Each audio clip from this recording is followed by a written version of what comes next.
Another beautiful day, another day to rise, another day to shine, another day to live in full power, baby. We live in the fullness of what power truly is, and then we embrace that in life. It's not about working out. It's not about anything like that. So tune in, listen up, take notes, get ready to tap in because we are truly living in power. It's not an action or an event.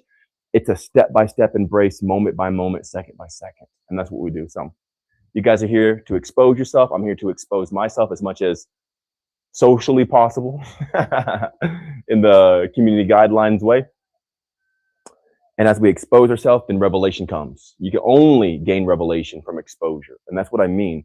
The only way to truly understand is to expose and be real and actualize.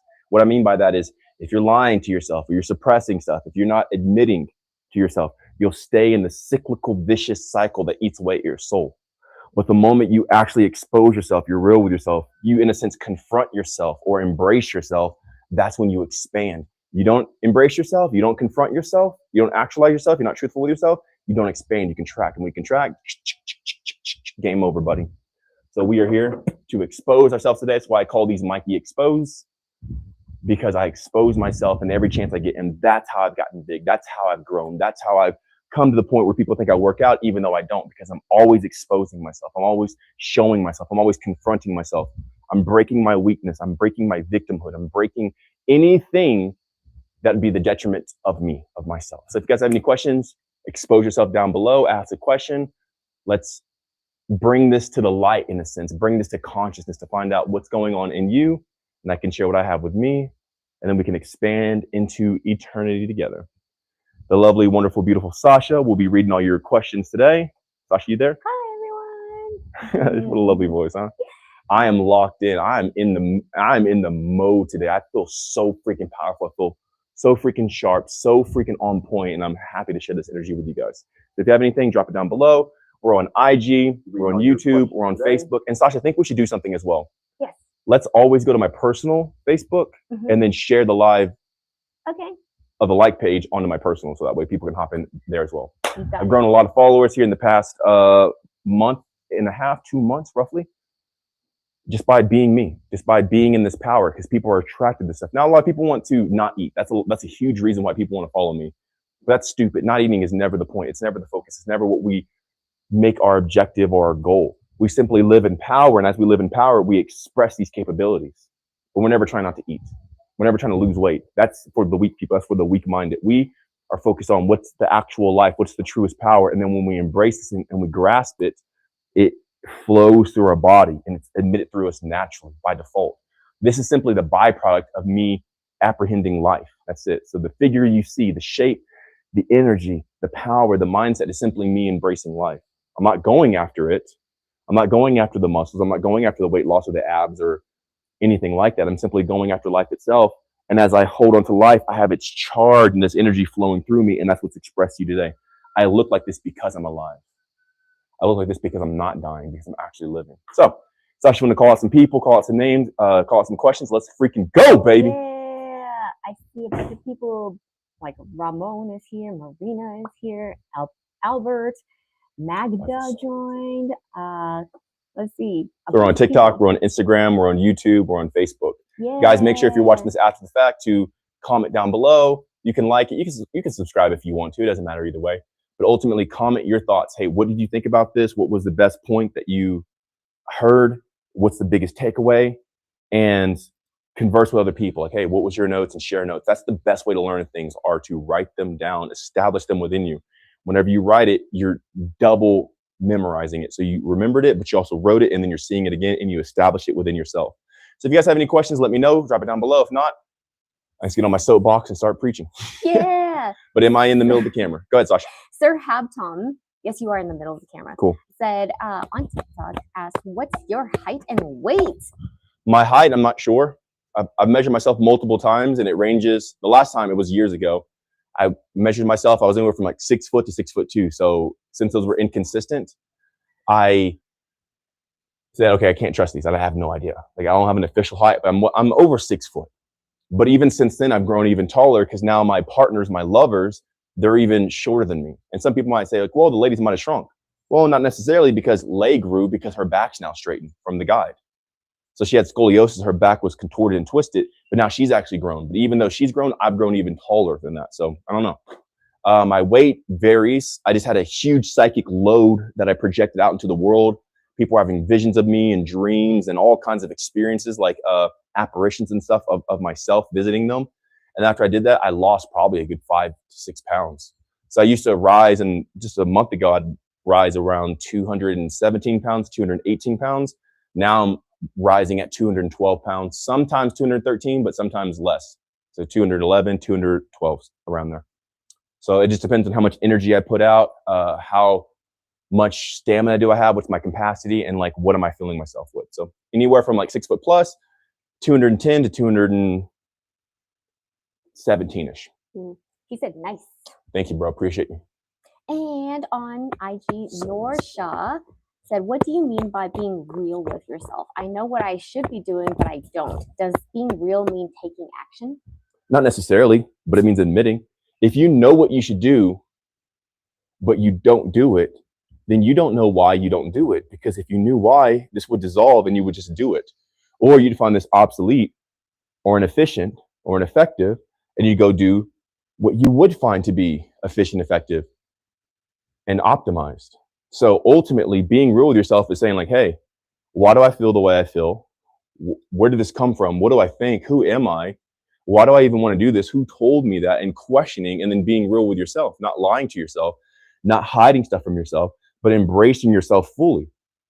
By default, action is going to be taken. You don't have to try to take action. That's for the weak. If you have to convince yourself, if you have to try to take action, you don't know yourself. You're a liar.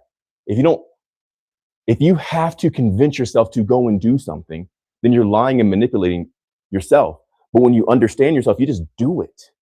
There's nothing that motivates me to be here, or anything that you see me do, whether it's jumping or moving or whatever. I just want to do it. So therefore I do it. And I'm not having to convince myself. When a person has to convince themselves, there's a double standard. They don't know themselves. So they're trying to convince. I'm like, no, I don't want to do it. But you need to do this because it's healthy for you. No, we're not going to do it. And then they're fighting themselves, and they burn the candle at both ends, and they wither and they waste their soul away. But when a person is conjoined and they're one with themselves, they just move in total agreement, and there's no energy wasted.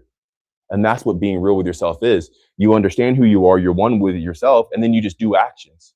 You don't go take action, you just are the action, even without thought. It's the highest way to live.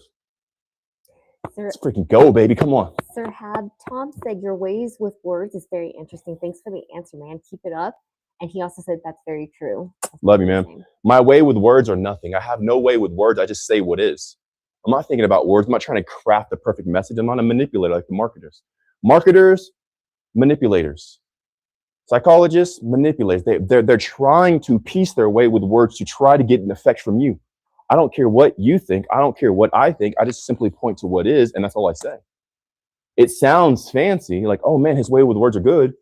That's only because I say what no one else is, because no one else is conjoined with themselves. So they don't even say what rightfully is, because they want the attention of the audience. If my audience is rise, good, great, amazing. If my audience falls, good, great, amazing. I have the same message now that I had 2 months ago, 3 months ago, 4 months ago, 5 months ago, a year ago, 2 years ago. My message has never changed. Although I've gained over 100,000 followers in a few months, I'm still saying the same thing, because it was never about the attention of the audience. You're trying to craft a message to manipulate people, to convince them. That's how people die. They lose their soul in that. They're taking their energy to try to sculpt the mind of others. I just point to the obvious and what is. And as I point that, I get energy, and that's what I share. And as I share what is, I never lose energy in the process. That's how I go for so long. I don't need to eat as much or have a bunch of energy. I haven't drunk anything today. I feel fantastic. What time is it, Sashi? It is 12:59. 12:59. 12:59. I drank some coffee or something like that, but I haven't actually drunk some nourishment or anything like that. Nearly 1 o'clock. I haven't eaten in 22 days or something like that. I feel great. I feel powerful. I feel strong. I feel understanding. And that's because I only point to what is. Never trying to craft a message, never trying to convince, just saying what is. And if you don't, one's losing. If the one who has it, and the one who's complaining doesn't, they're the ones who's losing, because the person who's speaking has it already. You know what I'm saying? So we got to really break these things down and see them in clarity. If a person's ever speaking, do they have it? No. that don't listen to them. I don't listen to people who don't have it. Hater, complainer, whiner, pessimistic. Yeah, but you don't have it. And you're complaining, which means losers complain the loudest. Winners just live. And when you're winning, you're never trying to convince, you just are. That's the most powerful way to live in. Let's freaking go, baby. I feel so good. I feel so powerful. I feel so strong. Yeah! And Adrian Amigo said, greatly said, accurate. It's all about integrity and authenticity. 100%, bro. 100%. Integrity, authenticity, what actuality. That's my biggest one. I don't even believe in truth. I don't believe in truth, but I believe in actuality. I only move in what's actual. Well, Mikey, what's actual? Go find out. That's what you're here. You're here to touch, feel, smell, sense, taste, test, try. That's what life is. Quit trying to border yourself and be like, well, I don't know if it's this or that. Well, go find out. Go touch it. Go measure it. Go see, go taste, go live. That's what we're here. We're a conscious being. So part of that consciousness is being able to consciously, intelligibly interpret the space and screen of reality that we're in. Go find out. If you don't know what's actual, go find out. Start from the most rudimentary point of yourself and expand from there. That's the most sustainable route. I tell you that in the Discord community. Next, what we got? Come on, guys, drop it down below. Let's hit it. Let's hit it. Let's go. Vibration. Bring your consciousness. Share it with me. Bring your energy here. Type words. Say something. What's the best you have to say? What's the best you have to share? What's the best that you have to prompt and spark and initiate? Share it. Vibration Search said, hey guys, I loved the Vedic astrology video on YouTube. I love it too, man. It was so accurate and so on point. Like what she said, what Raynell said was in line. I'm all about power. I'm all about expansion, victory, passion, drive, going, trying, easy success, easy. Like winning is not hard. And if it's hard, something's wrong. If it's hard to win, something's up. Like what's going on? But everything that she said, it was right in line. And I enjoyed every moment of her. I definitely want to bring her back. I want to hear more about the different variations and boons and powers and stuff like that. But I thought that was a great introduction for you guys. If you haven't already, go to the YouTube channel, MikeyBreathes, watch the Vedic astrology video that we just put out yesterday live with Raynell. Super informative, super on point, and it just exposed a lot that, for one, you get to know who's even talking to you. I didn't prompt her. That's my first time ever meeting her. I've never seen her before. That was my first time seeing her, hearing her, or anything about that. She kind of mentioned some Vedic astrology in a different live that you guys were on, but before that, she mentioned nothing else. So everything that she said was like, hey, whenever I read your chart, this is what it says. And I'm like, bro, that's exactly how I operate, how I think. You can hear a breakdown of the guy who's speaking to you, like what I actually believe on the inside. Get to know Mikey. But you can also know yourself from it as well. Daniel on FB said, agree, that was such an amazing interview. Let's go, man. She was awesome. Yeah. She was amazing, dude. Calvin on YT asked, what are your thoughts on hypnosis? Hypnosis. Man, that's a good one, Calvin. I like that, dude. I think it's undeniable in a sense. Let me see here. Let's get a close up. How are we looking close up? Ooh, man, beautiful. Where we at, bro? I just feel hypnosis, man. I feel like it's unavoidable. That's the main thing I feel. I feel like it's unavoidable. I can't avoid hypnosis. Because she was even saying yesterday, she's talking about hypnosis, the presence and stuff like that. And I've noticed that, like, sometimes I'll walk up in public and people will just like be in a, and I literally, like, if I go to a clerk or a cashier, I'll walk up to them and I'll say something and they'll just be so hypnotized that's like, hello, like snap them out of it. Like, hey, can you just service me real quick? I want to buy this or whatever. So it seems like it's unavoidable.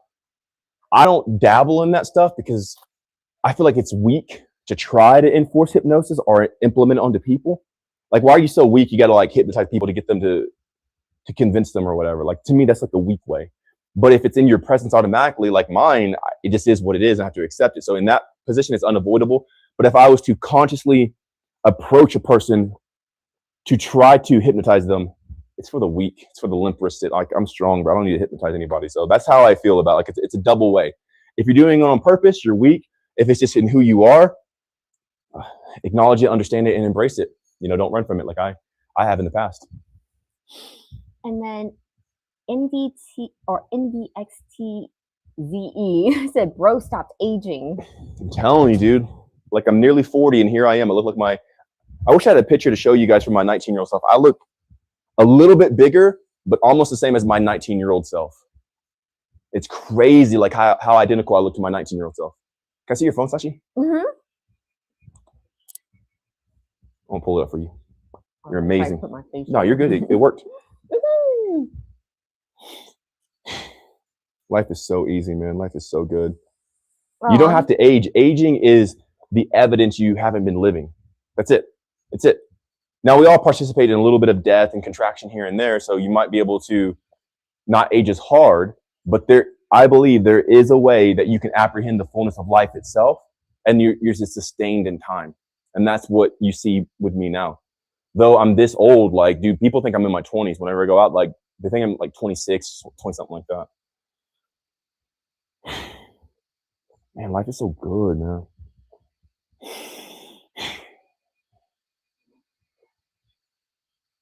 So beautiful. I love the clouds behind you too. You guys like the background or what? I'll do whatever I have to do to get fresh air, clean air, real air, power, life, abundance. And life is, and power isn't like this power trip to control people. Power is just expressing the fullness of you consistently. I'm always emitting power. I'm always emitting radiance. That's what power is. My power that I talk about is not controlling people or trying to have charisma. I don't care about that. That's a waste of energy to me. Why would I spend my life trying to convince another? Like how weak would I be? How insecure would I be to take my own energy and try to change the mind of another person? But my power is knowing myself and embracing myself. And then at that point, I become undeniable. And if people want to believe, cool. And if not, I don't care. You know what I'm saying? Nah, man. It's become so undeniable. Do you have any height pictures of me, Sash? Height pictures? Height? Oh. No, it's all cool if not. But I think it's inside the before and after folder. Yeah, I see them here, but I didn't know if you have them on the computer to share. Oh, I can download them real quick. I have a 19-year-old picture of me, so I want to share that with you guys here in a second. Here, I can download whichever one you want to share. The 19-year-old versus you now.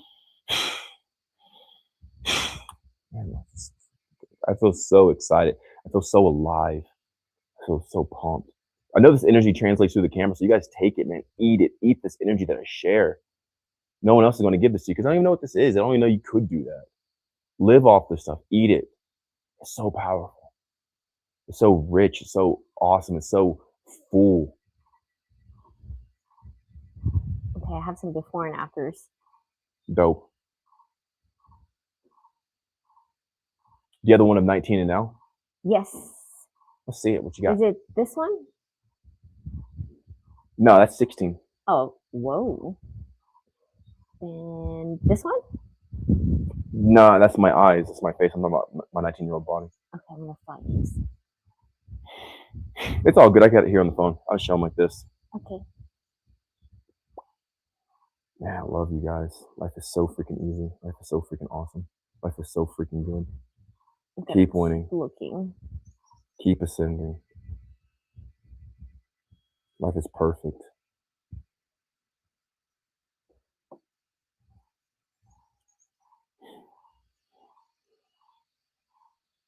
All right, next question. What we got? Let's pull it up while I'm... Here we go. I found it. Can you even see this? Or is it too dark? Oh, no, you can see it. I'll make this a little bit bright. Oh, no, that's as bright as it goes. You can see it. Oh, there you go.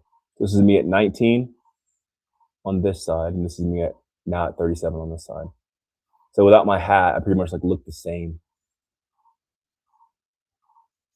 Like nearly the same. Like not much has changed. But the thing is, in my late 20s, I changed a lot because I wasn't living. I was dying. Mm-hmm. It's just the choice. You got to make the choice to live. That's it. Every second, choose to live. Every second, choose life. Every second, choose the highest thing. Every second, choose what's next. It doesn't have to be this grand, like, okay, the highest thing is for me to float off and ride on a nimbus cloud and, become, what's his name? Wukong. The highest thing may just be like, okay, take a deep breath right now. The highest thing may be like, hey, slow down a little bit. The highest thing may be like, hey, take a beat and connect before you make your next move. The highest thing isn't always like, okay, I need to go and do this grand speech. Sometimes it's just chilling. Actually, most times it's just chilling. All right, next question. What we got? So Beth on FB said, "Good morning. My lad has just started watching you and your journey. He's at the beginning of seeing the power of his mind. His name is Harry and is good at putting energy in his own body. What advice could you give to a 15-year-old?" Huh. Okay. I'm gonna change the camera real quick so you guys can see like the fullness of me versus just my silhouette. How about that? This will be my first measure order of business. Okay. So that way everyone can just see me like that. Okay. So for a 15-year-old, what would I say, right?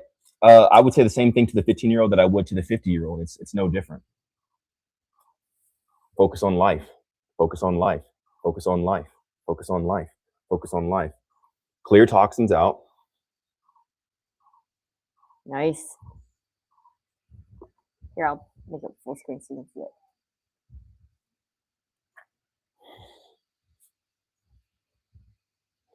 I want to be like here, and the bar's there. Okay, cool. There we go. Man, I feel like, yeah. How's that? Looks good. Is it good? Yeah. How's this? Wow. It's crazy, huh? Is that insane? Yeah. I don't work out, dude. Here, That's I the need crazy. to get these words off the screen just to see. That's this. the crazy. I don't work out. I can understand, like, oh yeah, he's a bodybuilder, some bull crap like that. I don't work out. I don't do calisthenics. I don't do body weight exercise. I don't do any of that crap. I just live life. And a lot of my life is sitting down and chilling with my family. Make it full screen, Sasha. Let me see it. So the guy who's here, who looks like this, does not work out. I don't take supplements. I've never roided up or anything stupid like that. I haven't lifted weights in nearly 6.5 years. I don't diet or anything like that. I just stopped believing this falsity of what they claim life to be, and I start apprehending real life, the life of the gods. And I tapped into that power, and it surged through my body, and now I wake up like this. There's no sit-up, there's no plan, there's no exercise, there's no routine. There's just simply me actually embracing life second by second, moment by moment. Extremely powerful. Mm-hmm. So for a 15-year-old, quit worrying about age. That's the first thing I would say to a 15-year-old. Forget you're 15. Who cares? You're not 15 because you're 15 and a half. You're about to be 16. Okay, you're not too far from 20. Bro, you're almost an adult. What are you doing? Hey, retirement's around the corner. That's how I think. Like, I'm not 37. I'm already 50. And I've been 50. I've been roughly 40 since I was 12. Since I was 12 years old, I've been seeing myself as like a near 40-year-old. The sun, yeah, there we go. I've been 40 since I was 12. And I already saw myself as like married with women and a life and everything. So get the age out of your head. You're alive right now. What are you focusing on?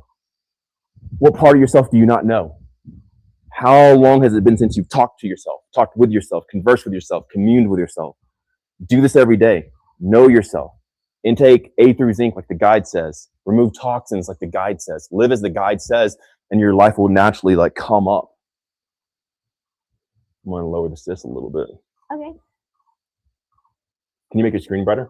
Well, and make it full screen so I can see it? Yeah. How's this angle? Look, it's a little tight. Come on, do that then. You want me to zoom out? Nah. Man, dude, life is freaking amazing. You just let me know. Do I need to back? I might even back up a little bit. How's that? Oh, yeah, that's good. That's good right here? Mm-hmm. Yeah. That's what I would say to a 15-year-old. Become conscious, man. The only thing that matters is your consciousness. That's the only thing that matters, because once you're conscious, everything else comes. Once you're conscious, you see how to maneuver your body. Once you're conscious, you see how to navigate through reality. But if you make muscles your goal or health your goal, you're blinded, because now you're focused on lower things like weaker stuff. When you focus on the highest, you automatically get all the weaker stuff. Like all the stuff comes. But if you're focused on these things, you have reduced yourself down to a human, and then you become weak and ineffective, and you have to struggle. So yeah, that's what I would say. And then Clouds came. Boho EO on IG asked, we listen to our life are lifelong to parents, teachers, friends, politicians, government, etc. I've never. How Who to- listened to a politician grow? Like being honest, who listened to a politician growing up? I don't think anyone ever listened. Like that, it's a very beautiful saying, but honestly, I've never listened to a politician. Like I heard them, but like they didn't say something and I went to go do it. Like, you know. And then the things that teachers have told me stayed in the classroom. Like it never left the class. Like this is me, but I am a different person. So, you know, I get what you're saying, but I've never listened to a politician. I'm just going to be real. Just because you have to live in actuality, you have to live in reality. A politician has never said something. I'm like, hey, okay, I'm going to go do what they said. I've never thought that. Maybe you guys have. All right, next. What's the rest of it? How do you break this habit and really start trusting myself? By knowing yourself, bro. Like, what's her name? Are they a guy, girl? It's a girl. It's a girl. I love you. All right, what's her name? I don't think it's her name, but Boho. Okay, Bobo. Boho. Okay, I love you. How do you break out of that, right? You don't break out of it. Because if you're trying to break out of it, you're only focusing on it more. Sun's back out. What you do is you focus on yourself and learn yourself and question yourself and start mapping out yourself. Just like I teach you in the Discord community. Phase 1 through 4 meditations. That's how you understand yourself, know yourself, live in yourself, experience yourself. And you're so busy experiencing yourself that these other things just fade away. Everything anyone ever told you just fades away because now your entire being, like your space, right? You only have so much volume. You only have so much space in your container. You fill it with yourself, everything else gets pushed away, and now you know yourself to the greatest degree, to the most fundamental part of you, to the highest reach of you. And that's how you do it. How's my face? Is it too like shaded? I think it's pretty cool. Man, I just feel so good. You look great Thank you. on the camera and everything. Okay. Even Let me the know if I'm background. putting my tub out. Your My tub? tubby dubby. Yeah, my tubby dubby. Oh. I can flex. How about that? I'll stay flex the entire time. Okay, now the sun's back in the clouds. Yeah. So Daniel on FB asked, what's your thoughts on using oxygen canisters? Where I live, the oxygen isn't the cleanest, so I use pharmaceutical grade oxygen tanks to make sure I'm getting clean oxygen all the time. This is Daniel, right? Yes. Quit being a little weakling and just move. You make excuses for where you live and you're compensating and coping to continue staying where you are. No, lean into the dagger, lean into the pain that you brought your body and you've been staying in a polluted area.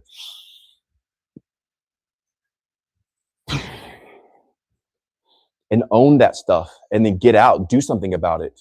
Don't just say like, hey, like where I live is polluted, so I need an oxygen canister. Quit treating yourself like that. Quit compensating for the polluted air and actually get up and go to where there's fresh air. Make it happen. It may not be today or this week or even this month, but get up and make a plan. No more oxygen canisters. Quit compensating for your own lack of self-love. Get up and do something. Move. Do something about it. Find a new job. Get a new place. Use the energy of the life that you have to create a better situation for yourself. That's what I would say.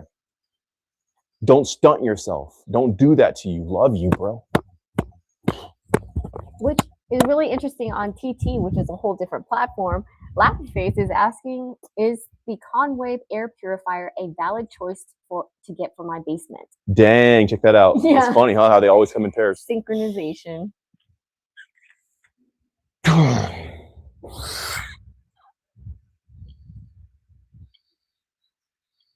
Also, Krista is asking, is he a model? I love you. I'm a model citizen. How about that? I'm a role model.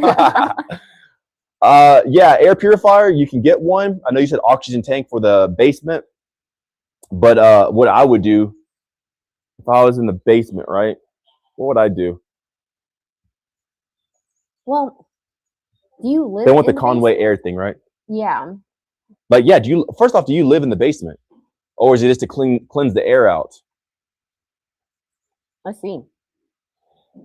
I would most likely, if I lived in a place that was already clean, right? So you see me, there's nature behind me. If you really heard the full scope of it, you can hear, there's a parrot right there flying behind me. It's a green parrot. Wow. Right there. You just saw it. Hopefully you guys saw it. Maybe on the widescreen. Mm. There's locusts and grasshoppers and crickets and bugs. And I'm surrounded by nature and the fresh air and blue skies, big fluffy clouds, right? I made this happen. I did it. I went here. I put my foot down and I'm like, bro, I'm going to get the fresh air, dude. Even though I'm in this city, Kathmandu is one of the most polluted cities in the world. I found the fresh air in the place. Like I'm in one of the most polluted cities, and yet I still found fresh air. It's easy. You just make it happen. Okay. So if I was already in a city or in a place, that has fresh air, and I need to have fresh air in my basement. He said, yes, I live in the basement. The first thing I would do is not live in a basement. If sunlight can't reach in there, I would not live there. I would never live in a place that sunlight can't reach, ever. That stuff grows mold and mildew and all kinds of crap. I would never live in a place that did not have good ventilation and had sunlight that could pierce through. So I'd get out ASAP. But if I had a basement, I was trying to cleanse it out, I would probably get a dehydrator. I would get two things. This is crazy, but I get like a mist machine, and I would get a dehydrator to like take out the moisture from the air, but also put in the air specific scents like essential oils, maybe like tea tree and like neem or something like that. And I'd spray it so like the moisture that was in the air nullifies any mold to grow, while the dehydrator takes out any moisture so mold couldn't grow as well. So I'd do like create my own environment, but I'd never live there. I would simply do that so mold wouldn't grow in the house, but I would never live in a place that sun can't shine. If you can't open up a window or get ventilation to it, do not live there. And Bo Bell. I love these questions, guys. I love y'all, man. This is awesome. Yeah. Y'all are amazing. Bo Bell Beautiful. Actually, show me. Show me you. Yeah. What we got here? Man. Feels so strong. This is crazy, guys. I'm telling you. This is crazy. Crazy life. All right, Boho. Boho beautiful. Beautiful. Beautiful. Beautiful. Beautiful. What's up, Beautiful? It's not Boho. It's Bo Bell Beautiful. Bo Bell Jenkins. I'm gonna call her Beautiful. Beautiful. What's up? Aw. And she said, hey, from the UK, I bought the guide yesterday and can't stop thinking about it. Let's go. That's how powerful it is. The guide is not a book. Get that out of your mind. Don't come with preconceived notions about what other people put out. This is something completely different, like you've never experienced before. You've never experienced anything like this. Because what I did is I took the soul from my body and I imprinted it on text. It's not even about the words I say. It's about the essence and the spirit and the energy behind them. Those words, if you just put your gaze onto them, they will instantly emit energy into your life, and you'll feel charged just from holding the guide, just from reading the guide, just from having it before you even apply it. I'm not here to make a buck. I didn't write a book and try to become an author so people can buy my book and I can do a book tour, books that screw that stuff. I want what I make to be life itself, that I take a piece of my soul and I imprint it on paper, that when people read it, they come alive just from having the essence and being in proxy of it, being in the proximity of it. That's what the guide is. It's the life guide. Even if you never apply it, you'll still get life from it. If you do it, you'll get more life. But if you just have it, you'll get life. That's what I want, because that lives forever. Books get old. They collect dust. Like, okay, well, that's why authors keep writing new books, because that book's dead. It was never living. But if the book was living, they could read it, they can get life. They can read it again and get more life. Every time you read the guide, you're going to get more life. There's people who have been reading it over a year, and they're still finding new things and having new sensations when they read it and open it, because it's a living guide. I put my soul into it, so that way every time you read it, it hits you in a different way. It's powerful. So don't think it's an author with a book and something like that. This is soul imprinted, and that's what it is. Beautiful. And so there's quite a few questions on YT. Calvin asked, can you break down how to absorb energy from non-food items such as the sun? I can, if you already have the guide. If you don't have the guide, then no, I can't do it, because you probably still have the toxins list around you, or intaking, or don't know what A through zinc is. Because screw absorbing energy from all these other sources if you still have things taking your energy from things in your environment. You can't absorb this energy if you're not willing to move, if you live in pollution and also like who cares? That's the more advanced stuff. You guys want to be advanced, but you live in pollution. Yeah, hey, show me how to absorb the energy of all these non-living things, but you live in pollution, or you use soap or sprays or detergents and all this other crap. Don't put the cart before the horse. The first things first, first steps first. This is what is. This is the main thing. Once you make the main thing, then you can move to the next thing. Once you do that, you can move to the next thing. So absorbing the energy from that, that's like step 50. You got to worry about that. The main thing you got to do is like, what's taking your energy right now? Because if it's still taking your energy, you won't have the energy to interpret what this even is. It won't make sense because you don't have the energy for it. It takes a lot of cognitive energy to be able to do this. Calvin says he has the guide. Calvin says he has a guide? Mm-hmm. Who is this? Cad B or Calvin? Calvin. Calvin? I don't know. I know Cad B. Mm. Have you done everything in the guide so far? If not, then go do it. It takes usually about a year to do everything in the guide. Have you been taking the check-in? I haven't seen you in the Discord. I haven't seen you post your food. I haven't seen your flexes or anything like that. I haven't seen your questions about this. I haven't heard about the poop. I haven't heard about any of this stuff, so I don't know. It takes about a year to fulfill the guide. Just because you have it doesn't mean that you're ready. Oh, I have the guide. So it doesn't mean that you're ready for step 50. You still got to do step 1. Have you removed all the toxins? Have you removed all the toxins? Are there any toxins in your environment? I tell you, usually about 90% of the time, people say, yes, I removed the toxins. And I say, okay, cool. Well, show me what you do day to day. And they'll show me and like, oh, that's a toxin. If you can't or haven't fulfilled step 1, do not worry about step 50. That's why you guys get so confused, is you're trying to do the advanced stuff, but you haven't done the basic stuff, which leaves you burnt out and like, oh, I can't do this. If you just do stuff in order, there's a sequence to life, and you just do it as it says, it will make things so much easier. Quit trying to extend and overreach beyond what you've applied so far, because doing step 1 builds you and conditions you to sustain step 50. I wouldn't tell you to do this if you haven't done this, because if you try to do this without this, you're going to get burned out and you're not going to want to do this anymore. He said facts. Still on step 1. And that's okay. No pride, no arrogance. That is more amazing and more honorable. Like, hey, I haven't fully done step 1. Than trying to do like, okay, I've done step 1. I already know this. Let me go. You know how many people I've heard? They say, I already know the guide. Have you gotten the guide? No, but I already know it. Like, how do you know something you never had or read? Like, they're just lying to themselves and like living in delusion. So the fact, like, yeah, facts, dude. Like, I'm still on step 1. I respect that. I honor that. That's amazing. Do step 1, and guess what? After step 1, step 2, step 2, 3, 4, 5, 6, 7, and do it in order, and you will have the easiest experience that you could ever have, because I do it in a way that's sustainable. That way, I'm 5.5 years in on the guide. Baby, I just started. I have so much freaking energy, man. Like, I'm ready to go. And I never get burnt out. All right, next. Awesome. Love you, Calvin, my bro. Ron the Healer on YT asked, how do you connect to your higher self? I don't believe in higher self. You're asking me something. I don't believe in that higher self crap. I think that's BS. I think that's for people who are coping. So I'm not trying to connect to my higher self. I'm being everything that I am. I don't believe in higher self. It's not me. Like you're asking me something I never said. I've never said higher self. I don't believe there's a higher self of a ghost up there out me who's like trying to communicate to me, blah, blah, blah. Because knowing me, if I was trying to communicate to me, I wouldn't be so ambiguous and ominous. I'd be very direct. Hey, Michael, do this. So this higher self stuff that you're trying to connect to, like, if that's the higher self, it should be connecting with me because it knows more. So it should be able to get to me easier because it knows versus me trying to connect to it. If there's a higher self out there, why isn't it doing a better job of connecting with me if it's a higher self and it knows more? Oh my God, that makes so much sense. It's so stupid to think like, how do I connect to my higher self? Why is my higher self not connecting to me? It knows more.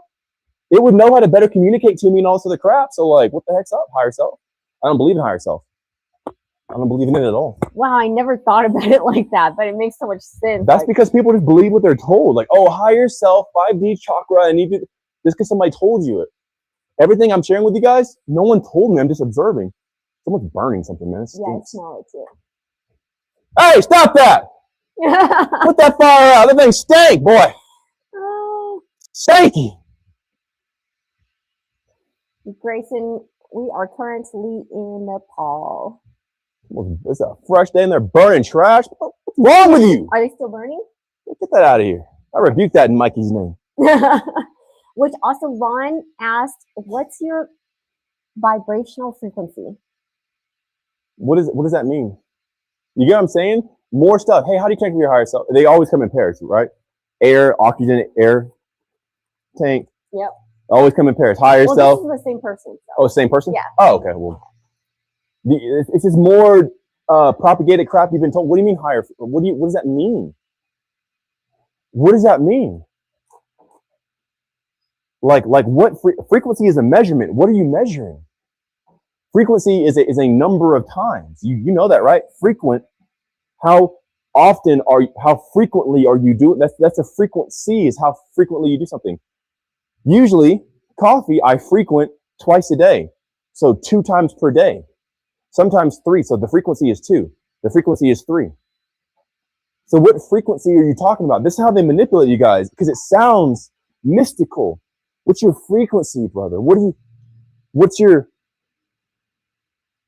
vibrational, like what vibration?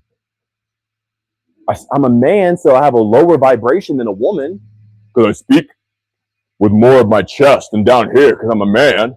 Like you know what I'm saying?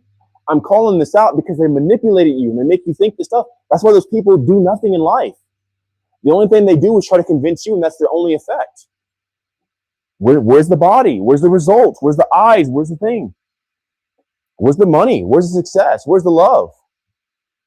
Their only effect is convincing you that this thing is real, and it takes your belief to believe it. It's a multi-level marketing. If you get more people to believe the same thing as you, technically it makes it exist. But I can tell you that grass is there, and the frequency of green is like around roughly like 400, 450. The frequency of the color. I can tell you the frequency of the cicadas in the back. You know? But the frequency of me, like, what are you talking about? I'm in different frequencies, like my state right now. Am I in gamma? Most likely I'm in gamma, pinging back and forth, or like a high beta. That would be my brain frequency. My heart frequency is probably like 40 beats per minute. So that's the frequency. That's a different frequency than this. Actually, 40 well, that's per second. This is per minute. So yeah. So what frequency are you talking about? My vocal tonality frequency? My cognitive frequency? Alpha, beta, gamma? My heart frequency? 40 beats, 50 beats per minute? Like what frequency? Frequency is how frequently something is occurring. That's all it is. What are you trying to measure that's occurring? That's how they manipulate you guys. Wake up. It's just spiritual nonsense. Like what measurement are they taking? Now, Ron, I love you. I think you're amazing, but I just want to say that to like wake you guys up. Thank you for sharing, because a lot of people believe in like higher self and frequency, and they're poor and they're broke and they struggle in life, and everything's a struggle, and they're a victim, and they got to ward off negative energy. They're weaklings. They're weak people. They're so weak. Those are the weakest people. I'm making you guys strong. I'm rising you up. And we can't believe in that weak people stuff. Victimhood, energy vampire. Shut up, weakling. My skin's made of steel. A vampire tries to bite me, they're going to break their teeth. Energy vampire, they're going to, like an energy vampire, like a mosquito. They try to suck my energy out. I'll just flex. I'll give them so much energy, they'll hell pop. Oh, these energy. How do I protect my energy from these things? Be so dominant and so strong, they wouldn't dare cross you. Anyway, so that frequency bullcrap, higher self, what's your frequency vibration? What are they measuring, bro? You know what I'm saying? That's just nonsense. They don't even know what they're talking about. I'm not saying there's greater activities, there's higher way, there's spiritual things, stuff like that, but their terminology leaves them in the weakest position because they just talk, and their talk means nothing. It goes nowhere in their life. All right, next. What we got? Thank you, Ron, for sharing. I love you, man. Beautiful. And then Manuel on IG asked, who is the person you love most in your life and why? Myself. The person I love the most in life, it has to be myself, because if I don't love myself, I'll die. And how can I ever love my family if I'm dead? I have to love myself. I have to be here for myself. It has to be myself, because if I'm not here, I am no good to mankind. If I don't take care of myself, if I don't prevent myself from having cancer and sickness and all this other stuff, I am no good. I'm just a burden to everybody else. I have to love myself the most. And then I can love other people. What was the rest of it? And is there anything you love more than that person? The only thing I love more than myself is myself, so I can love myself more, so I can love others more. I can't love people if I can't love myself. It's a lie. People's love that they show for other people when they don't love themselves is actually their own insecurity and the distraction from loving themselves. And it's a defense or a coping mechanism so they can justify not loving themselves. but their love is usually manipulated and distorted. So the love they try to share on another is actually their own insecurity. They end up smothering people and giving wrong advice. It's not even good. But when you love yourself, you can see clearly, and I can tell people the truth because I love myself. It hurts. It's a punch sometimes, and it's kind of hard, but nonetheless, it's way more effective than if I was to coddle a person and call that love. No, that's not love. That's insecurity, and the person's trying to fill another person with their own void. So I have to love myself first and foremost. And because of that, Sasha, do I love you? Yes, of course. How is my love? How is my love for you? So deep and beautiful. It's so pure. You sound poetic, but like, are you taken care of? Like, what's the experience? Heck yeah, I'm taken care of. All my needs are taken care of. Emotionally, I'm taken care of. Like, it's everything. Are things pointed out? Yes, you definitely like help me by like, hey, you need to do this with your skin right here, or it's gonna sag, or like. I can see so clearly. Yeah. And I can actually love Sasha in life because I'm not looking through the veil or the lens of insecurity, like, oh, I need to love her because I'm not complete without her. Because I love myself, I'm taking care of myself. I'm like, hey, this will also take care of you too. Mm-hmm. So now she lives, Lay lives, and all the people around me. That's why the girls who are around me get more beautiful, because I actually love them. I'm not here to try to make myself look better because I have more women around me. I'm here to actually love the people around me because I love myself first. And that's why the women get more beautiful. Every girlfriend I've ever had, or lover, or partner, whoever, when they come next to me, they get more beautiful. The funny thing is, when they go away from me, their beauty fades. They don't, like, I see a girl who I used to be with a year later, when they came in, they were already pretty, right? All the women are pretty. But they come in there with me, they get more beautiful. When they leave or they go, or we're no longer just in close proximity to each other, their beauty starts to fade. Even though they're young, some of the girls are like 22 and stuff like that. Like, it's crazy. But some of the girls are like 25. Like Leia, I met when she was 25, and now she's 31. We've been together for 6 years. She looks better now than when she was 25. But some of the girls come in at 22, and now that they're 24 or something like that, you can see their looks have faded.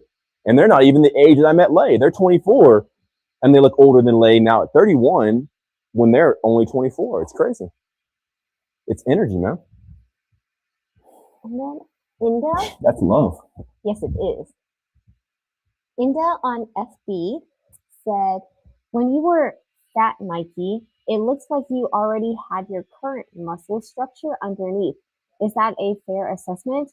So if one's goal was to build muscle, how does your approach work if no workouts are required? Look at Patrick. Patrick was skinny and thin and very frail. He didn't have muscle. He was underweight in a sense. And then he got on the guide. He's done the guide. He's gained over 15 pounds of muscle.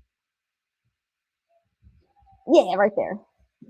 So Patrick, super skinny, super frail. He wanted to gain weight. He was underweight.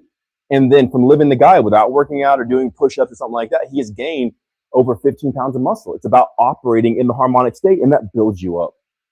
It's not about, well, did you work out before? No, that crap's stupid. That's for the incompetent, the people who don't truly understand or truly know. When they don't truly understand or know, they're like, okay, I got to work out to build muscle. That's stupid. When you operate inside the harmonic state, it builds you. You're built by the field because you're operating in what life actually is. And whenever you do that, you grow by default because you're in the perfect harmony of what you need to be. Patrick, Robbie's like 6 foot something, 6 foot maybe even, and he was like 130 something pounds. He's gained over 11 pounds since being on the guide without working out and without eating a bunch of calories, just by putting his body in the harmonic state. It's not about did you work out before or not. Are you in the state or not? That's what matters. That's the only thing that matters. When you do that, you're built, and there's no way around it. People try to convince themselves out of it. Those people are dumb. When you understand everything is the state that you're in, your genius, your intellect, your power, then you just occupy that state and you express it. And the only reason you're not expressing it because you haven't been in the state. If you're not in the state, you're not going to express it. No matter what you do, you're going to try to express it without being in the state. You're going to fail, or it's going to be extremely stressful or hard. That's why people give up. Oh, exercising is too hard. Yeah, because it's inadequate. When you just occupy the state and you get in the state, it's expressed by default. And all you got to do is be. So much easier. Yeah! Feel good, man. And Cade said, yo, what's up, Big Mike? Kate, I love you, bro. Your guide should be coming in soon, homie. I love you. And then, We've had a high demand. So we've had so many people get the guide. So like our printer is like printing like backlog because there's been so many people ordering the guide, the hardcover, the paperback. So it will get there. Let's give it some time. We've had a huge demand of the guide here recently. So stay tuned, bro. And then, in the meantime, hop in the Discord. Be there. Just come. And then ILYSHYAM said, "What's your nakshatra? What? What's your nakshatra?" My nakshatra? Yeah, the thing from Ayurveda. I mean, not Ayurveda, Vedic astrology. I mean, just watch the video yesterday. Like, there's a whole video on it. Like, go into it. She's more versed in it than I am. I'm just here. Everything she said, Rachel. Raynell. I'm sorry, Raynell. Hold on, give me a second. Yeah. My ears are like popping right now. I think I have so much energy in me. Like, my ears is popping. I have so much freaking energy, bro. Yeah, go watch the video yesterday. Everything that Raynell said is just confirming to what I am. I'm not trying to be this because my astrology says it. I am this. I live this. And as I've been living this for years, now astrology is catching up. Like, oh, yeah, this is Mikey. And like, oh, yeah, that's what I'm already living. It's just confirming who I am. It's not trying to tell me what it might be trying to tell other people who they are. But what you see is what you get. Man, this guy speaks so aggressively. There's so much passion.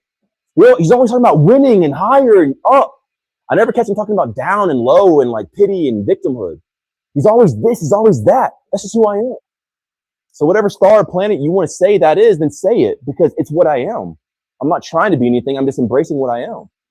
So she knows more than I do on the Vedic astrology. I don't know, man.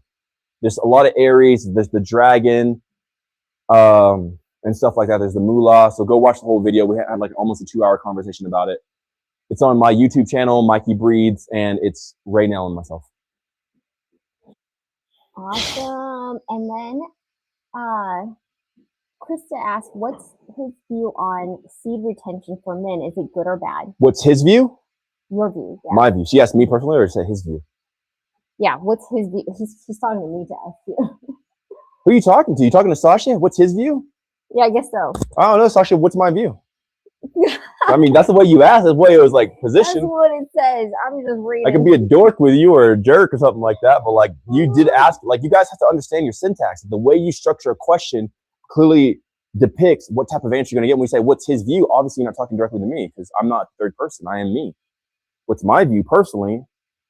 I believe it's inadequate if you do it prematurely. I believe that there's way more important things in seed retention if you haven't done the first steps of the guide. So it's stupid. It's very ineffective, and it's more of a struggle. But if you've done all the first steps of the guide, you have so much energy, then you can go on to that part of life, which is the seed retention. But if you haven't done the first bit, like it doesn't matter. It's stupid. That's my thoughts on it. But once you're in it, yeah, I mean, I would say like do the guide for 2-3 years and then start to do seed retention. But if not, like just it's okay to release, dude. Especially if you're younger, like totally it's fine. No shame, no guilt. I don't operate in that crap. Sin's stupid. Sin's the biggest ploy of manipulation. Guilt and shame. If anything ever makes you feel shameful, it's manipulation. I'm not saying go out there and do stupid stuff and do shameful acts. But when you actually love yourself and you're open to yourself, that's not a temptation anymore. There's no temptation. There's no shame. When you say something is sin or evil or whatever, you're actually tempted more to do it. Hey, don't eat this fruit on the tree. What did Eve do? She went right forward and ate it, right? Adam did the same. Adam was right there. He knew as well, right? But if they wouldn't have said anything, they probably would never even notice the tree. You know what I'm saying? So the moment that you make something a sin or shameful or guilty or whatever, that's whenever people are actually tempted to do it. But if you never even acknowledge it, like it gives it no power. So I would say do seed retention like later in life, like do the first steps of the guide, and then like after 1.5 years, maybe 2 years, then start to even endeavor in it. It's not even that important. It's not even important. Everyone's looking to worship something. Oh, I don't spill. I hold my seed in. I'm a vegan. I'm a carnivore. Just flow with your natural energy. And if you want to spill, spill. If you want to release, release. There's no shame. It's your body. Live, bro. I'm telling you, man, I have so much power and so much energy. There's no need for me to release. like, I just can't find myself to release this because, like, logically, like, why? Like, what would I spill this for? It's there. I know it would feel good if I did, but in me, like, when I come close to it, like if I'm with a partner or something like that, or even with myself, logically, it doesn't make sense to do that. I'd rather keep the energy inside. And that's just how I am. But I'm not even trying to do retention. It just logically doesn't make any sense. All right, next. Awesome. Dude, I must tell you, man. Are you okay? My ears are popping. You want to hold your breath? I don't know if that works. This is very interesting because it came in pairs again. That's how they do. Yeah. And everything's put to rest. About the Discord community, but I helped Cade with it. I got Robbie All right, what's on up? it. So Daniel's asking, after I purchase the guide, how often or how do I become part of the community? Well, two ways. One, you can either buy a full annual membership to the Discord community, and whatever you purchase on the guide will be accredited to the amount for the annual membership. So technically, you get the guide for free, right? Second off, you can just go to my website, MikeyBreathes.com, drop down menu Discord. You can join that way. You either join monthly or yearly. Yearly is the better option because you save money and you get the guide for free. Excuse me. Thirdly, if you purchase the guide, you should even have a free week in the Discord because once you purchase it, you have your order confirmation email. And then following that, you have a second email that has the free week membership to the Discord community. That's how you do it. It's so easy. It's super easy. So any one of those options, I would say just be a badass and sign up for the full year. It just gets things. People do the free week and like before the week's even over, like, dude, I want this. Let's just sign me up for the full year. I get that all the time. People come to the Discord and like, I'll do the free week. And they get in, they're like, nah, dude, like after a couple of days, like sign me up for the full year. Like I already want this. Because there's so much power in there.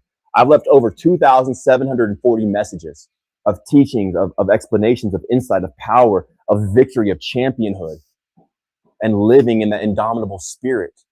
I filled it with so much energy that people can extract and live from it and then grow themselves. So people want that. They're attached to it.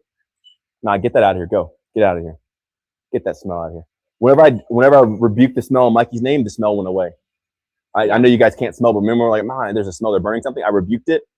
No more smell. It did go away. That's what I'm telling you, dude. Like, I'm telling you, you have power. People are like, oh, they're spraying it. Just tell that thing to power. Anyway, next. And last Mishsign said, what do you think about following the feeling of going to China and training martial arts? I think you're insecure and you don't know yourself, so you're looking for something outside of yourself. That's my real thought. That's my honest opinion. Like, what do you think about if it's an exterior thing? It's always insecurity. Like you're so full, you just move. Like, okay, it's just a thing to do. You don't even care to go to China. I'm going to China, and I'm not even like, oh my god, I'm going to China. I'm like, okay, cool, I'm going to China. But to train martial arts, why? What's the point of it? Train martial arts, why? Like, what's in martial arts? Why? Like, why China? Why not Korea? Why not Japan? Why not wherever you are currently and find a master where you are locally? Like why China? Like, because you aggrandize things in your head and you're like, oh my God, this is, and you end up worshiping these things and they become your inspiration of movement. And then you get there and you're still unfulfilled later. Just know yourself. Know yourself so much that you yourself know yourself and you're the happiest thing. And then you just end up moving by default. And it's not even a thought. You just do. It makes life so much easier. All right, next. And EV asked, how frequent do you see the light? What do you mean? What does that mean? That's so ambiguous, guys. Like, what is that? I love you, okay? But seriously, how am I supposed to answer? Like, what do you mean by that? And I say this because a lot of people are manipulating their head, like higher self, vibration, 5D, Kundalini. Like, I don't subscribe to that stuff. So to think I'm part of that camp, I'm not, dude. I'm not a vegan. I'm not a carnivore. I'm nothing that you guys have labels on. So anything that you guys would think, I am not that. I specifically separate myself from all that stuff. So what light are you talking about? The light of Lucifer, the angel of light, the light bringer, the light bearer? What light are you talking about? LED lights, the sunlight? Like, I'm seeing light right now because I'm outside. So let them answer. I'm going to go use the restroom real quick, weigh myself. Okay. And then I'm going to get some juice. Okay. So go ahead and talk to the people. And guys, put your questions. This is your time to load them up right now as I'm taking this short little interlude, and I'll be right back. I love y'all. Yeah. And I'll answer some questions. If you guys have questions for me, I'll totally ask them or answer them for y'all.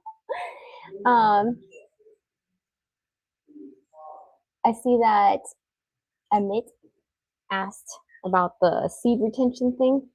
He doesn't do it just to do it like the way that most people do it, but yes, technically he is not spilling, but he's not doing it the same way as other people are. He does it for a specific purpose. And Shariash asked, did you eat something recently? If yes, then what? He did have his eating day, I think it was like 23 or 24 days ago, something like that. And that was on a live stream. So if you want to watch it, it's called 303 Days, like completing 303 days, and it was his eating day. So that's on the YouTube. Same screen, by the way. And actually, he did eat something yesterday, and he put it in his mouth. It was clovers on live too yesterday. So then, wow, Nina said, since I started the guide, I eat a third less. Is it because it's so filling, or like you're just full? A lot of people who get on the guide, once they start eating all of their vitamins and minerals, they actually start feeling full. And like this kind of is exactly what like Mikey experienced, and Lay and a few other people, where like they feed themselves all of their vitamins and minerals, the right ones, and they get literally full and satiated.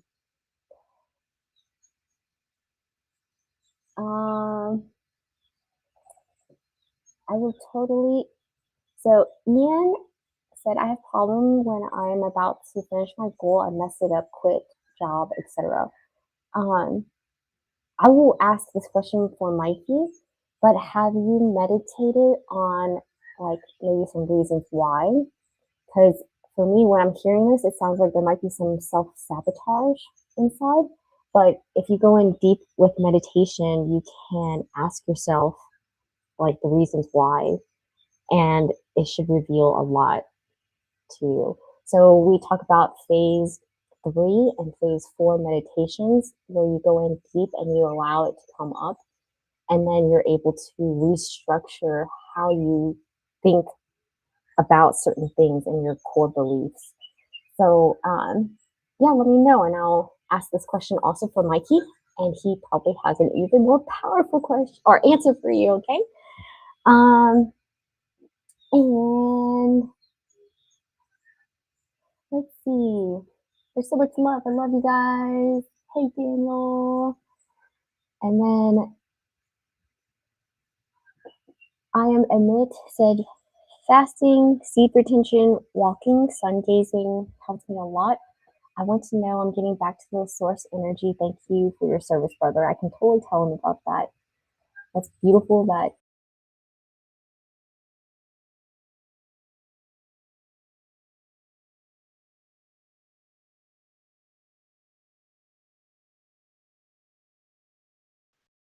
I had some questions for you lined up.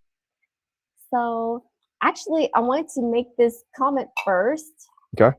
Nina said, since I started the guide, I eat a third less. That's good. The guide is so nutritious that you don't even need as much food. Mm-hmm. I want you to eat as much as you can because you got to eat the variety, but you don't need to eat a lot of food. That's because the food that you eat in the guide is actually better. Yeah, it's such high quality. Sort of sprinkle. Yeah, that's why I'm like, here, we just put everything up in here. And then Ian said, I have a problem when I'm about to finish my goal. I mess it up and quit. Self-sabotage, huh? Etc. Yeah. Goals are stupid anyway, bro. That's probably why. Goals are for the weak. When you are weak, you have to set goals. But when you live, you just are, and you achieve more than people who set goals do. I'm more successful than people who set goals because I am the end result. They want success to finally rest. I get to rest because I am. I am the vacation. I am the retirement. I am the being. Let me know if you want to go inside, Josh, we can. Okay. I'm just drinking a little bit. No goals, bro. The fact that you self-sabotage shows that you don't even really want that thing. Know yourself. That's the better thing. Why do you self-sabotage? Why do you mess it up in the end? That's more important than you achieving a goal. The goals are just indicators, kind of like markers to show you like what direction you're heading in. The real thing is to know yourself in the process. You're here to know yourself and who and what you are. And Amit said, fasting, seed retention, walking, sun gazing helped me a lot. I want to know. No, there's higher ways, bro. You trying all these like, oh, here's my list. Here's my good boy list. Fasting, seed retention. Like, you're just trying to be a good boy. Like, none of that stuff even matters. The only thing that matters is embracing yourself and being one with yourself. Those are just compensations for people who don't know themselves. When you don't know yourself, you have to do seed retention. You have to do it.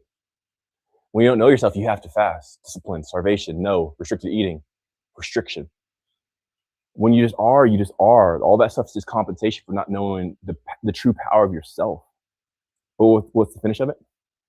So they said, I want to know, I'm getting back to the source energy. Thank you for your service, brother. You don't have to get back to the source energy. That's dumb. You have to give back to the sun. No, the sun is an infinite source of energy.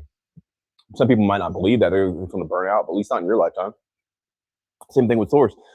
The only thing that source energy wants you to give back is awareness. Just become aware.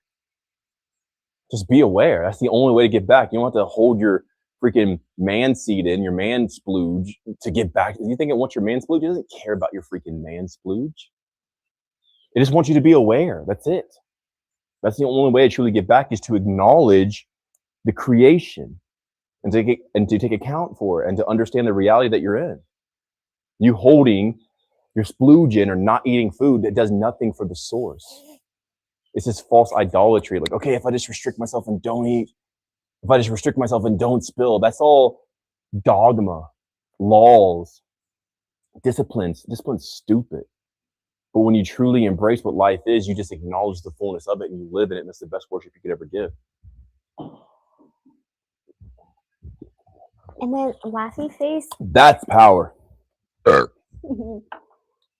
Face on TT said, what do you think is the most important thing in the guide? The most important thing in the guide. What would Mikey say the most important thing in the guide is? How's this angle? Can you make it full screen? Yeah. How's it? Looks good. Dude, this is crazy. Yeah. This is freaking nuts, bro. I would say the most important thing in the guide is everything in the order that it's in. So there's the welcome message, which you're even getting into. There's a testimony section of how it's worked for dozens and hundreds of other people. There is the philosophy portion of what life actually is. Then there's the immediate, like, do this now. And then there's the methods. And then there's the elements. So it's all important in that order, because you can't do this important thing unless you know this important thing. So the most important thing is what I have you start with. That's why I put it in the beginning, because you need to know this first, because you need to look through this lens. As you look through this lens, everything else will be revealed. It'll be revealed to you how important it is. That's what I would say. Do they have the guide? Because if you have the guide, I state that in there. Like, hey, do this in order. Like, this is an order of importance. Life by 1,000 actions. And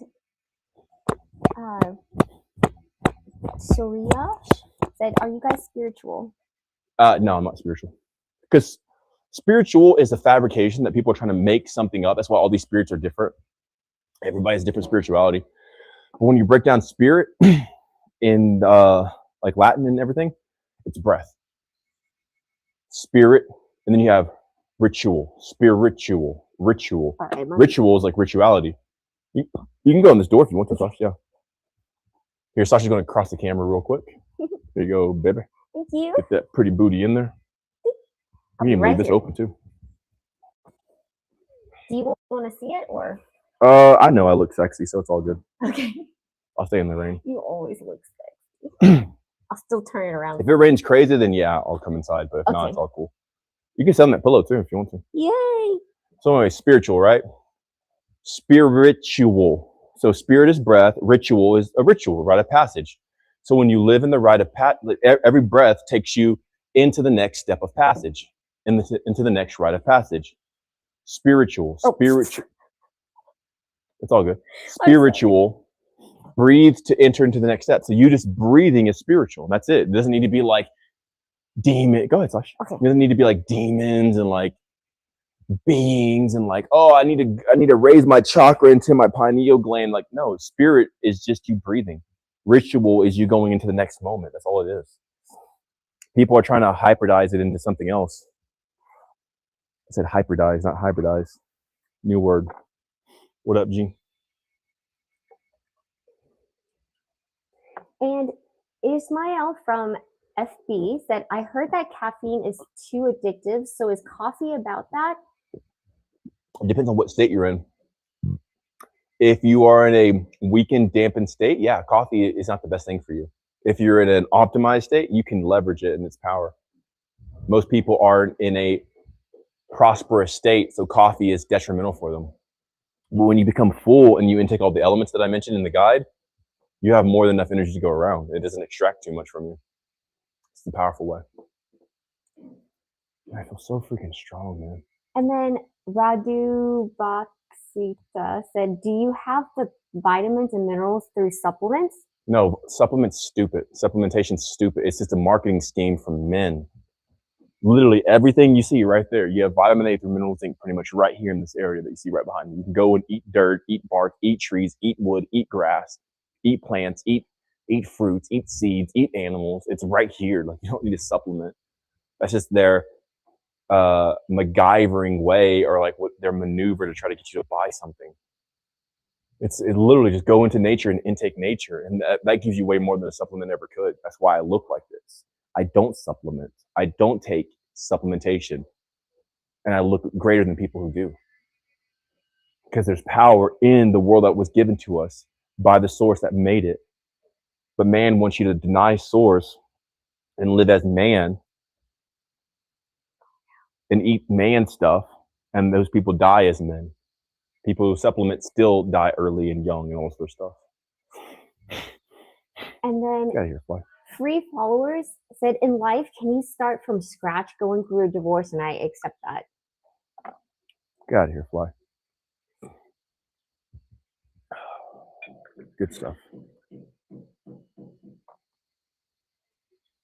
Get out of here, fly. God dang it. I have to slap my...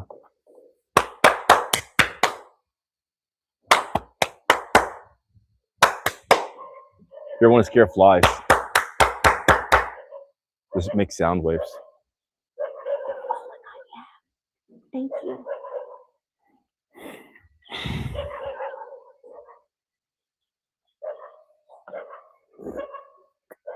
Ooh, it's good. Very tasty.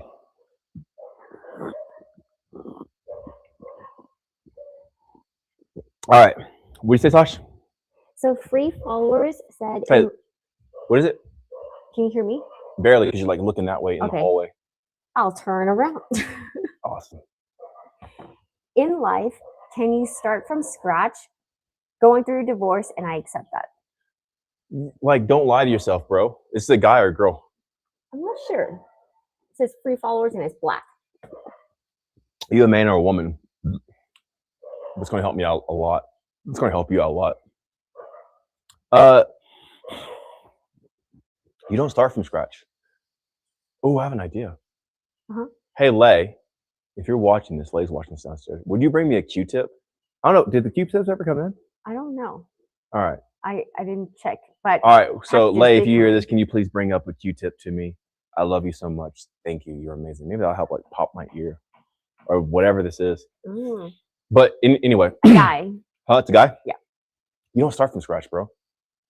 That's a delusion. You pick up day by day. When you understand you're in a continuum, you could be effective. But if you think there's resets and start over, I'm going to start from scratch, you're bullcrapping yourself. It's a lie. There is no start from scratch, bro. You're 30, you're 40, you're whatever age you are. You're not starting from scratch. You're starting as a 40-year-old man. And that's what you acknowledge. When you acknowledge that, you're highly effective. But if you fail to acknowledge that, you're going to be extremely ineffective. You can't start from scratch at 30 or 40 or 50. You're starting at 30 years worth of knowledge, insights, connections, friends. And once you acknowledge that, you have a lot more effectivity in reality. But like, oh, I'm starting from scratch. You're bullcrapping yourself, and you're actually disabling yourself. And you're a victim. Now you're in a victim placement. Oh, I'm starting from scratch. I had to start over. No, it's a stupid decision. Divorce, and now you're starting from where you are after divorce. You're in a continuum. There is no such thing as starting from scratch. It's not real.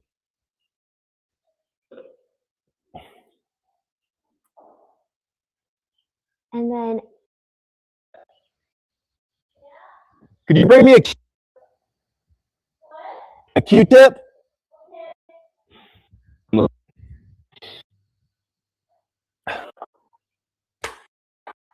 What you got?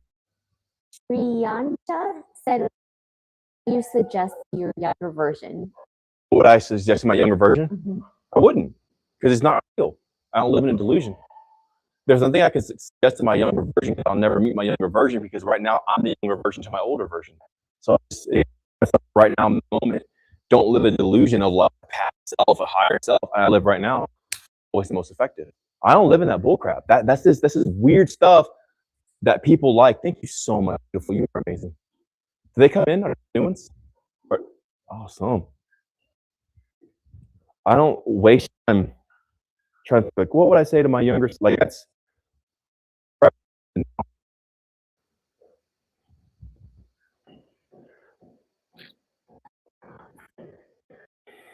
And because of that, I'm extremely effective.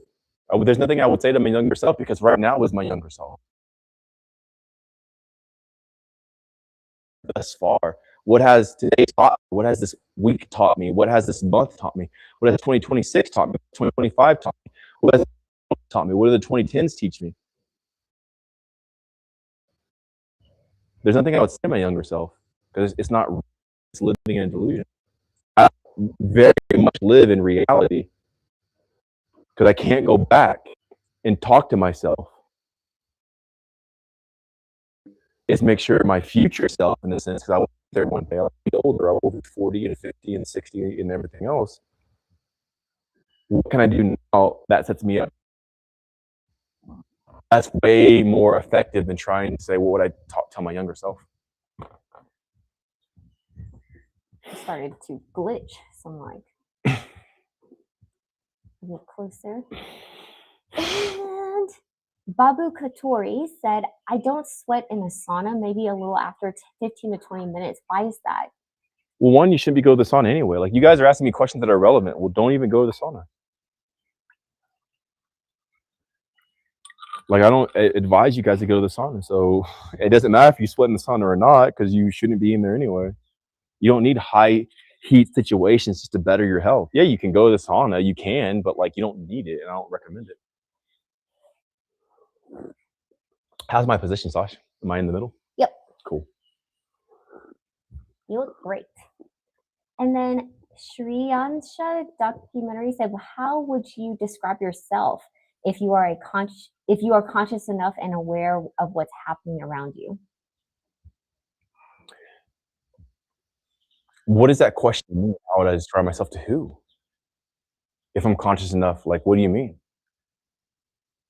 You get what I'm saying? Like, why would I be using my energy to describe myself to who and what? To Sasha? To you? To like what's the purpose of it?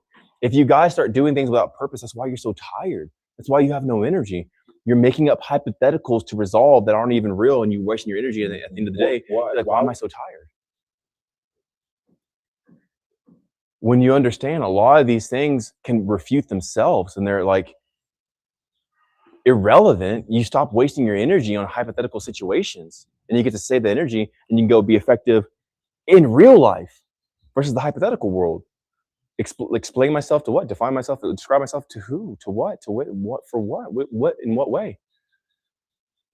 Now, if I was meeting if I was on a date, that'd be a different way I'd describe myself to. If I was on a job interview, or if I was, in the immigration office I describe it, like describe myself in what way? That's way more important. The context is going to give the direction of how I need to describe myself, but there's no reason to describe myself. I would just be.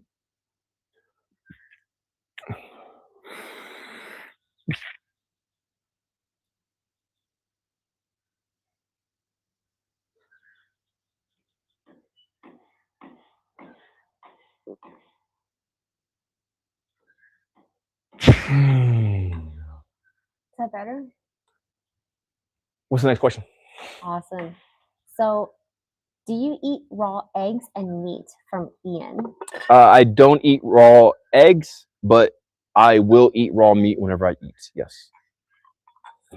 So free. You don't get all the nutrients if you eat the eggs raw, so it's better to cook at least the white part because it won't bind to the minerals in it. But if you don't cook the white part, it will bind, and you won't even be able to absorb all the minerals because they'll bind around certain things, biotin and stuff. And then free followers said, "Yeah, I'm 39. She's taking half my assets and kids." You're thinking like I'm gonna help you, bro. You're thinking like a loser. She's not taking half your assets. She's just taking half of the stuff. It's not yours. Who cares? Go out and get more. If you say she's taking half my victim, here, take all of it. Take it all. I'll still win. Every time, for myself at least, after a separation, a breakup, or whatever, I always get stronger and better and more powerful, more wealthy, more wise, and everything. Because I never displace myself as a victim. I don't care what happens. I don't care what a girl does or a partnership or anything like that. I will always come out stronger every single time. Because I never use wording like she's taking half mine. No, she's taking half of y'all's, okay? I don't know how long y'all have been together, but if you had kids, she carried the kid, bro. You didn't.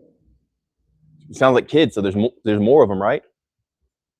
So there's 2, at least 3 kids. I have no idea, but she carried them. Each one's 9 months apiece. Gave birth to them, breastfed them, gave them milk. So like taking half, like look at the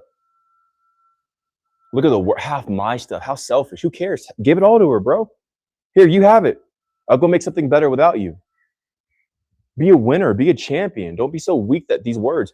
Really, honestly, if you guys were out of y'all's proud, y'all wouldn't even divorce in the first place. Like, for some reason, you're refusing to love each other and beef with one another and meld and like, yo, let's do this together because we can win together a lot easier than separating. But for whatever reason, y'all's pride won't allow y'all to come to that agreement. And now you're being selfish by saying she's taking half my stuff, my assets. Well, she did birth your kids, dude. Well, she did like breastfeed them or was there or change diapers. I'm not saying you didn't change diapers, but you definitely didn't breastfeed them. You may have bottle fed them, but you didn't give your fluids to that child, you know? Let her take it. Give her, actually, don't give her 50% of yours. Give her 75% just to prove a point.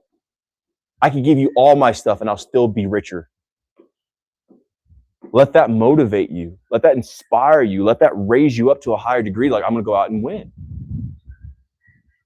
Don't talk like a loser. I got to start from scratch. Loser talk. She's taking half my stuff. Loser. That's not how a loser thinks. Okay, cool. I'm having a new view look on life. I just learned a lesson. Okay, now I have things, because like you still have half your stuff, right? She's taking half, but you still have half, or at least 25 if you're going to take my challenge. You're not starting from scratch. Your words will either depict if you're going to win or not. You're already going to fail because she's taking half your stuff and you can start from scratch. That right there is like a loser. But if you say like, okay, cool, I still have 50% of my stuff. It's not a sunken cost. I still have things I can use. There's still hope for me. Then use that. I still have stuff. I still have something. I still have money. I still have friends and partnerships and everything else. Speak as a winner. You could take everything away from me and I'd still win.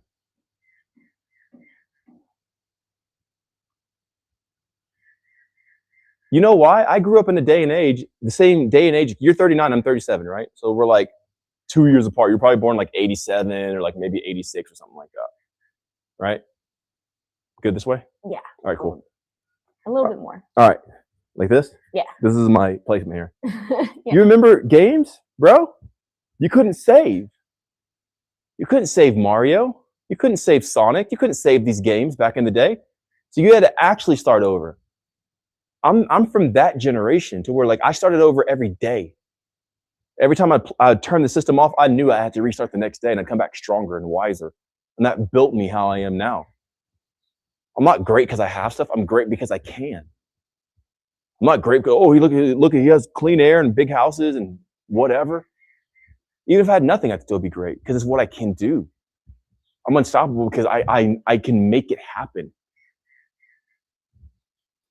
So if it was my advice to you, I'd say don't get divorced. You guys settle your feud, get over your pride, both of y'all just love each other, know you can win together.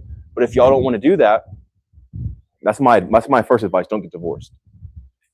But my second advice, if you're going to go through with it, see this as an opportunity to become greater and stronger and better.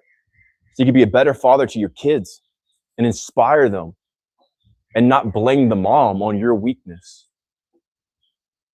Well, your mom was a BITC. She took half my stuff. She took half my stuff. Even, yeah, she birthed you. Yeah, she breastfed. Yeah, half my. That would be a pitiful father. My dad wasn't like that. My dad, even though my my mom cheated on my stepdad with my biological dad. Okay? So I never met my biological father. My stepdad still accepted me even after I was born, even as his own kid. And then they fought, and my mom left. And then inevitably, I went to go live with my stepdad. I never heard my stepdad ever complain about my mom. Never whine, never cry, never bitch about her. He was just on his business. He did his stuff, and he stayed focused. The dude worked, made money, made it happen. I never heard him complain about my mom, ever. Ever. Because the man was on his mission. The man was focused. So because of that, I saw like there's no reason to complain about something of the past. There's no reason to complain about something that happened. So you right now in this moment, you have an opportunity to encourage your children that if you grow and you be a man with a spine and you stay on your mission, you stay on your purpose, this right here will be a greater inspiration to them than anything that's ever going to happen in their life, or the opportunity for them to disrespect you. Right now is a critical point. They could either say like, dude, my dad, he made it work even though they got divorced, or man, that was the day my dad lost all respect from me. And it's in the words that you're saying. You're either going to inspire those kids or you're going to greatly disappoint them. So go out there and be a freaking man. Who cares? Give them all your stuff if they need it. It's your kids, it's your family, and go out there and freaking make it happen. But I would say it'd be better not to get divorced. That's my advice. I've been married for 15 years. I've never been divorced. I have 2 relationships. I have Sasha for 15 years this summer, next month, actually. Our anniversary is next month. And then I have Lay. Our anniversary passed up in March. Been with her for 6 years. Just make it happen, dude. Heck yeah. Watch your words. Don't say this victim stuff. Oh, start over, start from scratch. Oh, taking my stuff. Get that. That's words of the week. It's time to rise up. I'm always going to make more. I'm always going to have better. I'm always going to get better. Life is always great for me. Be that man. Make your kids proud. And follow-up question. Here's a crazy thing, you know? My stepdad isn't even my real dad. He got cheated on, and he still took me in and raised me as his kid. Mm-hmm. He didn't just not complain about my mom. I'm not even his kid, and he took care of me. Just saying, dog. All right. Dang, what a man's man. Yeah, man's man, bro. Nina asked, do you think everything happens for a reason? Yeah, everything happens because you wanted it to. That's the reason. The reason is because you wanted it to happen. So whatever you're experiencing in your own personal life happened because that's exactly what you wanted. So therefore, that's what you got. Life only gives you what you want. You can't get anything else. It didn't happen because you need to learn a lesson or the universe is trying to teach you. No, that's stupid. It happened because that's what you wanted. So in this realm that's malleable, this entire realm, the sky, the earth, this plane of existence is very malleable. And that's why you can manifest. Bless you.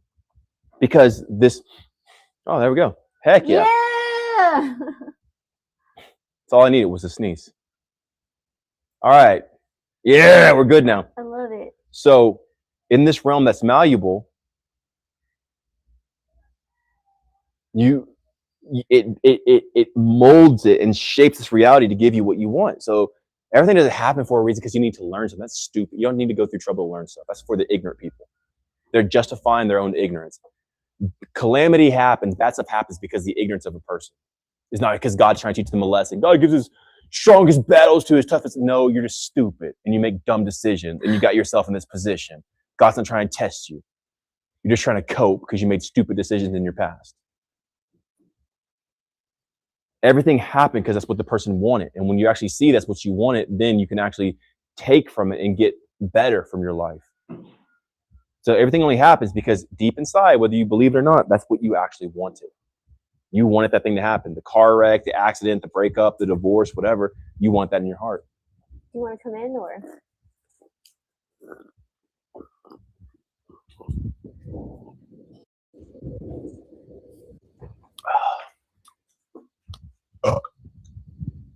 One All right, starting to rain. Everyone. We could do this. Boom, check me out now. And you could position this. Okay.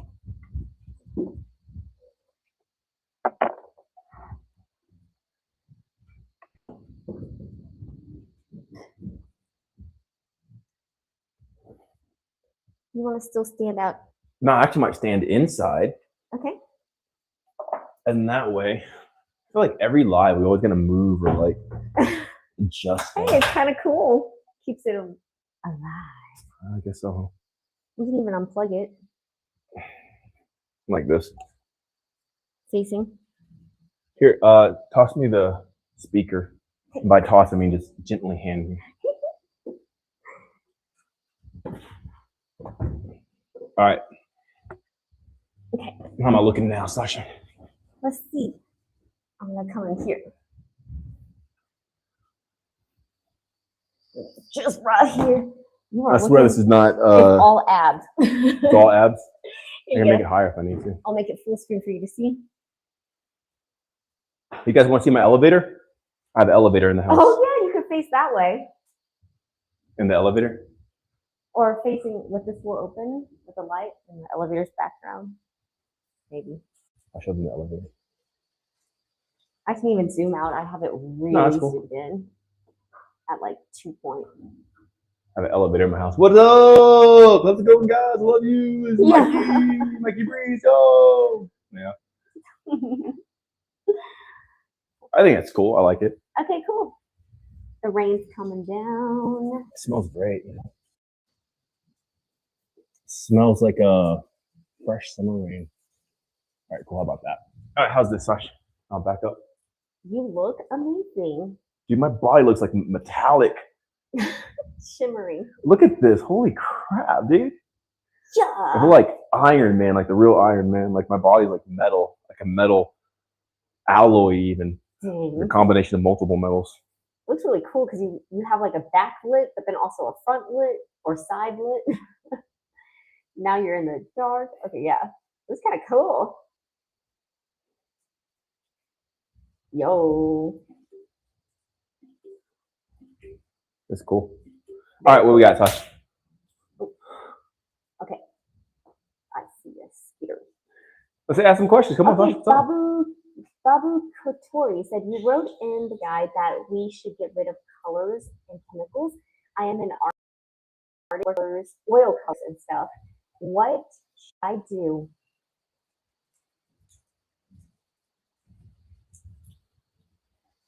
I'm listening. What can I do to get rid of it? No. Like, is that it or what? Yeah, that was it. What should I do? You should get rid of toxins. Like, don't hate yourself so much that you're more attached to your hobby than you are your actual life. Like, understand a lot of stuff that we do is based out of insecurity. So we paint and we do these creative expressions that we want people to see or whatever, is because that's trying to make up for the void inside of ourselves. When we're actually satisfied, we don't need that stuff. Remember, you have a mic on, Sasha, so you can just, get out of here, fly. like I'm right there with you, bro. I used to do music and stuff like that. Man, all right. How's the light now? Is it okay? Man, you look great. All right, cool. How's this? All right, cool. That's better. Can turn your head to the side? There you go. You probably can zoom out just a little bit, maybe. Okay. Yeah, don't be so insecure that you choose toxins over your own health and life because you want to paint. Or find a way to make your own colors, like take flowers and stuff like that and paint with actual elements of the earth. Take some red dirt and some, maybe like some blue algae or something like that, and create the colors. And Nina's asking, do you think everything is reversible? Illness, some genetic stuff? Not everything, but yeah, I think a lot of things are reversible. But that's kind of the thing of life, is like things are kind of permanent. So it makes you learn your lesson. If things weren't permanent and you had to you could reverse anything, there'd be no consequences and there'd be nothing to really like move forward in life. But the fact that, hey, once you did something, like it happened, it really shows the weight of life itself. You know what we can do, Sash? What's up? We'll just take the elevator and go down to the next floor. Okay. I think it might be better. Like, I like the lighting and it's pretty cool, but. Okay. Yeah, we can totally go downstairs. Hey, Lele. Yo, Lele. Oh, your phone's probably getting wet too. Could you help me real quick? Nah, I'm moving inside. Okay. All right, guys, we're gonna go downstairs. Could you carry some of the stuff down? Maybe like that, and so I can carry that, and I'll take the elevator with this. Yo, once y'all can just come in the elevator with me. Well, I think it'd be easier if I go straight. Yeah. Okay. There's a ginger. So I don't know if you can elevate them and people that's Okay. See what you're saying. That's a good point. There's the bathroom that overlooks the city. You could take a poop and just crap on the city. No, I'm playing. But you can like view out to this beautiful scenic view. There's like a hot tub here. Where we at? Use my tub. There we are. There we are. Cool. Overlook the city. Yeah. All right. Cool. Let's go. You want the doors open still? Yeah, that's fine. Okay. All right. We'll go in this middle room here. Right here. But I'm gonna move this, so you can put it back in the back. But we'll be in this room. All right. Hello, beautiful people. Sash, you know what the battery life of my phone is? No. Can you see on the computer? Does it tell you? I bet it does. I just need to find it. It sounds like an Apple thing to tell you, like. What is your battery life? Yeah, the device and everything else. Yeah.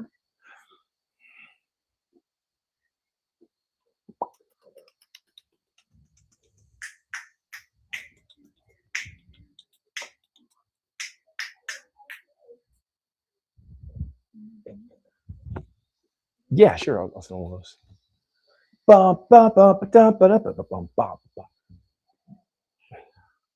Thank you so much, Lele. This one's good. All right, I'll sit down here. And then maybe you can bring that table out. Dude, look at those abs. My God, man. My God. My God, bro. Yo. Oi, bro.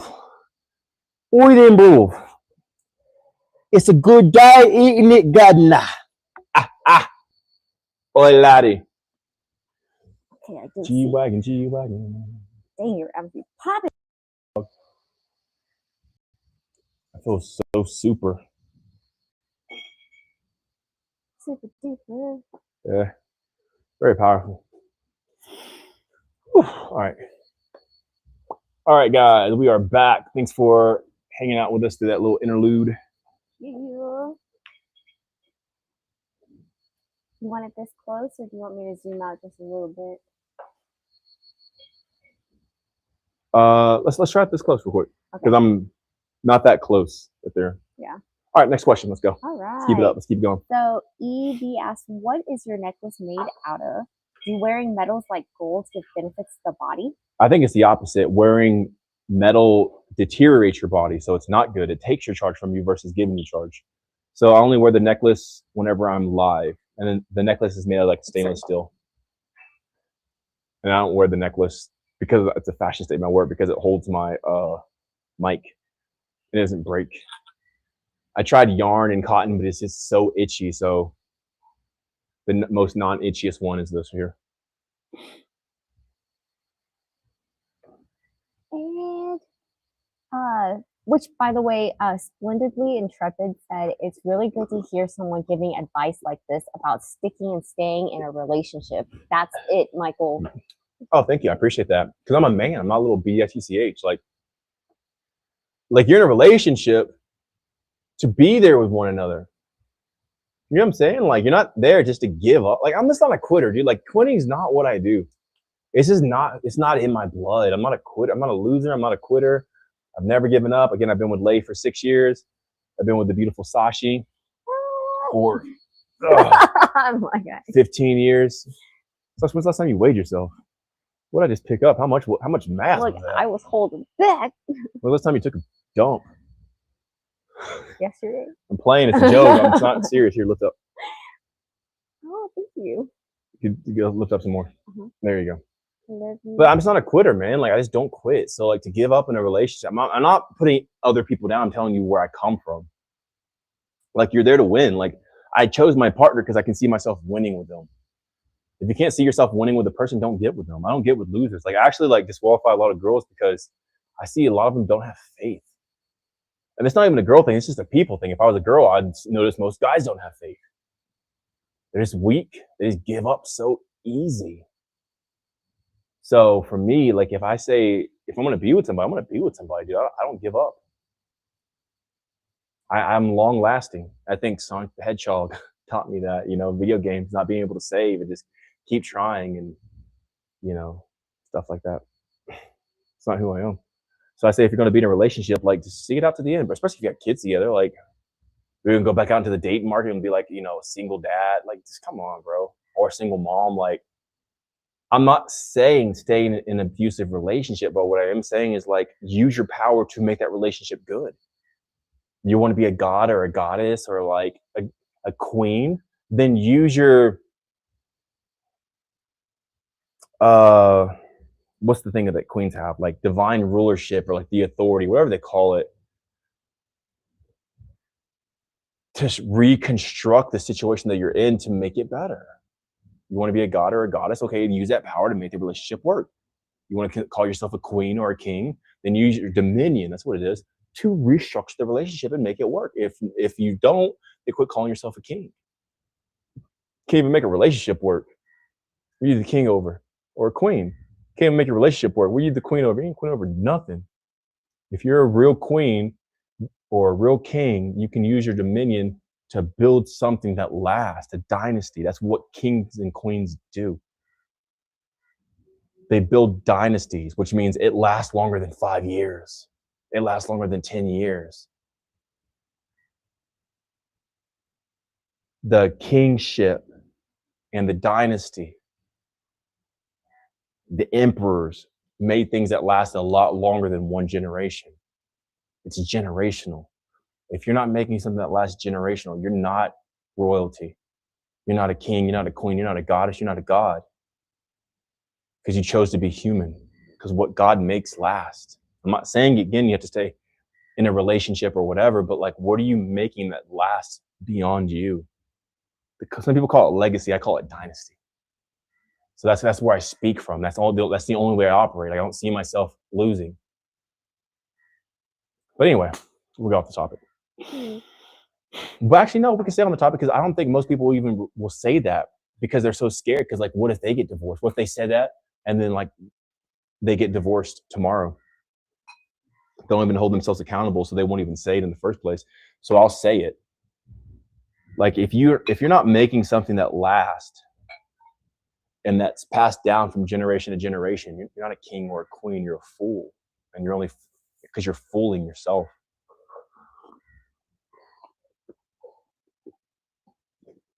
And that's how I think. Thank you. Right now, no, thank you. What's that? Did you want to stay on that topic or? What's the next one? What we got? Okay, so Look at my muscles here. Some of my nips. What up? Nips. Krista. Hey, Lay. Way up. All right, what's up? Krista asked, "What's your view on seed retention and tantric energy for relationships?" Man, them women, dude. It's always the women. I don't know. Come find out. Dude, I'm telling. It's always the women who ask about this stuff. What's my thing on seed retention, right? Why? Do you have a boyfriend who does it, or like where are these coming from? This was the same person earlier too that asked that. Yeah. Okay. Where's this coming from? Like, do you have a boyfriend who does it? Like, where's the curiosity? Because you obviously don't have seed in you. You have the egg. Where's this coming from? Please answer that now. I will answer your question, but just want to know, like, where is this even coming from? You have a boyfriend who does it? Like, why are you interested? Like, what does it matter to you? Because it's not that big of a deal to me. Like, it's like people blow this stuff up like it's seed retention. Like, it's not that big of a deal. Oh my God, he held in his G's. You know, like, whatever, dude. Like, who cares what you do with your jolly juice? All right. She's saying that next. Okay. Lainey said, "I've just stumbled onto your page. Thank you, Higher Self. I'm curious, has your guide..." Higher Self, huh? Yeah. Oh, yeah. You just now stumbled because you weren't here like an hour ago. Yeah. 30 minutes, 40. I'm curious, has your guide assisted people heal an autoimmune condition? Yes, a bunch of autoimmune disorders have been resolved, not healed. I don't believe in healing. I don't believe in curing. I don't believe in any of that crap. You regenerate yourself out of that state because you occupy a different state. But yeah, the guide has helped with a lot of those. MS and tons of them. Hers is RA. Huh? I don't know what that is. RA. What? The autoimmune condition. Okay, cool. Yeah, whatever. It doesn't matter. These are just names for your body deforming and malfunctioning. That's what everything is. When your body can't produce the right amount of hormones, or your organs can't function right, or your nervous system is like overstimulated, like it's the same stuff, just in a different manifestation. Oh, this is a liver issue. Oh, this is a bacterial infection. Oh, this is a viral infection. Oh, this is a brain deterioration. Like, it's the same thing. Your body not being able to function. When you bring your life into the harmonic state, everything functions to its highest degree. And when it functions to the highest degree, you regenerate yourself out of the problem or the issue. It's the same thing every single time. As long as you have all your organs, you can do this. But if you have amputations, then it makes it a little bit harder. Actually, I'll keep it forward. Actually, I'm going to keep it off for now. Okay. I'm a little mohawk going on. But yeah. And then Splendidly Intrepid said, "Please share with us about some of your experiences with the non-physical world." My experience with the non-physical world, I had intimacy with stars. I've seen ghosts like the other month. I have had visions and stuff like that. So I mean, I don't really like glorify it too much. It's cool because everything wants to be where I am. So I don't like ever, because if you start to,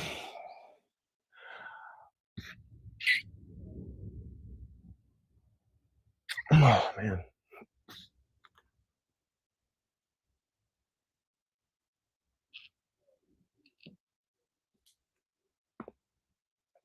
If you start to worship the intangible or the non-physical, you start to partake in escapism, and it makes you ineffective in reality.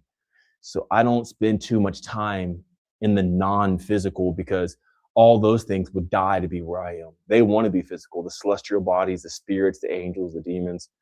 So since I understand that, I'm not trying to get out of this. Like, this is the heaven. Like, you guys want to go to a fairyland, right? Where there's fairies and mythical creatures. Go into the woods. You have moths and grasshoppers. You have vines that stretch all the way on top of the trees. There's redwood trees that like shoot up into the sky. Like, we're living in it, but you guys are just dull to it. We live in the fairy tale right now. You guys would want to go to some like mystical place. Take me to Narnia and all this other stuff. Like, dude, you're in your own version of Narnia and you're not even taking advantage of it. You still go to work and just turn on TV and you stay bored and all this other stuff. Like, you're living in the fantasy right now and you're still not doing anything. So if you got Narnia, you still wouldn't do anything because you don't even like walking. In Narnia, there's no cars. So you have to like walk everywhere or like ride Azeroth or whatever the thing's called. I've never seen the movie, but you know, get the idea, right? Like, There's no cars. I don't think there's no cars in Narnia, right? Have you seen the movie? I don't remember it. So what I'm saying is you probably have to walk everywhere and this and that, but you live in the mystical right now because you have futuristic cars, flying things, devices called planes and stuff like that. You also have the woods and the jungles. It's still like there's still tribes out there who haven't really made contact with the modern world, and you just stay at home all day. So I don't really endeavor too much into the intangible because everything's fighting to get to the tangible. They want to possess you so they can live this reality, but you are trying to do escapism and like out of body experiences just to get away from this when everything's trying to get to this. So it's really a slap in the source's face whenever people are trying to astral project and stuff like that. It's like, how about you just go outside into the woods and look at nature and touch trees? That's magic, dude. Right now, so I'm currently rereading the Chronicles of Narnia, and no, there are no cars in Narnia. You see, Raynell's here, and like the other day, like yesterday, it was a confirmation. Now I'm telling you guys, I've never said Narnia in my life. I've never even said that word before, ever. But yet here we are, because these are confirmations to you guys. Like, hey, is this guy real? And then the moment you think that, like, some sort of confirmation will come out to confirm, like, oh, the synchronicities, the serendipitous moment that like confirms whatever you were thinking. That I have no idea. I'm not looking over Raynell's shoulder like, hey, you have some Narnia books over there? I have no idea. But these things happen to confirm with you guys. Go outside. This is Narnia. This is the magic. Go outside. Go into the woods. Look at trees. Climb trees. Look at sunsets. Like, look at the bark. Look how everything has so much detail. And embrace that. This is the magical place. But everyone's trying to escape here. Everyone's trying to escape here to go somewhere else. When this is it. This is heaven. This is the beautiful place. This is the ones where demons and angels want to possess you so they can experience the stuff. We're experiencing it and we still want to leave. Well, give me my psychic vision. Let me have my out of body because it's blah, blah, blah, blah, blah. You're just not even appreciating what the source made. And that's like a slap to the face. That's so much disrespect. So anyway, let's go. Next. And Lainey said, thank you. You're the real deal. One of the few. Thanks for the transmission. Hey, I love you so much. Lenny? Lainey. Laney. I like that. It's a cool name. And then The real deal. The real deal. Noah asked, what's your viewpoint on practicing gratitude? I don't feel like Trump for a second. I'm like, he does those gestures. Yeah, why did I do that? It's funny actually. It's silly to practice gratitude. Those are for the people who are ignorant of what this life is. Just be gracious, be grateful, show grace. You don't have to practice. Like, look how far we are as humans that we have to practice gratitude. Just be a grateful person. It's not something you got to practice or try. Okay, have my moment of gratitude. Let me go and do my own. No, just always be grateful. Like, okay, Raynell's here, right? Like, whenever she came on yesterday, I was so thankful to have her on, and I've shown her so much gratitude. Not because I'm practicing gratitude, because I'm just a grateful person. It's embodied gratefulness, thankfulness, appreciation. So don't practice gratitude. Just authentically be grateful for what you're experiencing. And guess what? If you don't like what you're experiencing, then go experience something else until you are grateful. You get what I'm saying? But if you're having to practice gratitude, you're disassociating yourself with life because now you're trying to do a practice, you're trying to do something and you're trying to turn it on. It's like, no, just embody it. It's so much more sustainable and efficient. Know what I mean? All right, what's next? And then David on YT asked, how did you overcome addiction to pills? By saying you overcome addictions to like how pills. Does somebody overcome addiction to pills? I've never been addicted to pills, so I've never had to overcome that. I always thought pills were stupid, even since a kid. Like, I had one of my teeth, I had a root canal on one of my tooth. On my tooth when I was like 16 or 17 or something. I think I was probably like 17. And even halfway through, like they gave me pain pills because, like, you know, they did the whole extraction or whatever they do for a root canal. So they gave me these pain pills so it wouldn't hurt as much. And even halfway through, I just stopped taking them. I'm like, I don't want to take this crap because, like, it made me weird. I'm like, oh, I don't like it. Makes me not me. So I said, screw it, I'll just go with the pain. I don't want to take this stuff. So like even as a kid, I thought pills were stupid all my life. They disassociate you because it's pharmaceuticals, right? So it overtakes your brain and your consciousness and how you operate and who you are. And it makes you into a different person because it rewires you. I've never wanted to be not me. I've never not wanted to be me. So whenever I took that stuff, it's like, oh, like this is not me. So if you are having trouble with addiction to something like that, it's because you don't like you and you don't appreciate you and you don't value you and you don't want to be you. So you take something to be not you. And that's why you embrace that. That's why you keep doing it. The moment you just sit down with you and love you and see you for who you are, you won't want anything that makes you not you. You know what I'm saying? So as long as you're addicted to those things, it's shown you that you don't love you. And then whenever you stop being addicted, it shows you that you finally love you and who you are. So it's time to start finally loving yourself. What's the person's name again?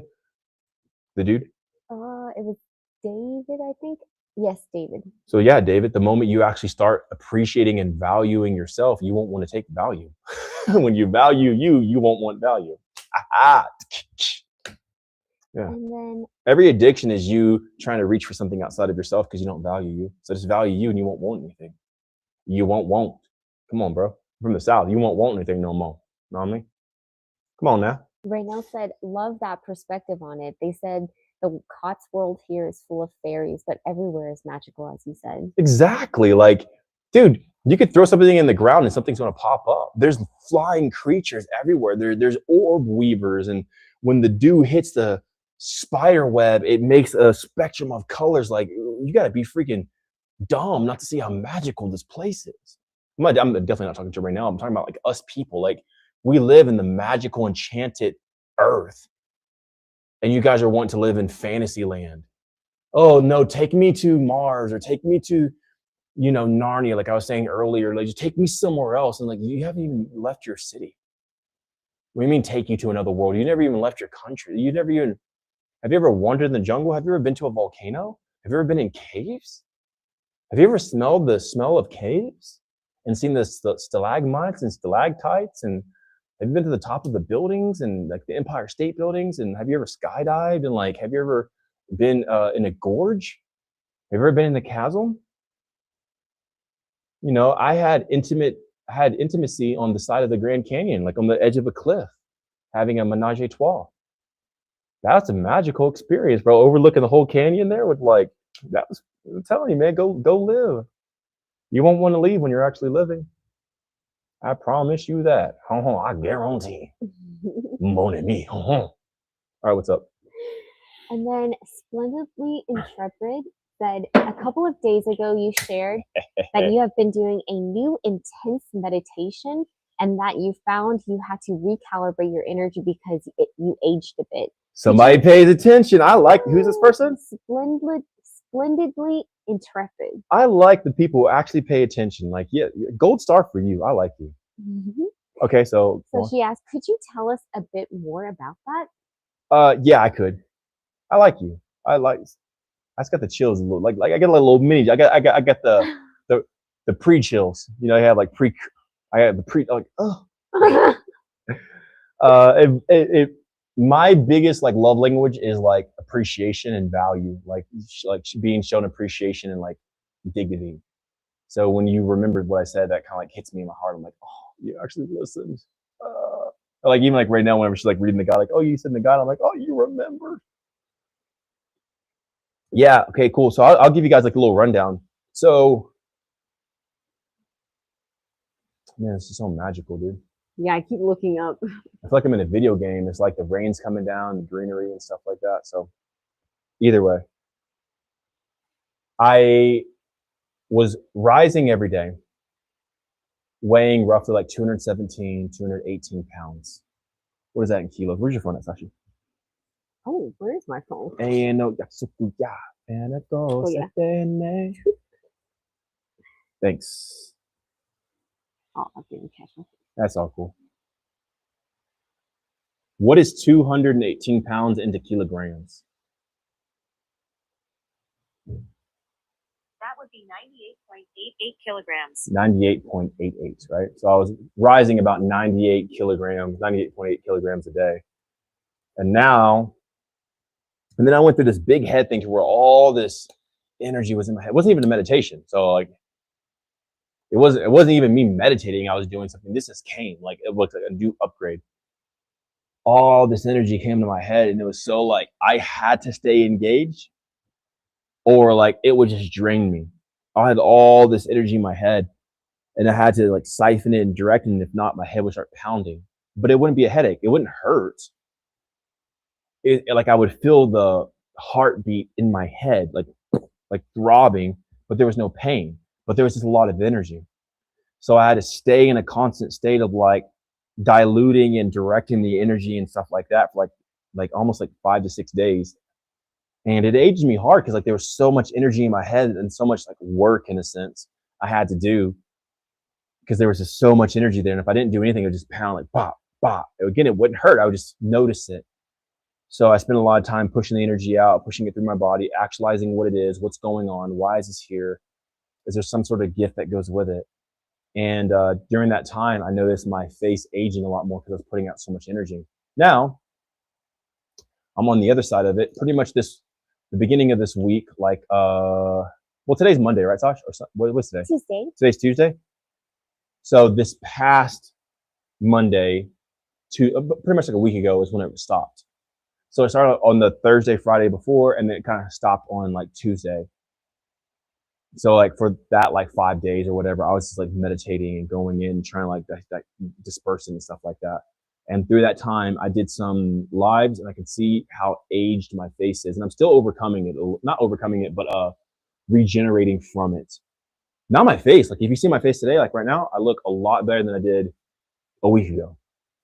You see my face a week ago, I'm like, dude, I notice it, you know, but that's the energy I was putting out. But because I know how to recoup my energy and everything else, now I'm back to my normal state. I'm looking more vibrant and youthful again. There we go. That's pretty much what happened. I mean, I could try to go into more detail, but it just depends on what you want. That was a new experience for me, but already Nepal has been a primary head region of where the energy goes. So Goa in India was the stomach. Sri Lanka was like the groin area, like the reproductive organs. And being in Nepal, it's constantly being in my head. Like there's so much energy in my head. So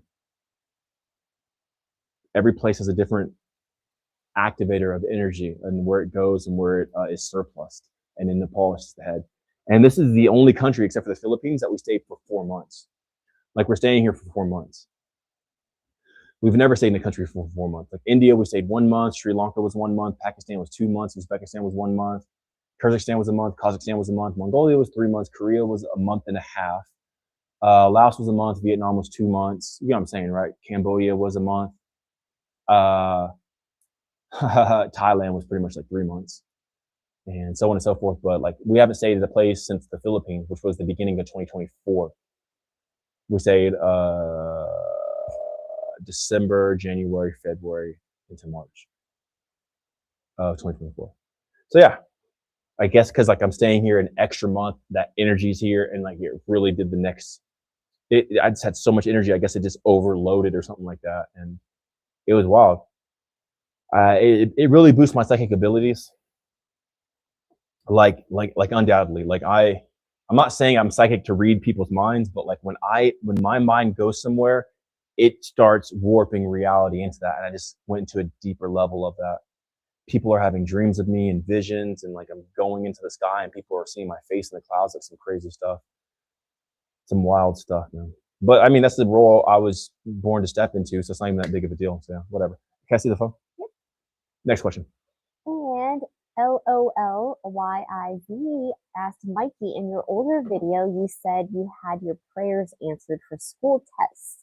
How did that? No, I never said I had my prayers answered for school tests, but I have my prayers answered. Yeah, to be the most. I never cared about school. I didn't care about school. The question is, how does that work? I never had my prayers answered for school tests. I have never prayed for a school. I never cared about school tests. I would waste a prayer on a school test. Like school is easy, dude. School is so. School, like school was so easy, I didn't need to pray for it. But I will say this. Actually, no, I won't say that.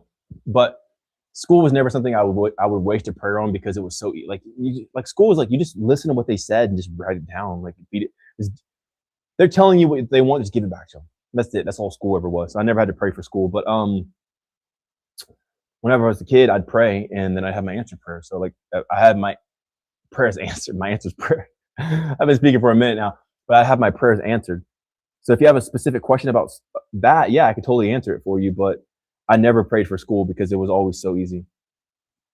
Like I got straight A's when I wanted to, and school was so easy. I didn't care. So I wouldn't even try because I know I'd win anyway. Because like at a certain point, like I started getting all my prayers answered like roughly around like I was really locked in like at 15, somewhere in there. So I wasn't scared of anything. I'm like, whatever, dude. Like I just pray and change stuff. And then Paul on FB said, I definitely want to travel like you, bro. Do you imagine all your travels in life before it becomes reality? This is Paul, right? Yes. You're coming from your understanding. I'm not traveling to travel because I want to travel. Like my travel, I'm on a mission. I'm actually doing something. I'm not traveling I don't care to travel. I think traveling's stupid. It's a waste of time, and I don't like traveling. Traveling is not something I care about doing. I care about going to a specific region and activating that portion of me. So whether it's the groin area or the stomach or the brain or whatever, I'm not traveling. I don't care to hop on a plane and go sightsee. So I don't travel to travel. So yeah. So I'm not trying to see myself and have things answered like okay, I'm gonna go see myself here and there and all that other stuff. So it's not me. But instead, I'm going there for a specific reason, for a specific mission to activate certain parts of my psyche and my life. And I'll go there and I'll activate these things, and then they'll be imparted into me. And that's what you see here. That's the only reason I travel. I do not care to travel. I don't like traveling. I don't like traveling at all. It's not something I care about. If I could just teleport and arrive, I'm happier with that. And even as I'm here, I stay in the house a lot of times. Even my neighbors like, man, like, bro, you're always in your house, because I don't want to try. I've been traveling for like almost 6 years straight, like 6 years actually. I've been traveling for 6 years nonstop. And Lady on IG asked, what's your take on the great solar flash? It doesn't matter. People will say stuff, but I didn't see it. Like everybody wants there to be a great event, the Kali Yuga or the Great Solar Flash or like the Age of Aquarius, but people are still in the same positions that they've always been in, or a weaker position. As long as we're waiting for this great event to happen, we're not taking responsibility for our day-by-day actions. So when you finally just take initiative and acknowledgement and responsibility for what you're doing every second and every moment, you're not going to get anywhere in life. You got to start taking accountability for every second, and that's when you get further. But if you're waiting for the great solar flash or this or that, and like, okay, when's the next eclipse, or like, am I going to go into like this next harvest moon, blood moon, wolf moon, strawberry moon, solar flash, solar eclipse, all this other stuff, you just wait around and then it happens, and then like you weren't even prepared, so like nothing even really transpired.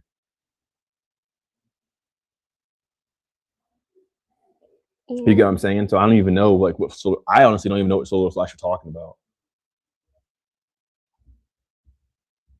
And Splendidly Intrepid said, if you pay attention, you'll realize that school was designed to train humans to be factory workers, employees, etc. I mean, that to me, like that's what losers say. I honestly think that, because like social media can get anybody's idea into your head. Everybody who says that to me is like, and I'm not saying that you are that. I'm saying whoever started that says that, because I can speak coherent English. I am, not the perfect grammatically, but nonetheless, like I have a high rate of literacy and accuracy. I can do. Your mic is off now. Whoever started that says that, because either way, so I have I can do formulatic equations. I can do math very easy. I can point to a map and know where a lot of countries are. I can read a map. I know what longitude and latitude is. I know what the XY axis is and the Z. I can do equations. I can plug in, I can do integers and stuff like that. So like if a person thinks that school is just for factory workers, that's because that person's most likely stupid or dumb and they're not creative enough to garner what school taught them and go apply it in the real world. School taught me social skills. It taught me how to be to places on time. It showed me how to prepare beforehand, get my supplies ready. But if a person was an idiot, they probably always were missing their, I don't know, their graph for the day or like their calculator for math class. And they would always like, whatever, I don't know. They'd always have some sort of excuse of why they weren't succeeding in school. I'm saying school to me was so easy. So I wouldn't waste a prayer on school. I'd probably pray to have, I don't know, something else, you know, like my body healthy. I've always wanted a healthy body, even as a kid. But school was amazing. School was awesome. I love school. I actually had early release as a high school student. And I didn't want to leave school. So I'd like make up reasons to stay after school, even though I had early release like midday, because I liked school so much because it was such a social gathering. Boy, look at those cheeks. Oh, you're gonna run back now, aren't you? I'm gonna glorify that booty. But yeah, school taught me like social skills. It taught me how to converse and it even taught me capitalism, how to price things.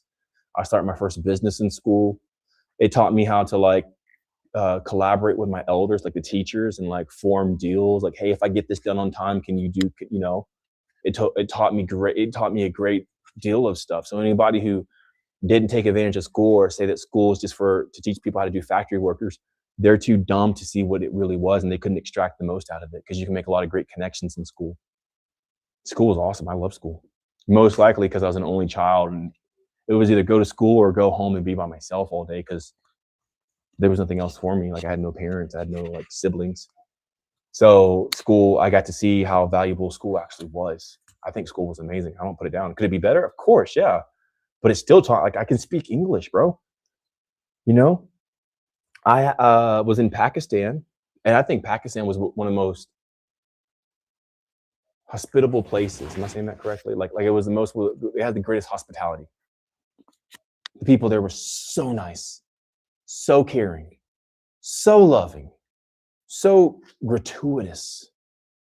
These people were amazing. I love Pakistan. It blew my mind, and it countered all biases and preconceived notions that I had going into the country. Like it blew all those away, because the people were gracious and loving and caring, and Pakistan was awesome. But the security guard who I had in front of my house, I couldn't really speak to him, especially through a translator, because he couldn't read. This man was like 50 or 60 or somewhere in there. And this man was never taught how to read.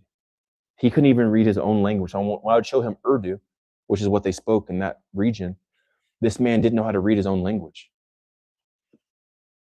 People are like, well, school's for factory workers. Can you read? Can you look at a sign and know what it says? Can you read text on the paper? Dude, school have taught you that.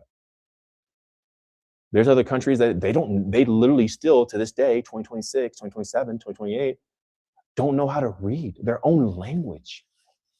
So it was so difficult to talk to this man, because I couldn't speak Urdu. I couldn't use my translator to talk to him, and he couldn't understand barely the translator app if it would translate from English to Urdu, because the accent and the way they would say stuff wouldn't be correct. So it was very hard to talk to my security guard to get him to do anything, because he didn't have proper schooling.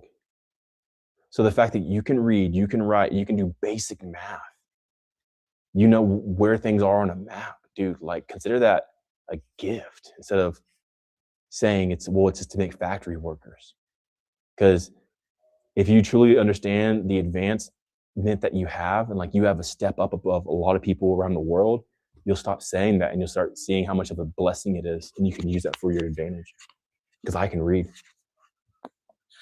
I can speak coherently, and now I can formulate all this stuff to create success for my own life. So yeah, that's what I would say. I like school. School was cool to me. I have nothing against school. Could it be better? Of course, yeah. But like, it's what you make of it. A lot of kids are stupid, and they're not making the most of it. Me, I hired my first employees from school. So whenever I was like 16, I hired other kids in my school to work for me. So anyway, moving on. Next. Okay. So, and Paul asked, do you know which places have what type of energy? I haven't been to all the places in the world, but I just told you some. So here in Nepal, it's head energy. Again, in Goa was stomach energy. In Sri Lanka was reproductive organs. In Pakistan was heat energy. In Uzbekistan was cosmic energy. In Kyrgyzstan, it was natural flow energy, like skimming energy. In Kazakhstan, it was the plus energy. So like your energy beyond energy plus. In Mongolia, it was electrical energy. In Korea, it was psychic energy. In Laos, it was internal embodiment of energy. In Vietnam, it was no shame energy. In Cambodia, it was a loading zone. It was just a lot of copy paste. It was a loading zone. In Thailand, it was the substance energy that could get you beyond. So like in Thailand, like you can have to go beyond your natural measure. In Indonesia, it was the echo energy, and so on and so forth. That was some of the countries I've been to. But yeah, totally. I've been to 31 countries so far. So yeah, I've embraced and imparted a lot of energy, which is why I'm like super now. Because like every country I go to, I keep getting bigger and better and stronger and more powerful. Because I keep going to these places and on taking these different types of energy on purpose. I'm not here to travel. I'm not here to be a traveler. I'm not a tourist. But I'm here to get specific types of energy so I can become this powerhouse that I am. You know. So, because not by power, like physical power, not by might, not by physical force, but by the energy, by the spirit. And I'm making my spirit more indomitable by understanding it, by operating in certain types of energy. All right, what we got, guys? I'll be on for a few more questions or something like that. Maybe like, a good time, but we're gonna start wrapping it up here soon. What you got? Okay. Talk to me, baby. So EV asks, for someone who can't be in nature, is consuming cannabis a good That's way a lie. That's a lie. That's a lie that you imprison yourself with. Everybody can be in nature. You can find a way. I don't care if you're allergic to freaking dirt. You can find a way to be in nature. So don't set yourself as the prisoner. Don't set yourself as the displaced. Don't set yourself as like, oh, I can't be. Or you've already lost. And now you're trying to just cope and crutch and supplement. No. Quit making excuses and make a way to be. Cannabis is not a substitute for you not being able to be in nature. That's for the addicted, who are addicted to those substances. They're addicted and they have no power. If you can't be in nature, you have no power. And you're willingly giving up your power. Hey, Lele, will you give me some now, please? Right now said, haha, if you guys love hospitality, come to Trinidad. You know what's funny? I'm actually not a fan of islands. I don't like islands. I am not an islander. I'm sure Trinidad's going to be beautiful and amazing, but I'm not a fan of islands. Even Sri Lanka, dude, Japan, like those are just giant islands. I'm just not a fan of islands. Like, I don't know what it is. I think because I'm an earth dragon. So like in the Chinese zodiac and stuff like that, I'm an earth dragon. I like big land mass. I like property, like owning. Like I don't like tiny little apartments. And this is just separate from islands, right? But like ultimately, I don't like tiny little apartments or studios or high rises. I like big expanses of land, dry land. I like deserts. I like, it's like big pieces of land. I'm not a fan of the ocean's cool and I do like the beach, but like I'm not like when I go to islands, it's not my strong suit. This has nothing against Trinidad. I mean, I think Trinidad's probably freaking amazing, but like water and islands are not they don't work. That's not where I thrive. Even here in Nepal, it's raining right now. I don't thrive in water. I thrive in like the desert for whatever reason. When I go to the desert, I just get so powerful. Like I'm like solar powered for some reason. Like that's probably why I don't drink water. I haven't drank water in like 6-7 months since I guess December in Pakistan, November maybe. So yeah, probably like 8 months almost. Yeah, it's crazy. I don't need water. I do a lot better without water. Like I'm more keen, I'm more sharp. In the desert, I'm just like, I just know what to do. Even here right now, it's rainy season in Nepal, and like I could feel my psyche being like muffled and diluted. I'm like, ugh, it's too much water. It's moldy, you know. It makes you moldy on the inside. Oh dang. Yeah. And then LOLYC said, can you explain prayer, its purpose, like what I don't to pray. do? I don't pray. I don't pray. I think there's higher ways. I'm just saying, like my antiquated ways from what I knew, what I was aware, I would pray and I would get an answer. Now I don't need to pray. I think prayer is it's a blunting of the mind because you're putting something. Thank you so much. In the way of you with direct access to it. When you understand what is, you don't need a, oh God, please do, because you understand this reality is just tangible and it's malleable and intangible into the tangible. So it's this intangibility that when you operate in this, it forms the malleable into the tangible in the expression that you want, and you never have to pray to do anything or affirm or declare or manifest in any type of way. And so prayer is an inadequate approach because there's a more efficient way to arrive at the outcome that you desire. I'm not saying it's not effective. Like, yeah, you can run and lose weight. You can fast and lose weight. But there's also a way that you don't have to run or fast. And you can still have this thing and it'd be more powerful. I go to the most powerful way. And Splendidly Intrepid said, yes, there's a lot of benefits to the school system for early education. Totally. And even later education, right? Like, I don't know how to build a freaking bridge, but I can go to school to learn the physics and the engineering of how to make a bridge that won't fall, you know, because people are clocked out on what life actually is. They let the school system lead them. Okay, well, here's this 101. Okay, class, your basics. Now you're going to go to this, this, and this. Because they're going, what do I do? But you could go in with the focus in mind. I want to be able to do this. I want to know how to do this. And then even if you don't have a major, you can just take all the classes that coincide with that specific attribute. And then you make the curriculum yourself. And then you can go and learn that skill. And that's university, man. Like, I think college is amazing. I think it's great. I have nothing against college or school or anything like that. I have nothing against it. Take my money, bro. Like, I'll gladly pay $100,000 to learn how to build my own rockets or my own bridges and infrastructure. Like, $100,000 is nothing compared to the knowledge of how to make something that lasts. You know, having an engineering degree or an IT degree and all this other stuff. What's up, girl?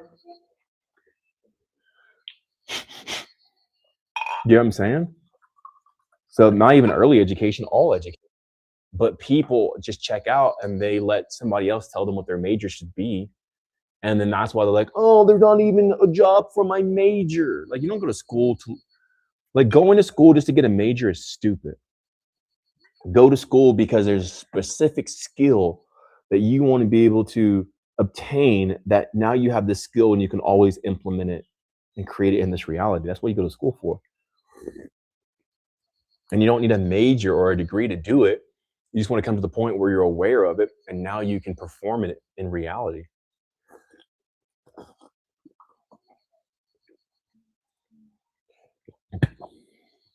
Boom. See? No, a piece of watermelon. Oh. And you ready for the next one? Or? I'm always ready, Sasha. All right. I was born for this. Aliens Are Real No Cap said, how do I bounce back from a bad day? You hear, you guys imprison yourself with your own terminology. How do I bounce back? What are you, basketball? Bouncing back is a reaction. You're reactionary. You don't bounce back, you embrace. You dig in. Your day was bad because you were ignorant of what energy the day was. So therefore you weren't compatible with it. So it ate away at you, or you were misaligned. Look at the day at what it is and embrace and assimilate to the energy of that specific day, because the sun's in a specific place and so is the moon. and the stars and the atmosphere and everything else, assimilate yourself to what that day is. And then you coincide with it, and then you flow with it, and it becomes so easy. Don't be reactionary. Be analytical, be actualizing, and then embrace it in what the day is and become that. You're not a basketball, bro. You don't bounce back. That's for the ignorant. Why were you even down in the first place? Well, because you weren't aware of what the energy of the day was. Not me. And then Splendidly Intrepid says, dovetailing from the previous question about prayer, she said, so if we're hearing you correctly, you connect to source using No, I your don't. own I self don't. No, as I a don't connect. portal? It has nothing to do with sword. Nothing. No. What was the last part about the portal? Yeah, like No, no source. No. No, I'm not saying. I'm not even your saying own that. self as the portal. I'm not the own self as the portal. I'm not. It's not source. It's none of that. I just like kind of like this last person. I just see what the energy of the day is. And when you actually see what this energy is, you can combine your energy with it, and you start creating that day with it. You start dancing with the energy of the day. You start dancing with the energy of the moment, and you create yourself in it. I'm blowing my nose. Actually, my pants are all hiked up. Can you get that for me? I breathe so much, I think it makes my nose hairs bigger. Wow. I have a lot of like thick nose hairs. And they always itch. Oh yeah, for sure. Good. Only thing I didn't like about the desert was my nose would bleed a lot because it was so dry.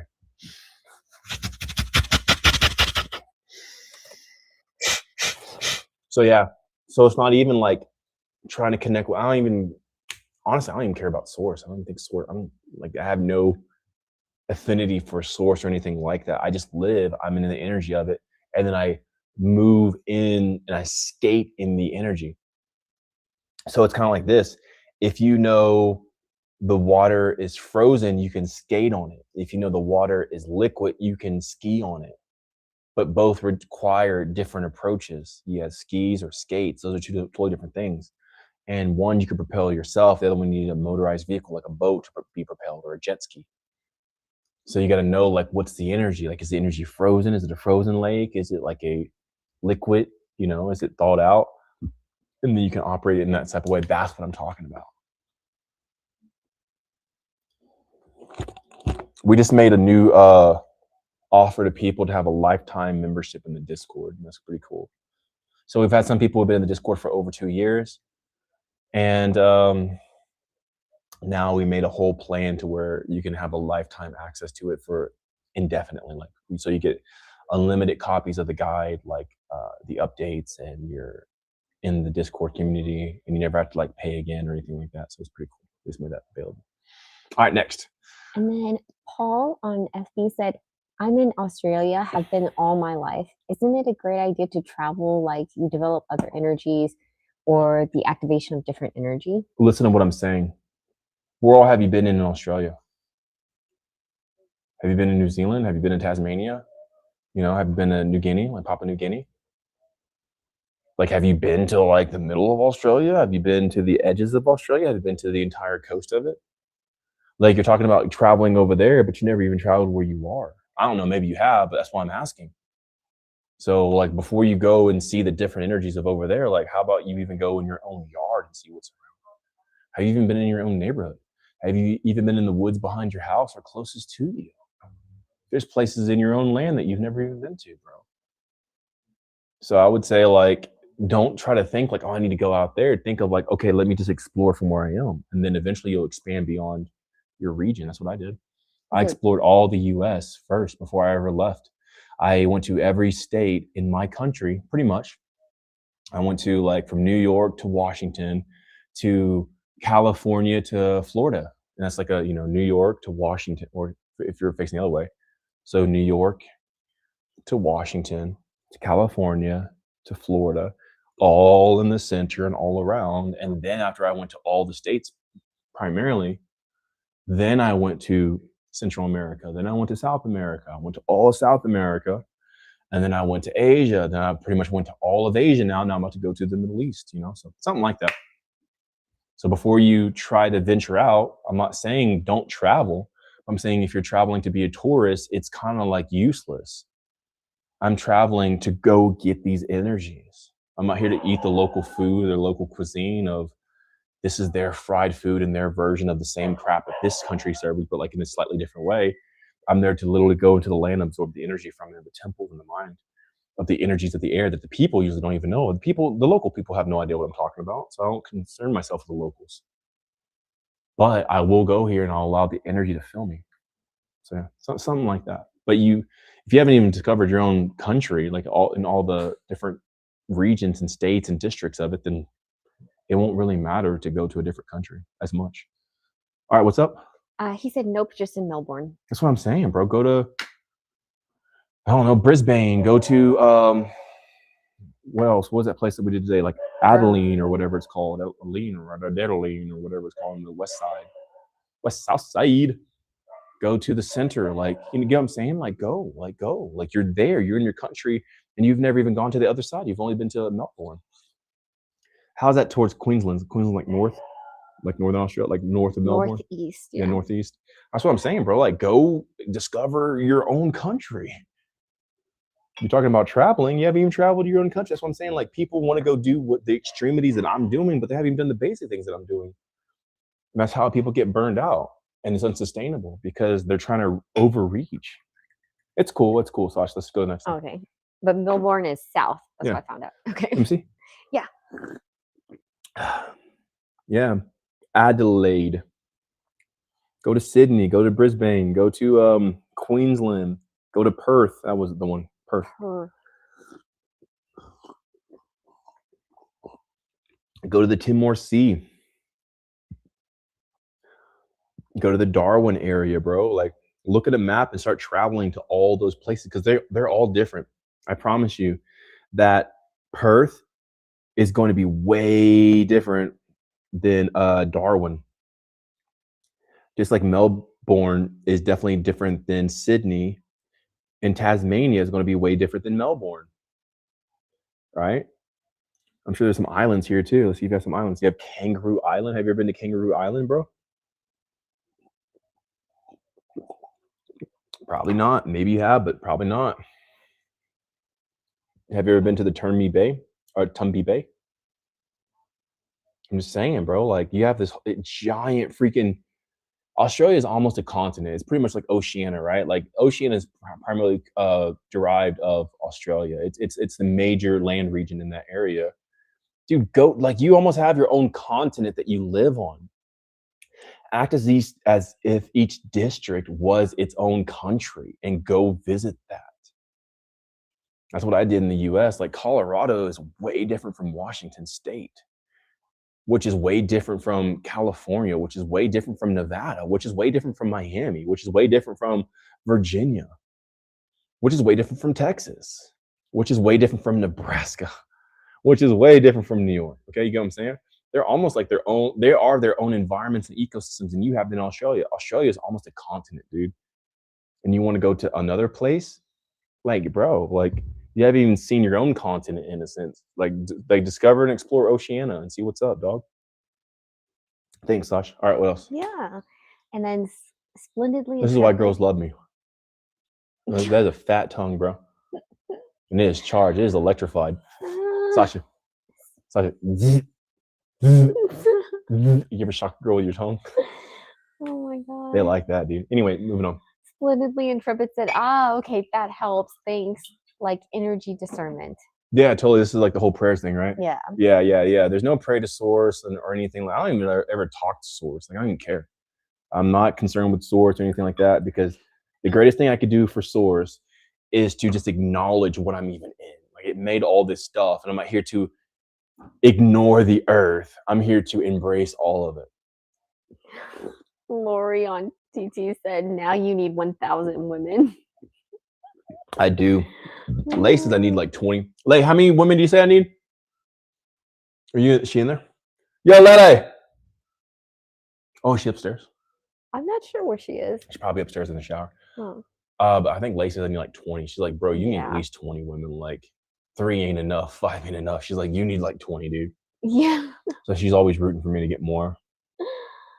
Wow. It's just the introduction phase, man. Like bringing women into this life and like bringing them into like, because you gotta have a lot of faith to live this life. If you don't have faith, you can't make it. What? Some people are saying that Australia is a continent. Australia is the primary landmass of Oceania. Australia itself is not a continent; it's a country, but it's derived of Oceania, the island. So like Tasmania, New Zealand, Australia, Papua New Guinea, and like parts of Indonesia, stuff like that. So Australia is not the full continent, but it's the majority of what the continent's derived of. Almost like Asia is primarily China and Russia, but you have like, you know, like close to 60 other countries besides just China and Russia, although China and Russia make up the majority of the landmass in Asia.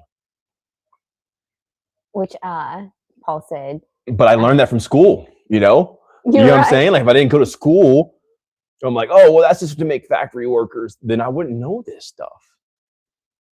You get what I'm saying? I mean, I'm able to tell you this because I took geography and they showed me, yo, this is where, no, there's probably some missing land and like the land of Mu and like, hey, what's really in Antarctica and stuff like that. But at least for the land that they're willing to show, I can at least point to it on the map and tell you geographically where the majority of things are. You know, like I don't know, give me a place. What do we got here? I'm gonna say something that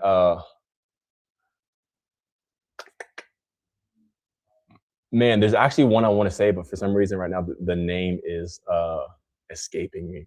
Of course, people who live in Asia would know this, but like Sri Lanka, where's Sri Lanka at? Where's Bora Bora? Where are the Galapagos? You know, where is Maldives? Yeah, Maldives, exactly. Where's the Maldives at? You've seen pictures, but where are they? Where could you find them? Can you find them on a map? You know? But there's one, man, I've gone there. I don't want to like look at the map to try to tell them, but like, where is Kundenseg? What is this? God dang it. The Borneo? island. Borneo. That's exactly it, Borneo. Like where's Borneo? Where's Kundenseg? Kundenseg you wouldn't know because it's a specific town, but Brunei. yeah. Yeah, where's Brunei? You know where Brunei is? Bhutan. Bhutan. You know the difference in Brunei and Bhutan? Oh my God, Bhutan? Bhutan? Do you know the difference? Probably not. Most people couldn't even find these places on the map. Most of these people have never left their own city. But school helped me know where these things are. Also, you would say Guyana. Yeah, where's the Guyanas? What about the French Guyanas? Stuff like that, you know? Where's Guyana? Is it an island or is it land? Is it in the mainland? Depends, you know? So either way, I'm definitely not hating on school, man. Especially when you know how to utilize everything, you don't hate anymore because like you can extract power from everything, and that's kind of what I do. I extract power from everything. All right, what's next? Beautiful. All right. And that's funny. Papa Josh was like, yo, Lele. Yo, Lele. That's how I reach out to her. She usually doesn't have her phone on her, so I can't just text her, which is kind of a cool thing, right? Yeah, I think it's great. And then let's see. Okay, Is that what it said? Wood? Yeah, they saw me to say wood. Oh, I know what you mean. They just saw me to like wood. And then I hope you guys can see it. Like my face is so much more clearer this week, and there's no like face filter. But man, if you saw me last week, I was going through the psychic push and everything. Like, dude, my face, like my eye, I look pretty aged. That's why I'm saying, like, to keep this, I have to hold my psyche in place to be able to keep my own brilliance and my vitality within me. Because if not, if I just let it go, I'll start to age like a normal person. It's a constant holding of reality and everything else. All right, next question. Energy is actually a convincing reason to travel and go around. I don't have that much interest in traveling for its own sake. Yeah. LOL. Yeah. Good. Then you're not just a program on, oh, I'm going to go travel. Like, no hate, right? But I was talking to a girl today, like on Tinder, and I'm like, yo, so what do you do for fun here? And I meant specifically here in Kathmandu, like, what do you do for fun? And she's like, travel. That was her fun. Like, so like, what does that even mean? Like, what? But of course, again, like, I'm not trying to break her down or anything like that. But like in my mind, I'm instantly thinking, like, what the F does that even mean, travel? You mean like getting on a plane and going back and forth? Or you could say the beach or like hiking, like going to a spot, like, but her thing was travel. Like, what does that even mean? Even though I meant, what do you do here in this city for fun? Like, what is there to do here? I'm trying to find new stuff to do. Like, what do you do? So the girl just said travel. And I only think she's fully coherent to understand what that even means. Because most people are so programmed, like, hey, travel is the thing that we need to do. Okay, well, what do? You go there and you eat their food. That's boring AF. You go there and you see their grass. That's boring AF. You go in there and you see their temples. That's kind of cool. To see their artwork and their history and their structure they're building, that's actually kind of cool. But to travel just to go eat some food and drink alcohol in a different location, like that's so uncreative. But when you travel to go impart into you the energy of that specific land and evolve and develop, that's powerful. And that's why I travel. That's the only reason I travel. If there wasn't energy or power, I wouldn't waste my time going to places. I'm only here to gain power and grow in power. All right. And Ramsey asked, are you the dude who eats raw meat? I'm not the dude who eats raw meat, but I am a guy and I will eat raw meat, and I have before, but it's not like my brand or my thing. I'm the dude who lives. I'm the guy who doesn't work out but has big muscles and teaches you to do the same. And I'm the guy who usually doesn't eat for like hundreds of days and then still grows in muscles. I'm the guy who says very obvious things, but yet powerful that no one else was thinking. I'm that guy. And Jay asked, a lot of people don't even know that Guyana is mostly French people. I think there's like 5 different countries actually around that region that are all French. And yeah, the French Guyana and stuff like that. Aha! And then Sheena's Gotcha. on IG asked, have you been to Kerala, the state in southern end of India? Kerala! Nah, only place I've been in India was Goa because there's just too much pollution, man. Like India is beautiful, but man, they wasted that air quality with all the pollution. I can't stand it. Like, I don't like pollution. So I even skipped Bangladesh, bro, because I'm just like, I'm not about to stay in pollution. Even Kathmandu, it's pretty polluted here. You look out, you can barely see through the cityscape. So yeah, the only place I stayed in India was probably like the most non-polluted place, which is kind of like Goa. And even then it was too polluted for me. I'm like looking up, I'm like, there's a haze in the sky. It's just polluted, bro. So yeah, I didn't really go too many places in India. Actually, I just went to one place and then I got out. I'm like, okay, give me the land. And it's real. The energy in India is so real, man. Those people are so creative. There's so much creativity and passion and emotion in India. It's very much that. And it was real. It's crazy. It's crazy, the energy and the creative energy and that type of passion that's in India. It's amazing.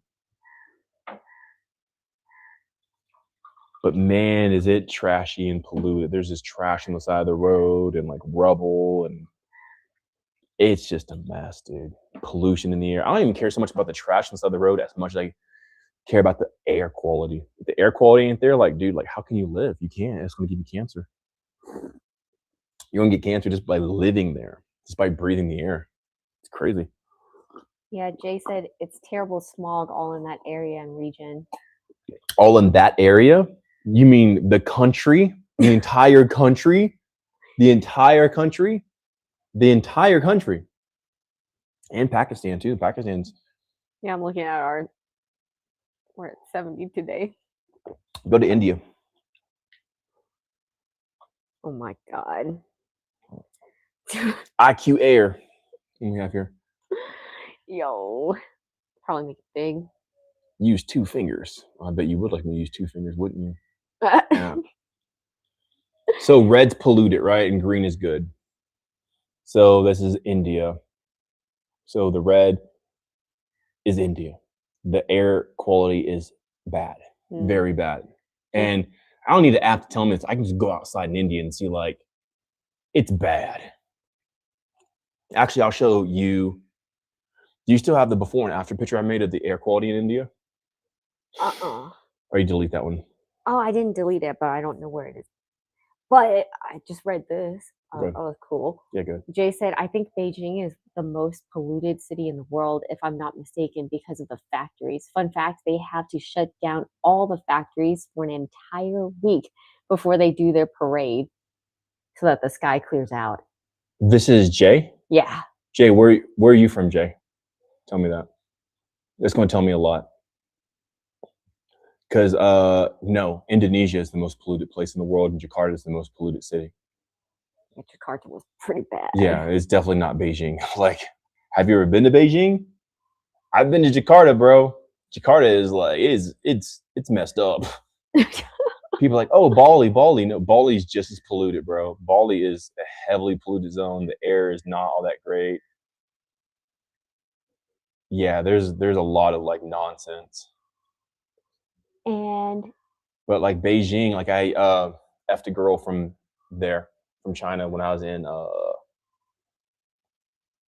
where's Shayna? Thailand? Where did I meet Shayna at? I think Thailand, right? Thailand. Or Vietnam. No, I think it was Thailand. It's funny because in Thailand I got with almost every girl but Thai women. Oh yeah, you're right. That was Chiang Mai. In Chiang Mai. Mm-hmm. I got with Indonesian girls and Chinese girls and Vietnamese girls, or all kinds of girls, but I got with very few Thai girls in Thailand. So it was very interesting. But she's from China, and she showed me Beijing, and she's like, it's not like that's just propaganda the Western people post to try to manipulate people about China. She even said that they don't, like when I showed her like the credit system or whatever they have, like the personal identifications, whatever they call it, right? Like the personal ID, and they track people and they deduct points, stuff like that. She's like, what are you talking about? Like, yeah, you guys have a system to where like if you jaywalk, it'll like go on your record and stuff like that. She's like, we don't have that in China. I'm like, yeah, like if like, this is what they say in the West. Like if you guys do certain things, like they take your passport away and like you can't go and travel. And she's like, I've never heard of this stuff. So she's like, a lot of stuff that we're fed in the West is, she was saying, she's like, she didn't say it was a lie. She's like, we don't have that. And I have no idea what you're talking about. We've never had that system in place. I'm like, what about all the pollution in Beijing? She's like, no, she's like, we have foggy days and stuff like that, but it's not like bad pollution. So they'll take like a foggy day and they'll say, look at all the pollution in China, but like that was just fog. So she's like, a lot of stuff that you guys are hearing, or at least what she's like, what you're telling me, like that's not true here. So I kind of deducted, I'm like, well, it's probably propaganda to try to put down China to make them seem like bad and all of this stuff, like, oh, don't go to China and stuff like that. And Jay said Vegas, and I haven't, but when Vegas? He's from Vegas? Yeah, they're from Vegas, yeah. You know what I'm saying? You're from the West, and like, oh yeah, hey, China, hey, this, hey, but you've never been. Like, I'm telling you, like, how do we know if we've never been? That's the crazy thing. We're just believing whatever's propagated to us. Like, oh yeah, look at Beijing, they have to do all this stuff. Like, do we really know that? No, I banged and asked the Chinese girl. So I banged it and just like interrogated her. Okay, look, now that we got that out of the way, what's up with your country? Like, do you have a credit score, a social crediting score, and this and that? I actually took her out on a date and I just like drilled her like, hey, are all this stuff they're saying about China, is this actual? Like, what's it like and all this other stuff? She's like, dude, none of that stuff is anything like how it actually is. So yeah. And then Sheena said northeast part of India is a different place. It's not as polluted, and so is Kerala. Northeast? No, northeast is heavily polluted. That's right by Bangladesh. What are you talking about? Northeast? That's the more heavy. Yeah, it'd be like way polluted over there. Like you're like, where are they from? Are you from India?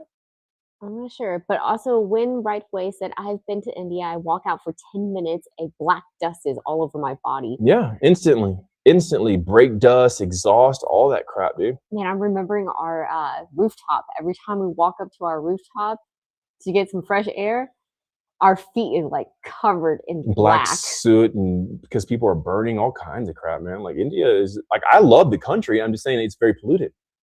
I think it's a great country. I think it's amazing, but I also think that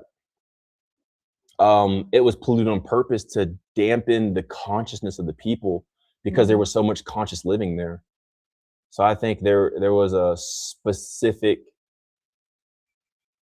plan against the consciousness of the people of that land, and that's why there's so much pollution there. Dang. That's what I would say. Well, I can't say yes or no to that because I'm like, dang, that happened to Iran. So I'm like, dang.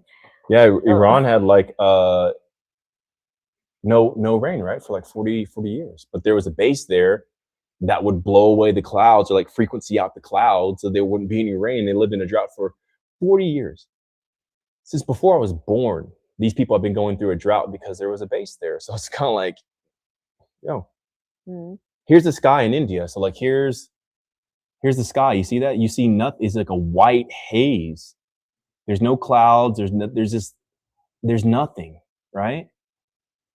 That's India. Where's the blue skies at? And I'll show you guys there, because there was a day I finally just said F this, and I started rebuking the sky. It actually cleared the sky and all the pollution went away. I'm in that moment right now. India was heavy for me, man. There's a lot that happened. Jay said it could be propaganda. Who knows? 100%, bro. Like you're like, I love you, but let's just see the things that you did. And it's not judgment towards you. You said this about a city as if it was fact, and you've never even been there, but it was so implanted in your brain. Like you're like, oh yeah, this is not like, like you've been there. That's how deep the manipulation goes. You're speaking things that you've never witnessed, but you're saying it as if you were an eyewitness to it. That's the weird thing about taking ownership of stuff. He said when Trump went and visited, I saw how polluted it looked. And so that's what about whenever Joe Rogan, they said he was sick and he got the vid and they desaturated his body? Oh, look, Joe Rogan's sick and all this other stuff. He has the vid and all this other stuff. Like Joe Rogan's like, that wasn't me. They desaturate the video. You don't think they can do that? Because China has no way to stop them from showing you guys footage like that that's been doctored or edited. What is China going to do? Come over here and tell you the truth? They can't. There's firewalls. They can't say what actually happened. And they might do the same thing about the US and start propagating about the US and stuff like that. Like, you trust what they're going to show you, especially about their enemy or the people that they want you to hate? One thing I love is, like, when was the last time that you guys actually hated the Iranian people when they actually come and did something to you? The Iranian people have never done anything to you. You probably never even met one besides at a gas station or something like that. But they trigger you to hate people. People from Iraq and Afghanistan and these people never did anything to you. But like, especially like, 2001 and stuff like that, there was this big hate towards all these people in this specific people group. But you'd never been over there. You'd never heard them speak. You never heard their news. You never heard anything about these people. But what these people told you about them.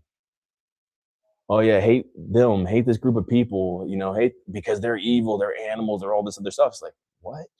You've never been there. You've never witnessed them. You've never even talked to a person from that region. But their manipulation goes so deep, it has a cognitive bypass. It bypasses your executive functions to where you automatically say, hate Muslim people. I was in Pakistan, and I actually extended my stay there because it was so beautiful. I was going to be there for a month, but I ended up liking it so much. I'm like, I'm going to stay for an extra month because I had such a pleasant time in Pakistan. It's like almost 100% Muslim. Everyone was so nice to me and so caring, so willing to like help me and be there for me. I've been to 31 countries. Those were the nicest people I've ever met in my entire life. In my entire life. I agree with that. And we've been around really nice people too. Yeah. I'm not saying everyone else was crap or like everyone else was bad. Like, no, I'm just saying like these people were extra, extra, extra, extra nice. So loving, so caring, so willing to help and even give stuff for free and everything else, you know? So it's just like, but we've been taught to hate people who we've never met because that's how deep the propaganda goes. That's how deep the cognitive bypass is. Like they'll just say something and then we'll say, oh yeah, China, Beijing, like we were there, like, but we've never been. My brother Jay lives in Vegas. Like, what are you talking about? You've never been to China. Where did this information come from? It came from them. They told you that. But you already know they're holding files from you. You already know they'll lie to you about this. You already know that they'll lie to you about how these specific 2 buildings fell. So why would you believe them when they tell you about another country that you haven't been to? What's the reason to believe that? You get what I'm saying? He said, interesting. Very interesting. In Pakistan, I was treated like a king. Yeah, these people didn't hate kind. Americans. These Muslim people didn't hate down with Americans, but the Muslim people were the nicest people, not just in Pakistan, in Indonesia. Oh yeah. In Indonesia, there's a large group of Muslims there as well. And I went there and they actually said, hey, look, we want you, like they're trying to like say, hey, look, we're Muslim, but we don't hate you guys. They humbled themselves to me. Like when we first got there, like, hey, look, we want to let you know, like, we're Muslim. We don't hate Americans. And they literally took the time to tell us that. And I'm like, why? I'm like, I didn't think you hated me, but like, there's been so much propaganda that's told to you guys who stay in your country, who don't even leave your house. You don't even leave your town. You don't even leave your yard. You don't even trust your own neighbor in America. That's why you get these home systems and these rings and stuff like that. So you just stay a good little boy and stay where you are, a good little girl, and like, hey, watch out, there's danger out there. That when you actually go to these places, they're like, hey, look, we don't hate you guys. That's what they told me in Indonesia. That's what because I would rent houses and stuff like that. The place I rent, they're like, hey, look, we want to let you guys know, like, we don't hate you. We love you. And we just want to spread love and peace. And, you know, assalamu alaikum, peace be upon you. That's all we want. And they were the nicest people. And it was not for show because whatever we needed, like, hey, man, can you guys get us some coconuts? Hey, man, can you guys get us some like raw milk? Hey, man, can you, whatever we need, like, hey, yeah, we got you. We're on it. And they're like that in Pakistan. They're like that in Indonesia. They're like that in Malaysia. There's a big Muslim population in Malaysia. In Kazakhstan. Kyrgyzstan. They actually really look up to Americans. Like they are so proud that you are in their country visiting. Uzbekistan, they're like Muslim. Like it wasn't even like they didn't even care. It wasn't even like that. So, but in your crib, what's that little boxings for the babies that the babies have? Yeah, it's a crib. Well, that's the crib that they sleep in, but what's the little boxing with the nets that they can kind of crawl and stuff like that? I'm not sure. Their playpen, right? And your little playpen called America, they're just feeding you propaganda about everybody else so you hate them. So when they go and like drop specific explosives on these certain regions, you don't really care about those people because you've been trained to hate them. So they'll infiltrate your mind to hate this certain people group, and they'll tell you enough so that way eventually, like years later, when they go to bomb them, you won't even have any heart for these people. But when you go there and you meet these people, they're like, we never hated you. We never were your enemies. We didn't care. We just assalamu alaikum, bro. Like peace be upon you. That's all we want. You know, so it's a very weird thing that we act as if we know exactly what's happening in the country, even if we've never been there before. It's like that with China, you know, from Shana telling me, and it's like that with, you know, being in these Muslim countries firsthand. I was kind of scared to go to Pakistan in a sense. Like I wasn't fearful, but I was very like, my head was on a swivel. I'm like, what's up? But then I get there and like everyone's so nice, it like melted my heart.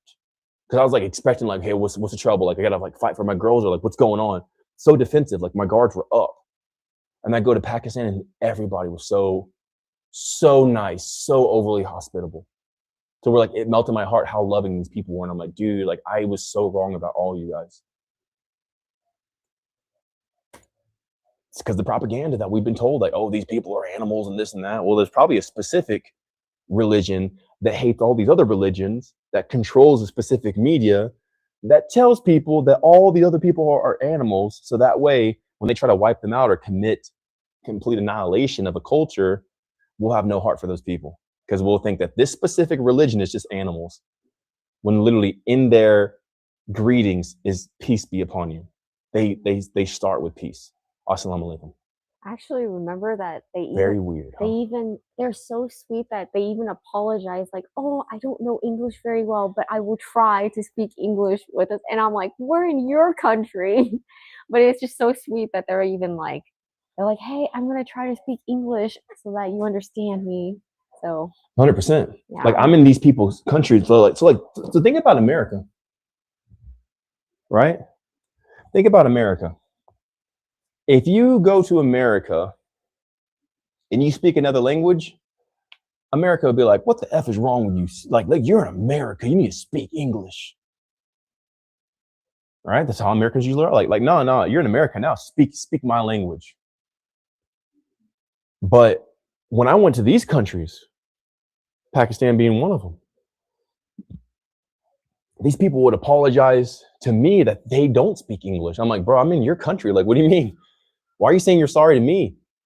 I'm apologizing. I don't know your language. I'm like, no, I'm so sorry. I don't know English. Like, why would you know English in Pakistan? Like, why would I expect you to know English or Sri Lanka or India or any, like, why they would apologize if they don't know English? But you go to America and they're like, what's wrong with you, boy? You don't speak English? Get out of my country. It's like, whoa, these countries are so humble and loving and kind and like so respectful. And remember, I've been traveling nonstop for 6 years, so I've seen all kinds of countries, even in South America, like, oh, watch out for crime and cartel and they're gonna rob you and all this other stuff. I went to every country in South America except for Venezuela. That was the only one I didn't go to, probably because the same propaganda type stuff. I don't know, maybe Venezuela is pretty crazy, but nonetheless, I was in Ecuador and Peru and Bolivia and Chile, Argentina and Brazil. I even went downtown Rio de Janeiro and Sao Paulo and stuff like that.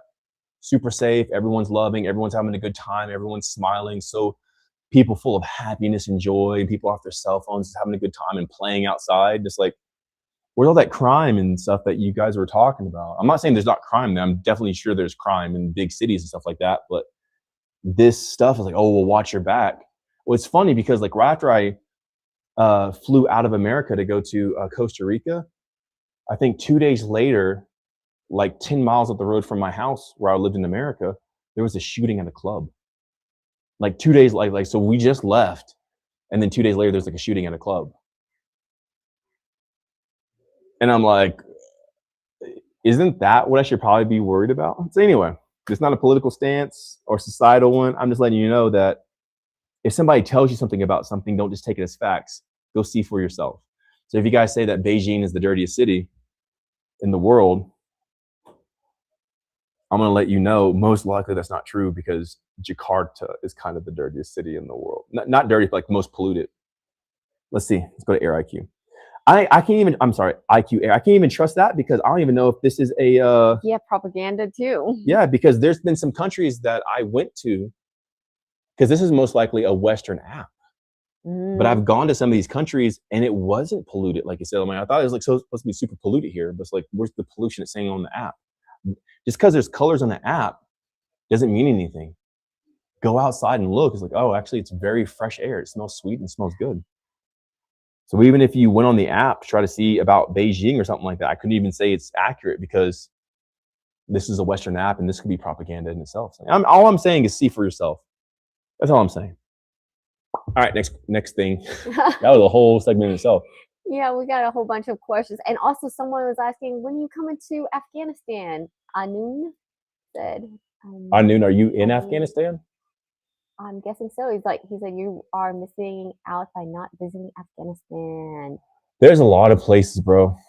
And there's some countries, again, I didn't go to El Salvador, Guatemala. I didn't go to Venezuela or the French Guianas. I'm probably not going to go to, man, I always forget the name. I don't know why. What's the place that China wants to take over? It's an island. Thailand. I mean, Taiwan. Taiwan. I'm probably not going to go to Taiwan. I'm probably not going to go to Turkmenistan. You know, I'm sure it's great in Turkmenistan. I'm probably not going to go to Afghanistan. Bangladesh. I'm not going to Bangladesh. Bhutan. I would go to Bhutan, but Bhutan's like so crazy. I'm like, it's $100 a day to be there, and I have 3 people, so that's $300 a day. I like to go to a place and stay for, a month. It's like $9,000 or something like that if I was going to go stay there. Just to be there. $9,000 to be, not even including food and everything else. So I'm like, I think I can pass on that. So yeah. Or Brunei, whatever you say it. Anyway, cool. Next. I thought this was an interesting comment. Dan was like, we left and 2 days later there was a shooting. And then he said a guy left Hiroshima and 2 days later the dirty bomb dropped. Yeah. Interesting. I'm on the whole same with the whole nuclear thing. Like I'm not convinced about it. You can drop a bunch of like fire explosives and stuff like that. But like if it was nuclear, it was just one, where's the crater? Because for something to hit a circumference that large, there would have to be an impact crater. Massive. There would have to be a massive impact crater for something to be, because that's the epicenter of the explosion. So there's no way there could be destructive buildings. There would have to be a crater. Because if it's going to be that freaking big, so I don't really believe in the whole like nuclear explosion. I'm personally not convinced. Because, where's it at? Where's the, you could show footage, but it could be doctored and all this other stuff. Where's the crater at? Interesting. I never thought about it like that. I'm like, whoa. There have to be a huge crater.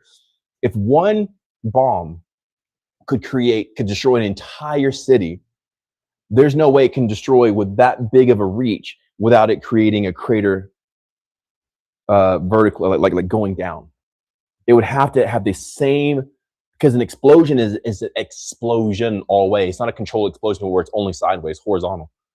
It'd be spherical of how it expands.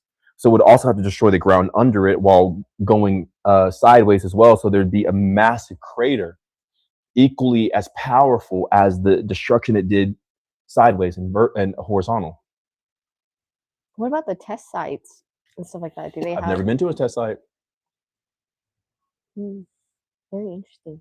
You're not making an explosion that can take out an entire city, but the ground under it didn't disintegrate, or like it's impossible. Like you're not destroying the building 10 miles that way, but the place where it was dropped is like unscathed. It's like, well, it's still flat land. The land's even. White Knight said they don't detonate on the ground; they detonate above ground. That's what I just said. They detonate spherically, so you're not hitting something and destroying a building 10 miles away, but not destroy what's right under it. It explodes in a sphere. Eventually, all the heat from it makes it rise up, but when it goes off, it explodes in all ways. An explosion doesn't just go horizontal. Because it explodes above it, it's going down. So you explode it over the city. So bam, there would be some sort of indentation that's deeper here specifically than any other spot. So if you put water over here, it would sink and go down to the lowest point. Here's the city, here's the bomb.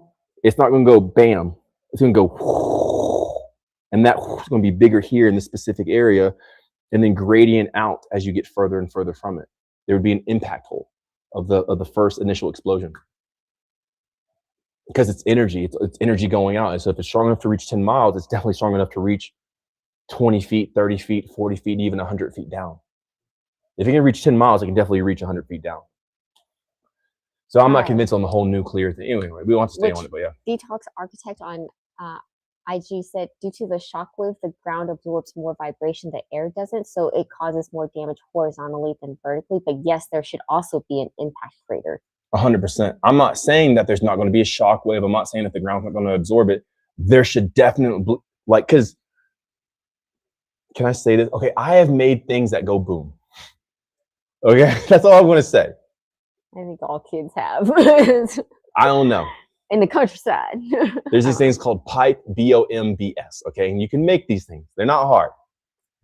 And I've made my fair share of them. I don't care how you make something that goes boom. There's always some sort of detriment under it that impresses in,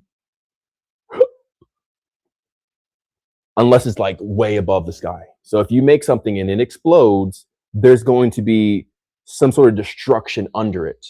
There wouldn't be a bunch of like little craters here and there and stuff like that. There'd be an epicenter of where the strongest force of it happened. And that should be a crater. That's kind of what it is. So Anyway, Dan's asking, so do you think it's not a nuclear? no, I think it was a bunch of small ones. I think it's propaganda, just like the false flag in the Vietnam War. And like, okay, they can set this up. I think in the same way that was set up as well. There's a documentary called Wag the Dog 2. I would say go check that out.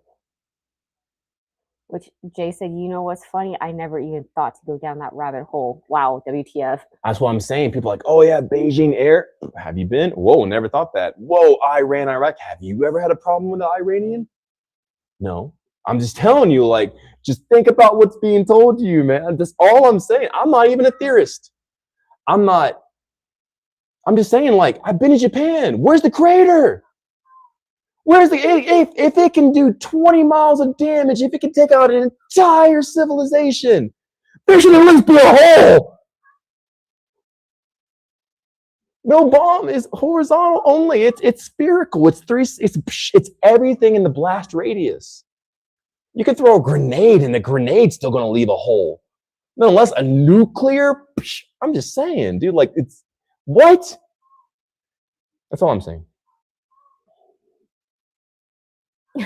That's all I'm saying. Well, Kiara said, what do you think why it's been communicated as a nuclear explosion? Fear.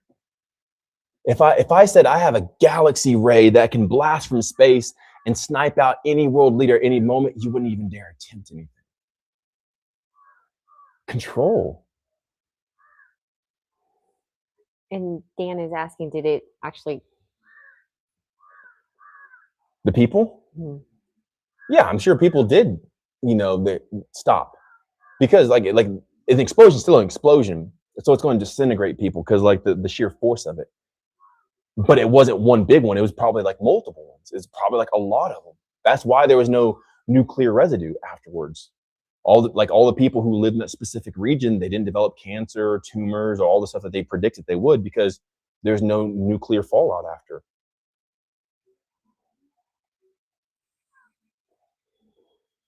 And Joel is like, wait, aren't you the dude with the diet plan while living with 3 girlfriends? I'm the guy who's just alive, dude. That's all I am. I'm the guy who's alive. I'm the guy who's alive. But yes, I have multiple lovers. I don't eat that often. And I'm a real dude who's conscious. That's it. I'm trying to find this website for you guys. And Inner Energy said, what you're saying is so cutting edge. Oh man. And maybe it's .net. I appreciate that. Like really, guys, I really do appreciate that. You son of a gun. What is it? They might have taken it down. Oh, dang. Well, Detox Architect on IG asked, who is your breathwork hero? Did you learn from someone specific? I think breathwork is stupid. That's how much you guys don't know me yet. Like, I think breathwork is dumb. Like, breathwork, it's what? It's like this weird positioning of saying I'm doing something because there's some sort of significance. I don't do breathwork. I just breathe. And I would definitely not have a hero. Like all that whole ideology and frame of mind that people would engage in, I don't even take part of it. There's no hero. There's no breathwork. I'm not even saying that to like put you down or anything like that, but I'm saying like to approach it in a manner. Man, where is that freaking? There's a movie called or a documentary called Wag the Dog 2. And I'm trying to find it for you guys. Did they take it down? They might have taken it down, but it reveals a lot of this stuff that I probably couldn't say.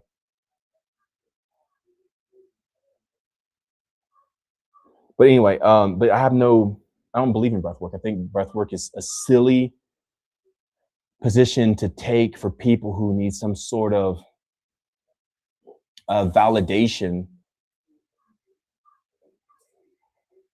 on just basic things that we normally do, like breathing.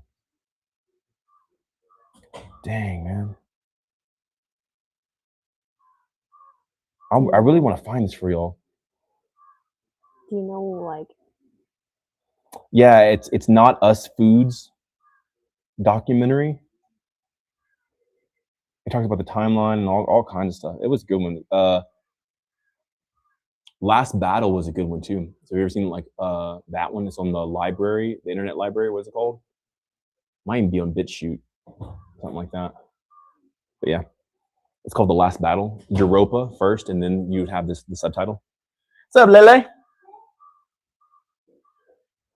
Ozzy says hello from UK. I'm treading very lightly right now, guys. Yeah, I'm really trying to watch my words because I want to continue speaking with y'all. I don't want to like, you know, but everything I'm saying is like, because you guys start thinking you don't have to think for yourself, but like really think about it, guys. These things are so obvious. Like these things are so obvious. These things are so obvious. Like, and no one taught me that. It's like, where's the impact crater, or some sort of crater, or some sort of epicenter of where something that large that could do that much damage would be, you know, dropped at. I'm just saying. Because there'd be everything in the closest proximity of it would be disintegrated, but it's equal rubble all the way through. When you look at Hiroshima.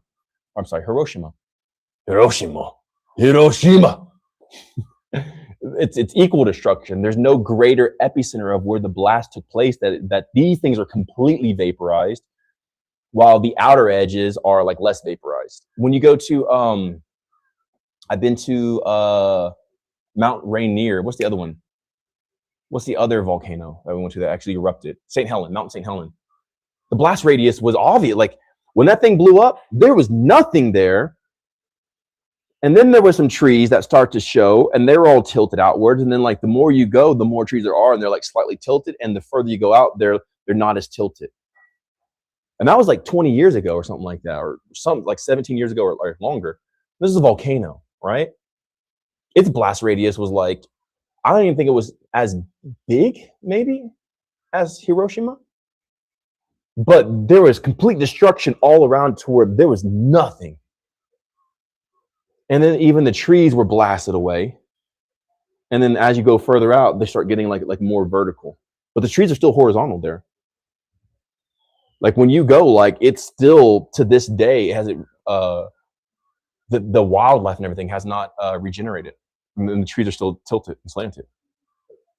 So there should be some sort of equal crater or blast zone, or like even whenever you see it, like there should be something there that comes from the epicenter of the blast. That's where it's the most powerful. Anyway, I'm off the topic now, but I'm gonna try to find this for you guys. And I think it's called Not Us Food, and then they have it on there. And that was a very powerful, eye-opening thing. That in The Last Battle. Maybe Lay knows. From Europa. I didn't. I watched it by myself. Oh, okay. And Detox Architect on IG said, just curious because your profile is MikeyBreathes. That's why they asked that. It's very elusive. It's very elusive. I'm here to make you guys stop worshiping stuff. Stop worshiping gurus and breathwork people and diets and fads and carnivore veganism. I'm like, give up all your biases, have no preference, and then you can embrace reality unbiasedly and see things for what they are. I say MikeyBreathes because 2 reasons. 1, my old account got deleted, so I had to make a new account. 2, breathing is something that can connect all of us together. So like, people are like, hey, is this relevant to me? Well, do you breathe? Yeah. Then yes, it's relative to you. Because that's something that every human has to do. So like, that's the way I can connect with every single person. Because some people might be like, well, that's good for you, but you're a big, tall, brown man. I'm a little skinny Caucasian girl or something like that. Or I'm an older, like postmenopausal Caucasian woman or something like that. Well, do you breathe? Yeah, then this is for you. It doesn't matter if you're young, old, man, woman, postmenopausal, pre-puberty, this is still for you. And that's why breathing is the thing that will connect all of us, because I don't know anybody who doesn't have to breathe. Everybody has to breathe. All right. So Chris is tuning in from the island of Great Britain. Love you, Chris. And then Splendidly Intrepid. Have y'all enjoyed this so far? Has this been a pretty cool live? Because this is how my other lives were in the past. Hope y'all when enjoy you this. started talking about that conversation over here, it jumped up here. Like lower or it went up? It went up. Like I was like, whoa. There's so many things I want to tell you guys that I would have to tread lightly, because when you start revealing this information, people start questioning the narrative. Like, yo, I can say that about Beijing because my bro Jay, he's never been to China, but I banged some girls from China. And I'm like, yo, hey, yo, this is what we say in the US. And they're like, that's not true. Actually, there's multiple girls I banged from China in Thailand. For whatever reason, I don't know why. I guess They were visiting. yeah, I guess so. Chinese girls are just ready when they go to Thailand or whatever it was. But yeah, like multiple, like that's not how we live. It's not crediting system. Because you know, like Chinese, they say that there's a Chinese credit score, and if you do this, you whatever, right? You've heard it, I'm sure, because that's what the main narrative. When you talk to Chinese people, like we don't have a credit score. We just live normally. If you get a ticket for doing illegal stuff, then you know you have to pay the price, you know, like lawfully. But we don't have a credit score. We don't do that stuff. There's not all these like monitors and surveillance stuff like that. Like they have cameras for their own like CCTV, but it's not some sort of crediting score that's tracking you with an ID number and stuff like that. Like she's able to travel. She has her passport. She's able to go to other countries and all this other stuff. So yeah. All right, cool. How do I see who I'm following? Because I'm gonna find this for them. How do I see my subscribing pages? I actually don't know. Subscriptions. I don't use YouTube like that. I don't either. I got it. Okay. All right. It's called Not Us. Holy crap. Man, I'm about to turn you guys. Dude, I'm about to give y'all the, what do kids say nowadays? I'm about to give y'all the, I don't know. you know that thing that they say about to turn you on or give you the whatever. You're probably asking the wrong person. I know I'm asking the wrong person, but I just want to say it because I know the audience will know what I'm talking about. Okay, I'll be right back. I need to. Well, read one more to me. Okay, Detox Architect said, and since becoming more awake, how do you find being in environments which is less pure and clean? And Nathan said, hey. What's up, Nate?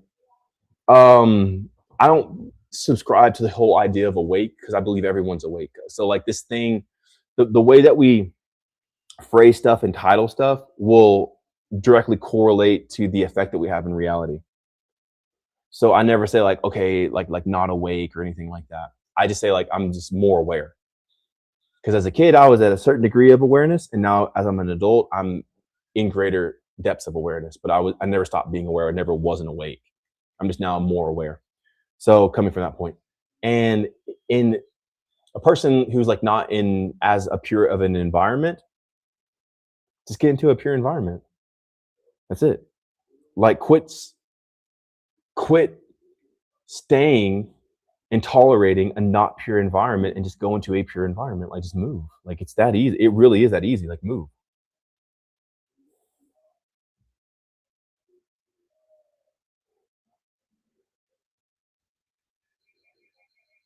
It's that easy. Just move. If you're not in a pure environment, create the pure environment and just go into a pure environment.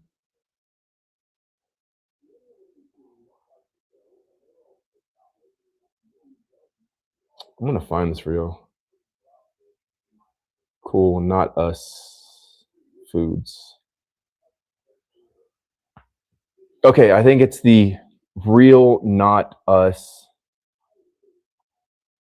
is the page. This is a great page to go follow. The real Not Us. The real Not Us. And I think in their thing, they have this here. I don't know if I can say it, but that word. You go in there in the end of it, they talk about the wag the dog too. Ooh, here's one right there on the topic that we were talking about. These things not being real.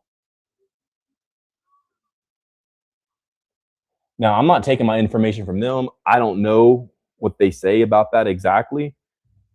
I'm just saying, like, I've been in Japan. Where's all these craters at? You can't make something that explodes in a spherical direction and not leave some sort of blast impact beneath it. Some impact that creates depth.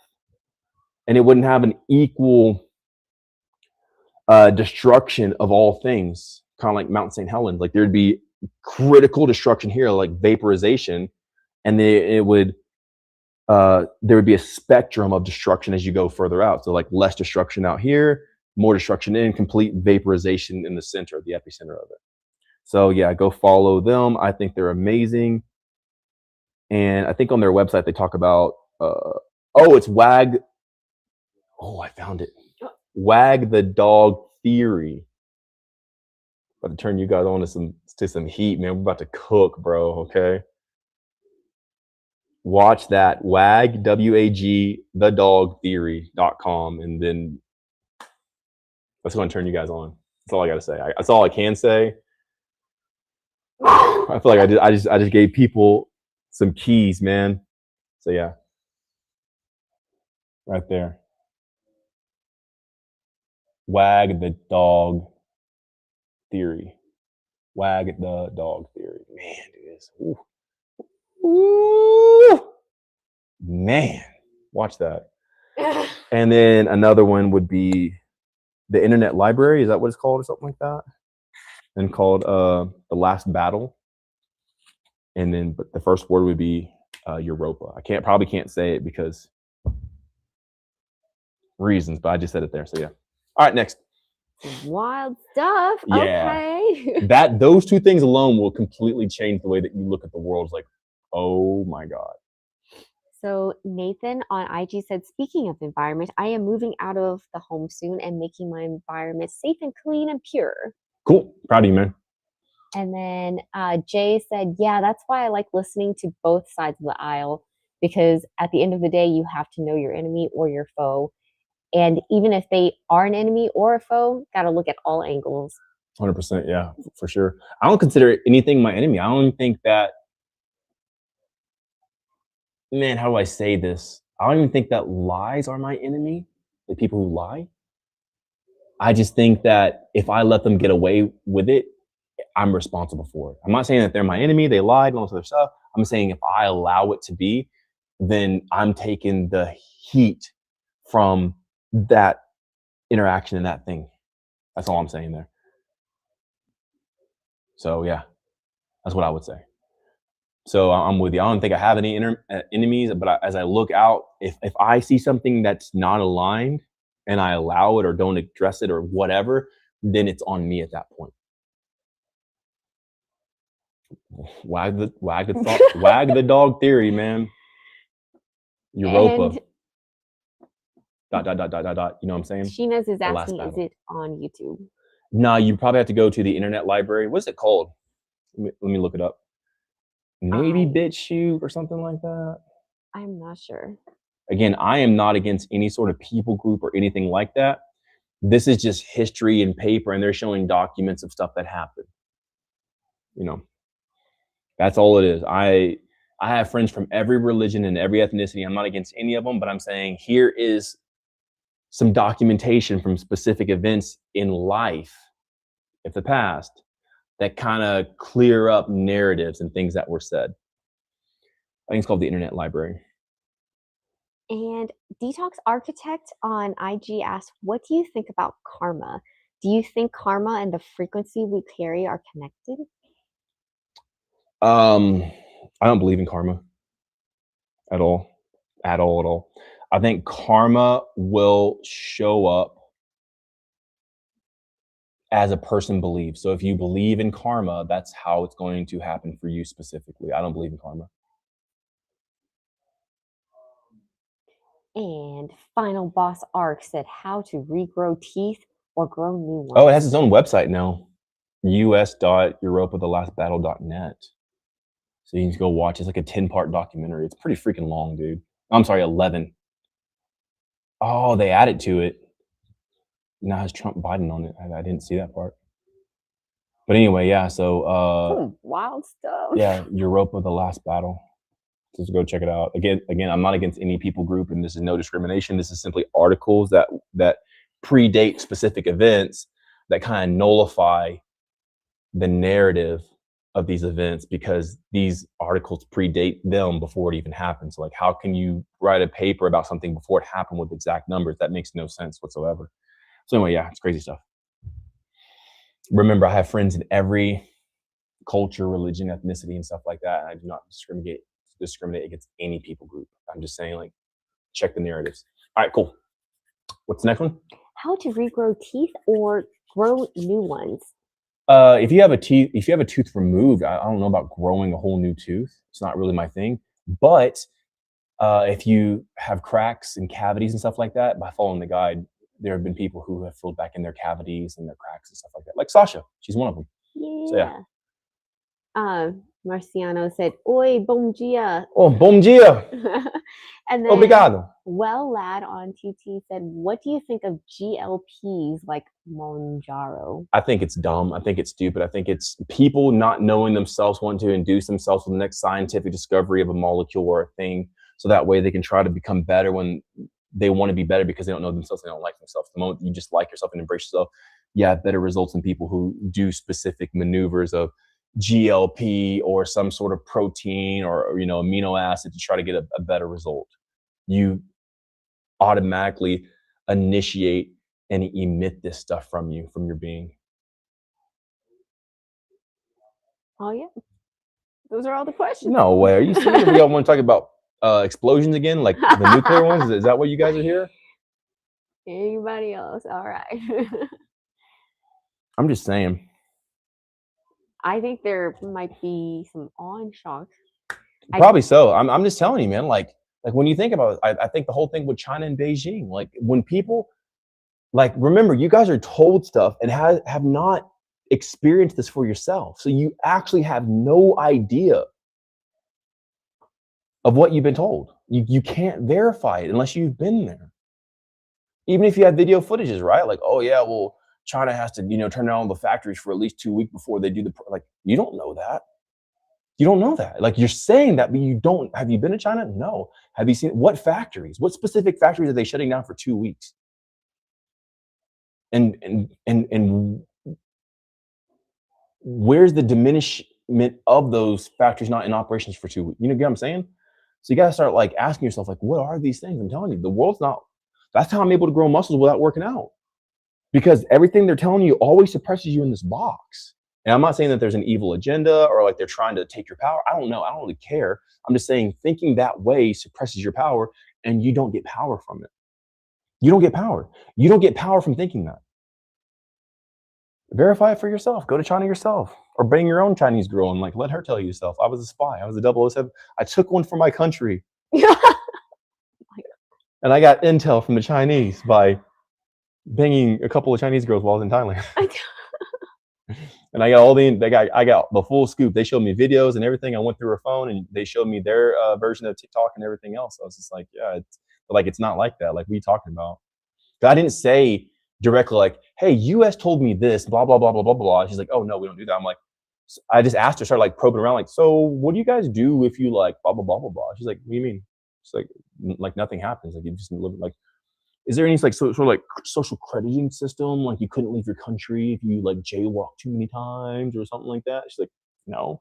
What about cameras? Are there kind of cameras everywhere? She's like, it's like normal, like any city. I'm like, yeah, but like, will they take your passport if you do? She's like, dude, what are you talking about? So I kind of like just, pulled it out and stuff like that. And like in a total normal conversation, it was nothing like what we've been told, in the Western civilizations. But of course, it's propaganda to hate your enemy. So whenever this country goes to invade it or do anything on it, then you already don't like those people who you've never met. I've never met an Iranian person who was mean to me. I've met some pretty racist Chinese. I've met some pretty racist Asians. I can say that for sure. Probably those Asians' moms didn't want me to get with their daughters. Like, they're pretty racist, but I did it anyway. But either way, like, there is no, like, when I met people from China for the first time, like, for real, actually my prom date was from China. She's from Hong Kong though, but like, they've always been cool with me, So like if a person can lie to you to hate a specific people group, you won't want that people group to thrive or succeed. You'll automatically be rooting against them. If I told you a bunch of stuff about like, oh man, the people of Nepal, blah, blah, blah, blah, blah. Well, if they came over to Nepal and did something, like, you wouldn't care because you'd already lost your heart for them. And that's what a lot of propaganda is. you losing your heart for mankind. So if anything turns you against mankind as a people group, like, oh, the Russians, or oh, the this is, or oh, whoever, then most likely there's some sort of agenda. I'm just saying, like, that's what it is. If you can't love all people, then most likely it's manipulation. I'm talking about all people. I don't care who you are. What's up, Sasha? So Mr. Dunham said Chinese are good people. The CCP is bad. I'm not sure. I don't know the CCP. Again, have you met anybody from the CCP? Have you met anybody from, the CCP? I don't know. I've never met anybody from the CCP. I can't say they're bad. I can't say the CCP's bad. Because what if, because like how did this all start, right? Britain was coming over and they were manipulating China's economy so that way their kingdom and their dynasty would fall. China got their rule back into their own hands, and they did not allow the British to come and dictate their economy anymore. And then guess what? Now China's the bad guy because they won't let the Western world influence their economy. Now a bunch of propaganda against these people. Oh, they kill their own people. Oh, they eat dogs. Oh, like just all the slander you can possibly think. I don't know. But ever since then, ever since they got their economy back, they became a global superpower. Now they're the evil. They're the enemy. They're the red. We're the blue. They're red shorts. We're blue shorts. I don't know. I've never met the CCP. I've never met anybody from there. I have no idea how they operate. But I tell you what, they're not having their government infiltrated by people who aren't from their country to destroy it from within. They seem like they're pretty sustainable. They have a pretty good seeming like a healthcare system for their people, and railway, and what else? Streets. Like if you look there, they have great roads, great highways, great streets, great people, great health. They did cut down a lot of the pollution from their own industrial revolution that they had. Now they cleaned a lot of their country out and stuff like that. So I don't know. I don't think people did that. I'm pretty sure their government made the railways, made the economy, made how it is. Did they use child labor? I don't know. Probably so. There's probably some of that over there. I have no idea. But I can't confirm it until I see it, because I know where I'm from, this group of people will lie about everybody, so everyone's our enemy. So now we think that everybody hates us. So now if we go to take their territory, their whatever, then we're more willing to support what our country's doing because we've been told.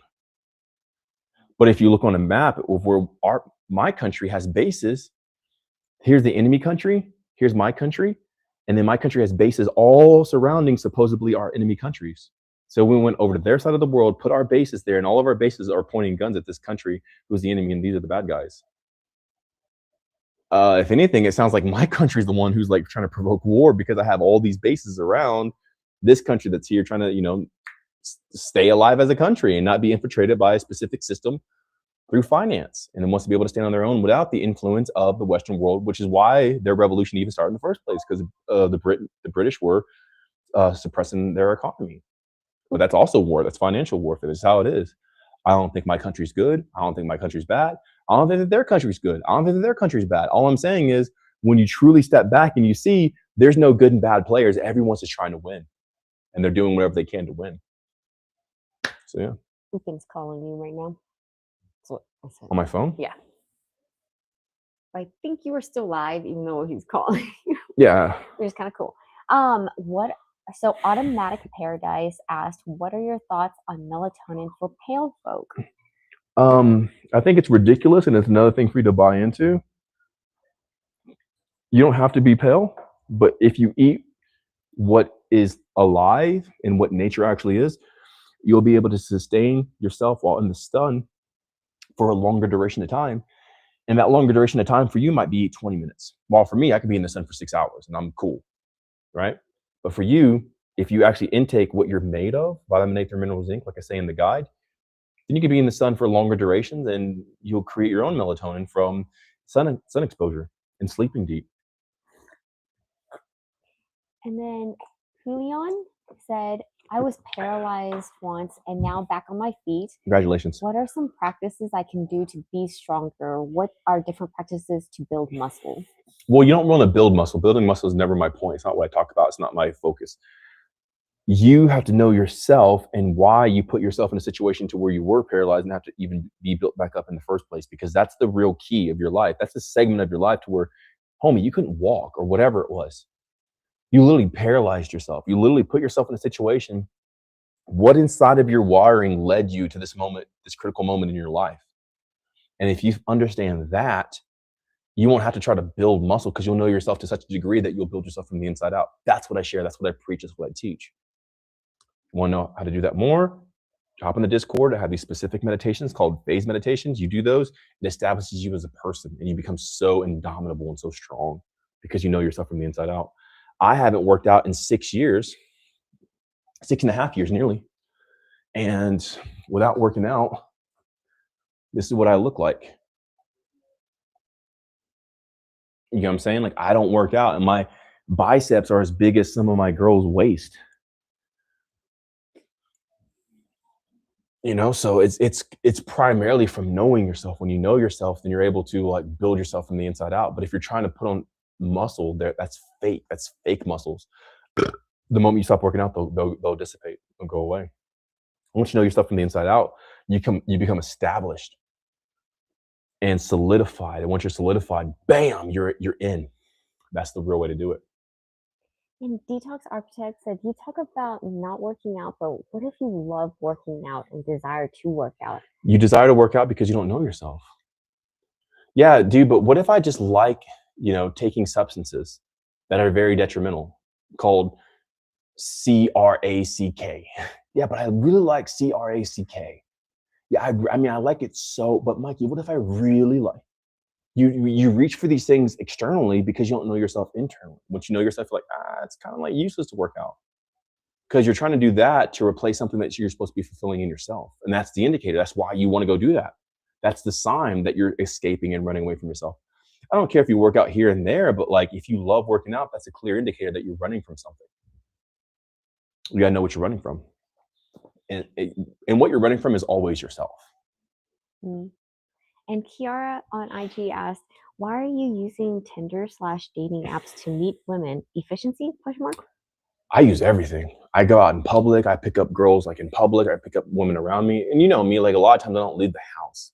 So I think Instagram is one of the best ways. It's cool because like sometimes women will find out I'm coming to their country and they'll just automatically submit themselves in the inbox. Hey, you're in my country. Hey, let's meet up, stuff like that. But besides just going out and picking up women like that, I'll also put myself out there on these dating apps and stuff like that, because it's another way to connect with people. Because even if there's multifaceted way. It's not just for hooking up. It's not just for the boink boink. Sometimes these women just truly become my friends, which is what I want in the first place. And guess what? They help me speak the language, and they help me like extend my visas if I need to. Like, they become actual friends to me, and they help me live in this specific area. So I just try to make as many friends as possible. Like the girl who I met when I first got here, right? She actually flew out to me to come meet me here in Kathmandu. She hit me up on Instagram. She's like, hey, you're hot. And I'm like, okay, cool. She's like, where you at? I'm like, I'm here. I'm in this place. She's like, okay, cool. I'll come fly to you. And I'm like, what? She's like, yeah, I'll come fly to you. And I'm like, so she came out and she flew, and I met her here, but I was from Instagram. And it could be Instagram, or I can see them in person, or like I can invite them over or whatever. But like, there's just multiple ways. Like, why am I on Instagram, Facebook, YouTube, TikTok right now? Why not just Instagram? There's more avenues, more ways, stuff like that. So is it efficient? Not really. But a lot of great people have came through Tinder and Bumble. I haven't even used Bumble, but like, I've had some really solid relationships that came through those apps. And they brought some like pretty cool people into my life. So I'm not going to like disregard them, because they are still highly effective. Now, the dating market, at least for myself here in Nepal, it's not really this type of place, because a lot of people aren't focused on boink boink, which doesn't even encourage them to go on these types of apps in the first place. Not that I'm looking for the boink boink. I don't really care. But like, when a person wants the boink boink, they're more willing to go on the apps and make a profile and stuff like that. But here, it really is a more conservative culture, to where people don't really think like that. A lot of people here don't even speak English. That's okay. But still in other countries, it has helped me. Because I've gone on dates, like even, especially in India and stuff like that. I actually met up with a girl in India that hit me up when I was in Mongolia. And she hit me up on Instagram. But whenever I met her and I met another girl, I just wanted to hang out with them. I didn't really want to do boink boink. But I think they were kind of expecting that. I think one girl got mad at me because I didn't. But it's sometimes just to hang out. So yeah, I meet girls on Facebook. I meet girls on Instagram. I meet girls on Tinder. I meet girls on Bumble. I meet girls in person. Like I'll just talk. They'll come up to me. They'll ask me for my information. Like I'm approached a lot whenever I go out in public. But yeah, it's just another way. Because I met great women on all of them. I met just as many great women on Tinder as have been on Instagram. Technically, I met Sasha through Facebook. You know, so. And then Moon Raya said, I just discovered you recently. I found so many gems in your talks. Kiara always asks great questions. I love you, Kiara. You're amazing. Yeah. What is his name? So Moon Raya said, I just discovered you recently. I find so many gems in your talks. Thank you so much for all the shared energy and time. And then she also said, or he, I'm not sure, I just joined the live, so I'm most likely off topic, but I would love to ask you. There's no topic, just whatever. We were talking about nuclear bombs earlier. Now we're talking about Tinder, and now we're talking, I mean, there's no topic. It's all good. What you'd advise a 30-year-old strong nicotine addiction, even a week of dry fasting won't stop it? Yeah, because fasting's stupid. Fasting's so stupid. Fasting, dry fasting, liquid fasting, it's all dumb. All fasting is self-denial and like ignorance of what the self really is, what you are. If you have an addiction to what, just say it. Cigarettes? What is it? Vaping? Like nicotine. So. Yeah, but like, what does that mean? Like, you just slap nicotine patches all over your face and like, you know, each cheek and stuff like that as you go out, like on your nips. Like you have like nicotine patches over your nips. Like, what does that mean? You know what I'm saying? Like, okay, addicted to nicotine. Just say you smoke cigarettes or like vaping. Like, just tell me what it is. If you're not willing to even really say what it is, that shows how you're catering and coddling your addiction in a sense, because you won't even expose yourself fully. Just like, yo, yeah, I smoke a pack a day. My name's Beth Ann, you know. You know what I'm saying? So like, when you expose yourself, you start to see yourself for who you are, and once you actually see yourself, all your addictions dissolve. Your addiction is completely tied to how much you're willing to expose yourself and embrace yourself. Yes, cigarettes. And yeah, just say that you're effing addicted to cigarettes because you don't love yourself, because you don't know yourself. How could you love something you don't know? You can't. You have to expose yourself to yourself. And once you do that, you see what you actually need. You give yourself what you need. You end up becoming more infatuated with you than the substitute that's taking the place of you. So yeah, that's what you need to do. So you need to do phase 1 meditation, phase 2, phase 3, phase 4. You need to do the self-love decrees, look in the mirror, spend time with yourself, question yourself, go in, talk to yourself. And once you do that, like that addiction dissolves. And Detox Architect said, appreciate you answering all the questions. I'm having fun. I probably have more fun than you are, dude. I'm having a blast, man. Because I probably won't go live as much tomorrow. So I'm doing it today. Yeah, there's a power session tomorrow. There's a power session tomorrow. I'm going to be in the Discord more so, like answering a lot of those questions and stuff like that. So yeah. Detox Architect said, what inspired you to move to Nepal? I didn't move to Nepal. I traveled the world. I live abroad. I've been to 31 countries so far, and I'm going to 32 soon, and 33, 34, 40, 50. So yeah, I'm going around the world to collect all the energy. So Oates said this, I don't understand why my eyes changed color when I was with my ex-partner. My eyes were hazel with her. My eyes would turn green sometimes. What's that about? Probably your consciousness. I think because a lot of people, like I share my eyes, right? My eyes are like gray, blue, but they used to be green and brown. Now they're like blue. They're like straight up gray. Like when you look at them, if you put my eyes through a spectrometer or whatever you want to call it, like the color wheel, whatever, like a hue, saturation and stuff like that, there's no color to my eyes. There's nothing that you can enhance the vibrancy or the luminosity of, or the saturation, and change the color of my eyes. My eyes actually have no more color. They're actually just gray. They're colorless, which is kind of crazy. But a lot of people will associate that with detoxing. But my eyes did this, but way before I ever took out all the toxins. My eyes already changed colors. So I actually associate it with consciousness. So as you engage in different states of consciousness, sometimes when I go to a more specific state, my eyes will change into a different color, like yellow, and they'll be more yellow. And I have some footage of this, like, whoa, that's pretty crazy. Hey, Lele, is there any blood? Will you give me some, please? Thank you. Probably don't always use this. So I partake, or I would say that the primary reason why the eyes have changed colors is the different states of consciousness that I occupy. And the longer you occupy them, the greater state of your the greater change in your eyes will be. But if you're just like dabbling in certain consciousness, your eyes will probably stay the same. When you start engaging in different types of consciousness, your eyes will change colors. And that's why I think this. Yeah, detoxing will definitely, or taking out toxins, removing toxins will change your eye colors. But I think more so it's the state of consciousness that you occupy.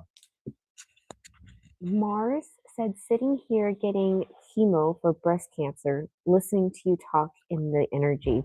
I got the life guide. Looking forward to getting going. Thank you. Any advice for me? Do you want my real advice? Do you want me like I can only give you advice if it's real advice. That's it. I can tell you, but like you gotta. I have to be able to like give you real advice. But yeah, let's move on. Once you answer me, I'll tell you, Mars. But you gotta give me the green light to be able to talk to you. And Moonraya said, I spent many years of meditating. They're the person about the Yeah, the eyes, right? Okay. Yeah. No, not the eyes. The nicotine or It's not. I didn't say meditation. I'm not. My point was never meditation. I said you don't know yourself. F meditation. I never said meditation. I'm not talking. I might have said like, oh yeah, meditate and go in, but like the main point wasn't to meditate. The main point is you don't know yourself and you don't love yourself. Gracias, señorita. I appreciate that. It's kind of orange, huh? This is cool. This is the blood of a duck. Blood of a duck. So Mars responded and said real 100. Okay. More so the reason you gotta stop doing that therapy. I'm actually done with all this. Thank you so much. You can have it or whatever you want to do with it. You gotta stop doing that therapy because that's going to kill your cells. The thing that you're experiencing, the breast C, right, is actually trying to save you, so it binds to toxins, so those toxins don't make it into other parts of your body that can, take you out instantly. So you doing this therapy is you destroying your own defense mechanism, which doesn't even get to the root of why you got it in the first place. Which means most likely you might relapse, you might do all this other stuff. So when you unplug from that and you take out the toxins and you go back into nature and you surround yourself with fresh air, all of a sudden that thing in and of itself has no room to stay inside of you or grow. It can't grow because you're not feeding it anymore. Not that you're even feeding it, but it's only absorbing the detrimental things that you're putting inside of you, which is trying to protect you. So it's actually a defense mechanism. The big C is actually a defense mechanism for people.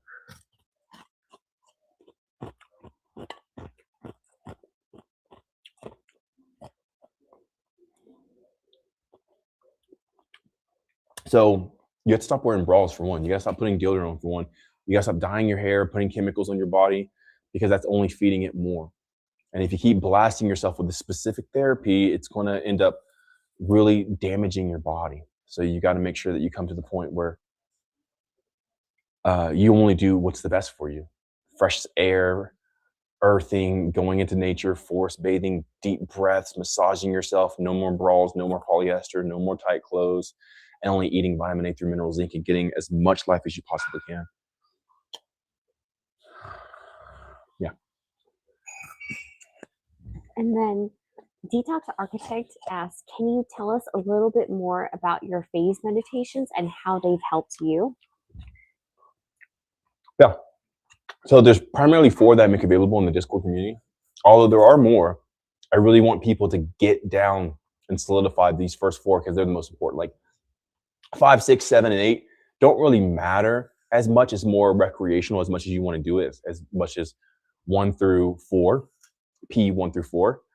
But once I understood what these are, it showed me all of myself and how I'm denying myself, rejecting myself, sabotaging myself, and all this other stuff, and actually showed me what's going on in reality. So once you embrace this awareness that these meditations reveal to you and show to you, you start living in a completely different reality that's separate from what other people are experiencing. Because you see yourself, it's almost like bullet time in the Matrix, where like everything slows down. You start having that in your own life, which brings you to the degree of effectivity. And then you can start affecting reality as you want to, so you can get the results that you are desiring. They're the most powerful thing that I can share in the guide and everything else. Thank you so much, Lily, for the blood. So once you endeavor in these, that's the purpose of getting the energy from the guide. So the guide allows you to harness energy and harvest energy, so you can go into these specific meditations, so you can start constructing reality. So that's the most powerful thing. So I tell people, do the Discords where it's at, because I give the template of in the process of how to do them. Amit on IG asked, it went up. Hold on. Well, can I ask you, are you doing seed retention thing? It's helped me a lot in my journey, and also fasting and sun gazing. Can you give me some advice? Yeah, I am doing seed retention, but it's not the main thing. There's a lot of steps before seed retention, like with the guide, what to do. I would not say to sun gaze. I think that's for losers, and I specifically say that because it's so necessary to say, because people are so ignorant that you just seeing light is you seeing the sun. I want to put my eyes in the sun just to sun gaze. I can literally go outside and just open my eyes, and that's the light you're taking in is from the sun. There's no other source of light outside in the daytime. It's the sun. So you just opening your eyes outside is you intaking the sun. So it's very silly. Now, what I would say is, if you haven't done the first steps of the guide or don't even know what life is, you're just desperately grasping for something with substance. But once you understand what life actually is, you can bypass all these methods that people are telling you to do, and you could access real power in life. And you can have effectivity and influence over reality. And that's what we're gathering the energy for anyway. That's why you're in the sun. That's why you're doing this. So you can actually have an effect in reality. Did I answer all the question, or was there something else in there? It was pretty much, can you give me some advice? And also fasting. No fasting. Fasting's stupid. And Fasting's for the weak, for the ignorant, for the belligerent who don't know themselves. Because when you know yourself, you don't have to do that. You don't have to do that if you don't know yourself. But when you know yourself, you can bypass that, because you're like, oh, I'm doing that to compensate for this area I don't know. But once you know this, you don't have to fast. Mariah said, yes, I noticed I don't love myself. Yeah, that's why you smoke. It has nothing to do with meditation. I'm not saying go and say Om or chakras or go into the, no, I'm saying like know yourself, because that's why you smoke. And the more you smoke, the more you don't know yourself. And at the level of the addiction shows, that's the intensity or the chasm that divides you from you. Once you know you, bam, you're in. And then you have everything you've ever wanted.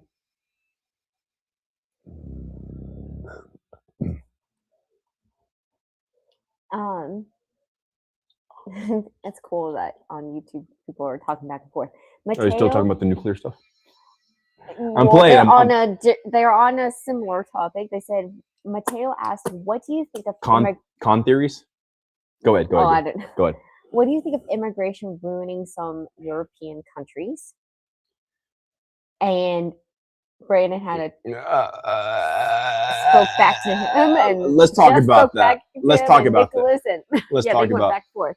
Europeans ruining their country through immigration. What do you think of? No. I know the question. Ruining?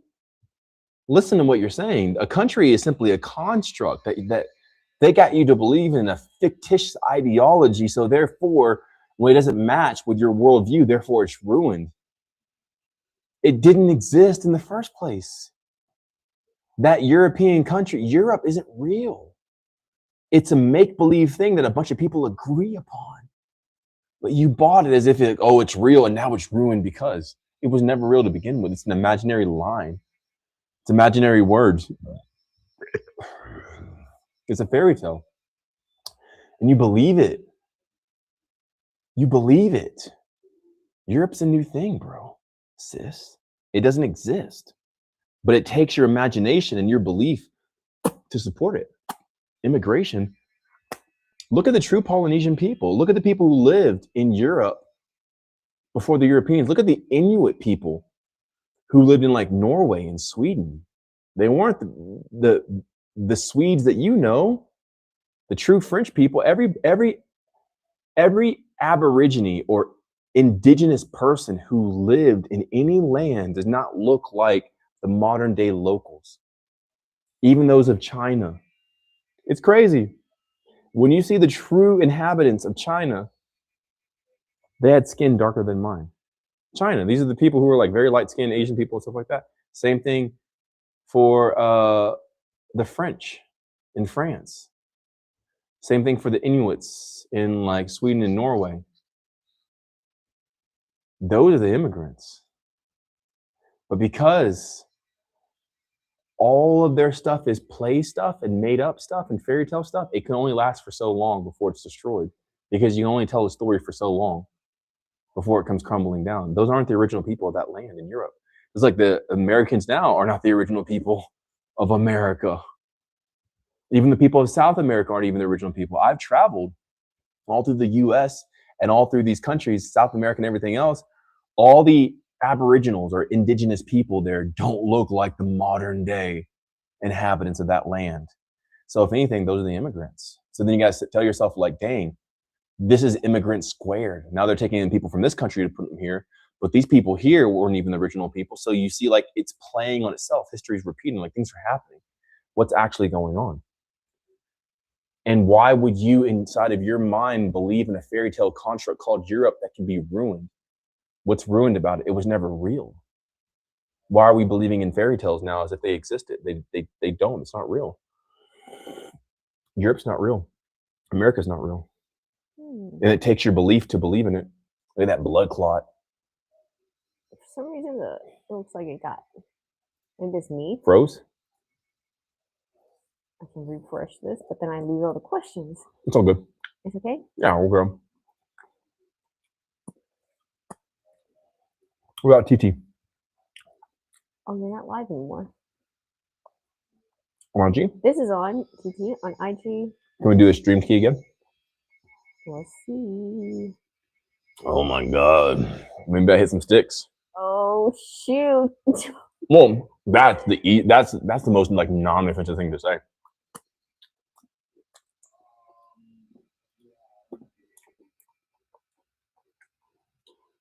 I'm just gonna say live. All right, but what about YouTube? You got anything over there? Yeah, so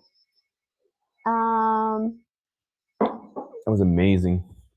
It was good. let's see. Interesting. Brandon, it was just a bunch of comments. But do you have any questions or anything like that? Even about what I just said, it's fine. No question. They're just going back and forth with each other?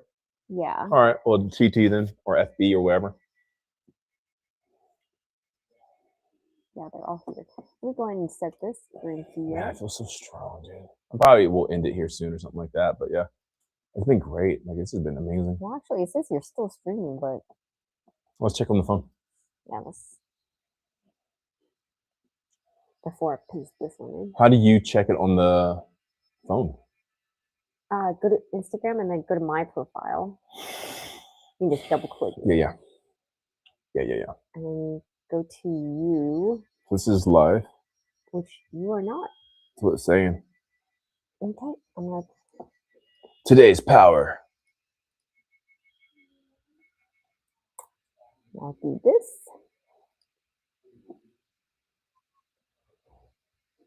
Cool. Stevenson said, "Yo, what up? I just joined. How are you?" What's up, dog? How's it going? I've been live for a minute. Yeah, I'll answer a couple more questions and I'll go. Okay. I'll close this off right here. Someone said, blood, or no, not someone, it's bro. He said, blood clot, bum butt clot. Blah, blah, blah. Okay, going back live. Let's go again. I'm ready. Yo, we in. Man, life is so freaking amazing, dude. Stevenson just asked, what did you just eat/drink? Blood. Oh yeah, IG did. The people did ask like, what blood is that? That one specifically was duck blood. Blood of a fowl. But No. it didn't taste foul. Tasted great. It was awesome. Yo, we're back on. You guys are already popping back in. All right, cool. Hey, we're going to answer a couple more questions and then we're going to go. Thanks, guys, for being here. I love each and every one of you. You're freaking amazing. Yeah. Let's do this, man. So you guys, any questions, drop them down below. There's, I ain't going to talk about that. But anyway, I love you guys. Any questions so far? Slash wave on TT or anything like that? How is TT? TikTok, you okay? TT is How you been? all right. It's here. Okay, it's not too wild. This is here, Yeah. and this is here. Y'all want to talk about nuclear explosions Oh my again? god, that was. It seemed like that was like the talk of the town. Well, Starula, I guess Dan, I'll call you Dan. What life actually is? Are they? You're asking, right? Yeah, with a question mark. What life actually is like. So what actually is life? That's the best way to phrase it. What actually is life, or what is life actually? Well, life is ultimately like consciousness, but in that consciousness, if you're not regenerating, you're not going to continue to be conscious. You're going to die.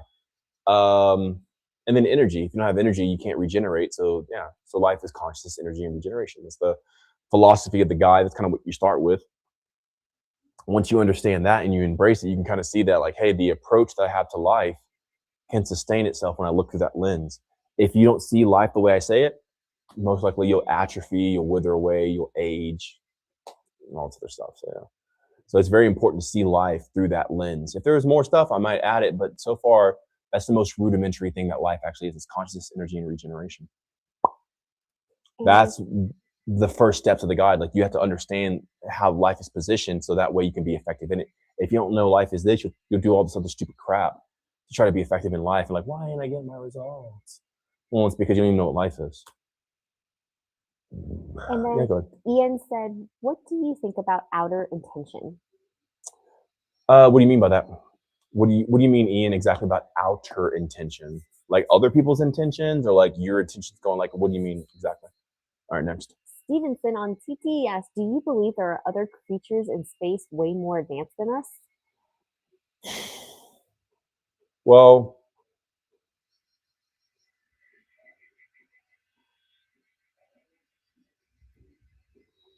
creatures, no. Beings, yes. Creatures, no. Beings, yes. That's what I would say. Are there beings out there that are more intelligent than the majority of humans? Yeah. Are they creatures though? No, they're not. They're not creatures. I wouldn't say that they're creatures. That's how I would say. Cool question. Mateo said, yeah, I understand what you've said. You're right. I was thinking about the illegal immigrants committing crimes. This was going back to yeah. No, I totally get it. Is Mateo the same Mateo who used to be in the Discord? I'm not Or are you a sure. different Mateo? You let me know. Are you the same Mateo that I know? Or are you like from the Discord, or is it like a different Mateo? But illegal immigrants who are committing crimes?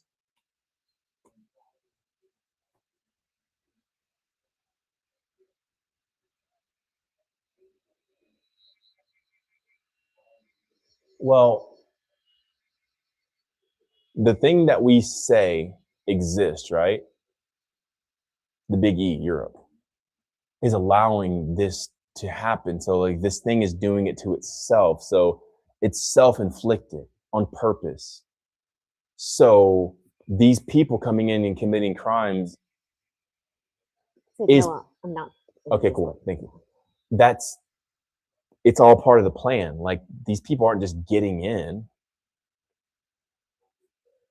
because they're very easy to spot, especially if they commit crimes.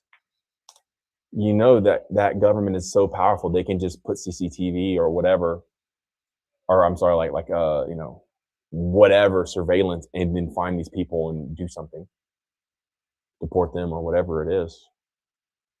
But the fact that they are here, it's most likely part of the grander scheme of things. And it's all falling into place. So the country, the continent that you're wanting to save doesn't want saving because it's doing this on purpose to itself because there's a greater plan. So that's it. They're committing those crimes because that government wants it to be they're committing those crimes. Yeah. And Bro asked, do you consume your seed when you do release, like recycling the energy? I would say it's probably not the best thing. So no, I personally am not engaging in that. I think it's best to get it out because it's kind of old energy. You could give it to your girls if you have a girl that you want to do that to, but I thought it might be a thing to do, but I don't think it's the thing to do. Because for me, it's been almost like 3 months. It's been sitting in there. If I do release, that's like, it's kind of probably stale. So I think it's the same thing as urine therapy. Like if it needs to go out, actually get it out and your body will refresh it. Because if your body wanted it, it would have kept it and it wouldn't have spit it out. Fecal matter, seed, man seed, urine, snot, mucus, phlegm. Don't swallow your phlegm if possible. So anything that's trying to come out, just get it out, spit it out, let it go, and get fresh new energy and create new stuff. And you don't have to consume your own. I don't think there's anything wrong with it, but I think that most likely it's going to be stale energy. Can it still create a baby? Yeah, most likely. But I think if you've been holding it in for like a month, 2 months, 3 months, 4 months, 5 months, I think it's kind of stale. And that's kind of how I'm feeling with it too. Like even now, because it's been a minute for me. The younger you are, I think the more times you should probably release. But for some reason here recently, I just don't want to release. And even in myself, like I'm seeing that, how do I say this? Specifically here in Nepal, all the energy has gone to my head. So the energy down there hasn't been as abundant. So it kind of shrunk. Not the thing, but the two generators, the two motors, I call them reactors, the test and the ease, right? I don't know how much I can share, on social media, but those things have actually shrunk, even though I'm just as active with my partners and stuff like that. I think that's because specifically here in this country, the energy goes to the head. Usually whenever I do what I'm doing and I'm like this far in, it will get big. It will swell. It will inflate like I'm on a freaking hacky sack or a beanbag. Like it's like, oh, it kind of hurts sometimes. But specifically here, because all the energy has gone to my head, they actually shrunk. And there's not much being produced from it. And I think it's because it's more on the stale side because it's been so long, but also the energy's here. So I'm always trying to appropriate myself to the specific energy of the place. So like if I was to do today, no, I would not eat that. But I don't even think I would give it to the ladies because I don't think that they need that either.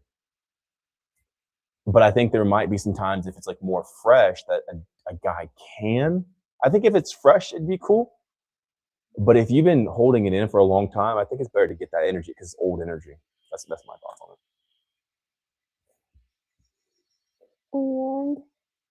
And Ian asked, do you think that heart and the mind could be connected to experience the best life? I think you need to be connected with all of your body, not just your heart and your mind. Your liver, your colon, your fingertips, your areolas, your eyeballs, your cornea, your eardrums, your lobes, like every part. That's how you have the best life, is by being fully connected to yourself. So don't just isolate the heart and the mind. Those are two organs or centers that are important, but they're not the most important. Like you need to connect with your pinky toe, just as important as anything else, because it still sends out energy. So you want to do your best to connect with, every single part from you that you can. It tastes like jerky, that duck blood. Ooh. So yeah, that's what I would say. I would say that not just your heart and your mind, but also your back, your lower back, your lumbar, your vertebrae, your armpits, your elbows, like every single part of you want to connect with. And that's how you have the best life. That's what you are. Bro said, thank you for the answer, Mikey. Yeah, totally. I try to make it as PG as I can for, the internet, but I think it's a cool topic to talk about. I don't think it's talked about enough. And Stevenson on TT asked, what do you think about the shape of the earth? What do you think of the shape of the earth is? There you go. Well, I can tell you what. There's no way that I know, scientifically speaking, that gas can sit next to a vacuum. So this atmosphere would not be able to be sustained on Earth if it's directly next to a vacuum, because gravity doesn't hold the atmosphere down like that. Like no matter how strong your gravity is or whatever, vacuums are always a greater force. Gravitational force is nothing compared to a vacuum. Any vacuum. Heck, I can get out of vacuum and start vacuuming the floor and you can see how it just sucks stuff. And like, it's instant.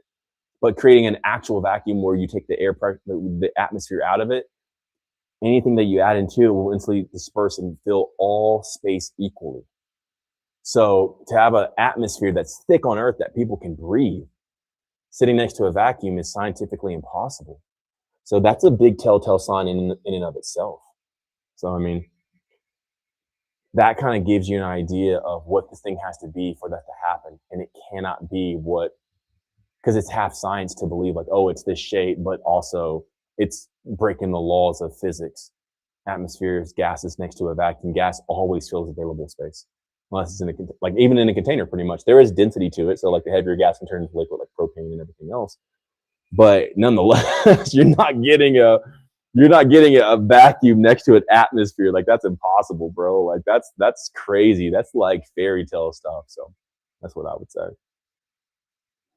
What he said is gradually going to a vacuum and not instant into a vacuum. That's what I'm saying. That's impossible. There is no gradual when it comes to a vacuum. It's instant. Vacuums are instant. There is no such thing as a gradual vacuum. Even if you barely even open a port to it instantly, there's no such thing as a gradual vacuum. That does not exist anywhere in reality. Anywhere in reality, there's no such thing as a gradual vacuum. Now you can gradually pull the atmosphere out, but whenever adding atmosphere back in, it violently fills the space. This is why you see people who have gone into submarines or like lower level work.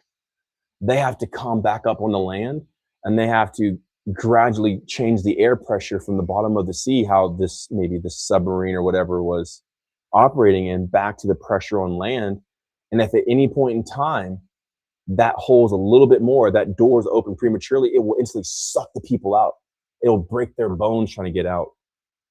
So almost like you see in perfect example, the movie Alien, how the woman beats the alien and she shoots a hole in the wall and instantly that alien goes into that hole and it like sucks the alien and like kills the alien because it's instant.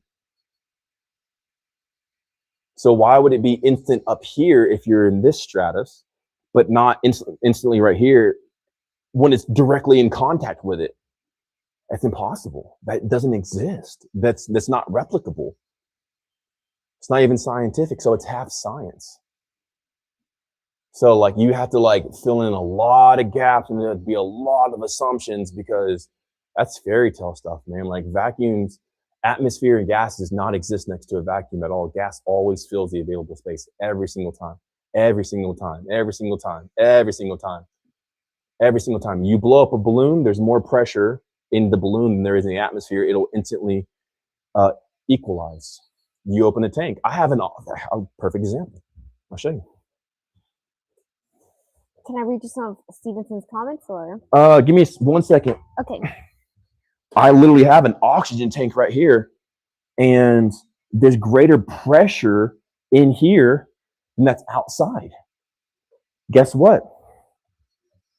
Two pressures cannot coexist. They have to equalize. So if I open the valve to this instantly as fast as all that will come to the room. That's not even a vacuum. That's just differentiation in pressure. Think of a vacuum. The vacuum would violently, like if this had a vacuum in it, actually, if this was a vacuum and it had no air in it, and I actually turn it on, it would instantly regulate itself to the point of destruction.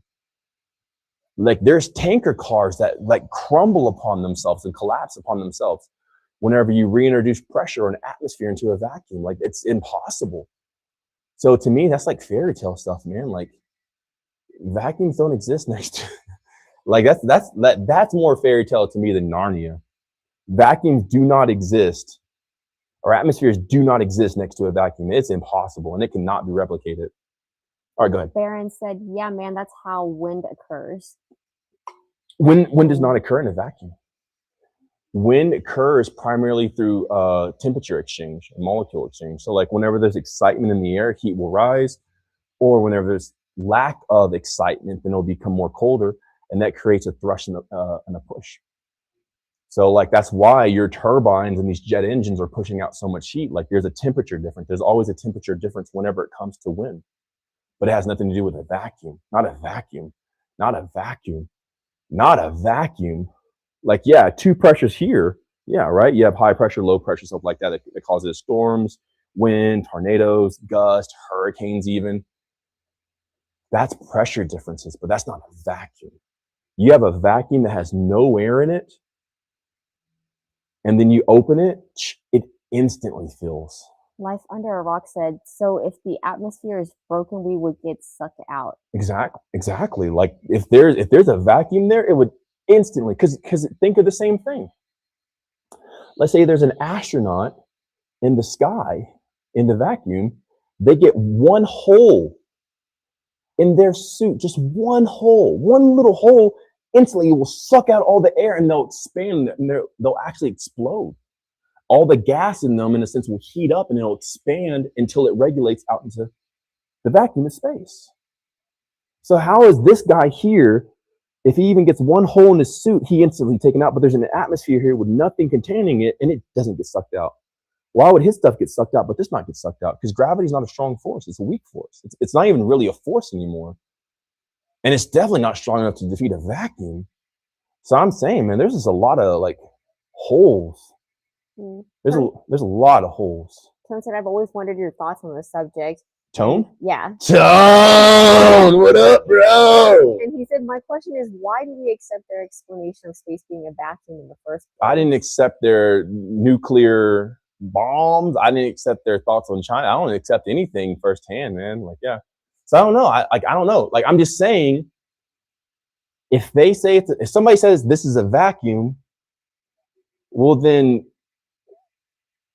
gas cannot exist next to a vacuum. It's impossible. Like, I don't know what's up there. Again, I've never been there, kind of like the Beijing, China and stuff like that. But I'm like, I've seen vacuums. I understand air pressure. I understand regulations. I understand like density and stuff like that. And I've never seen an atmosphere next to a vacuum. Like it's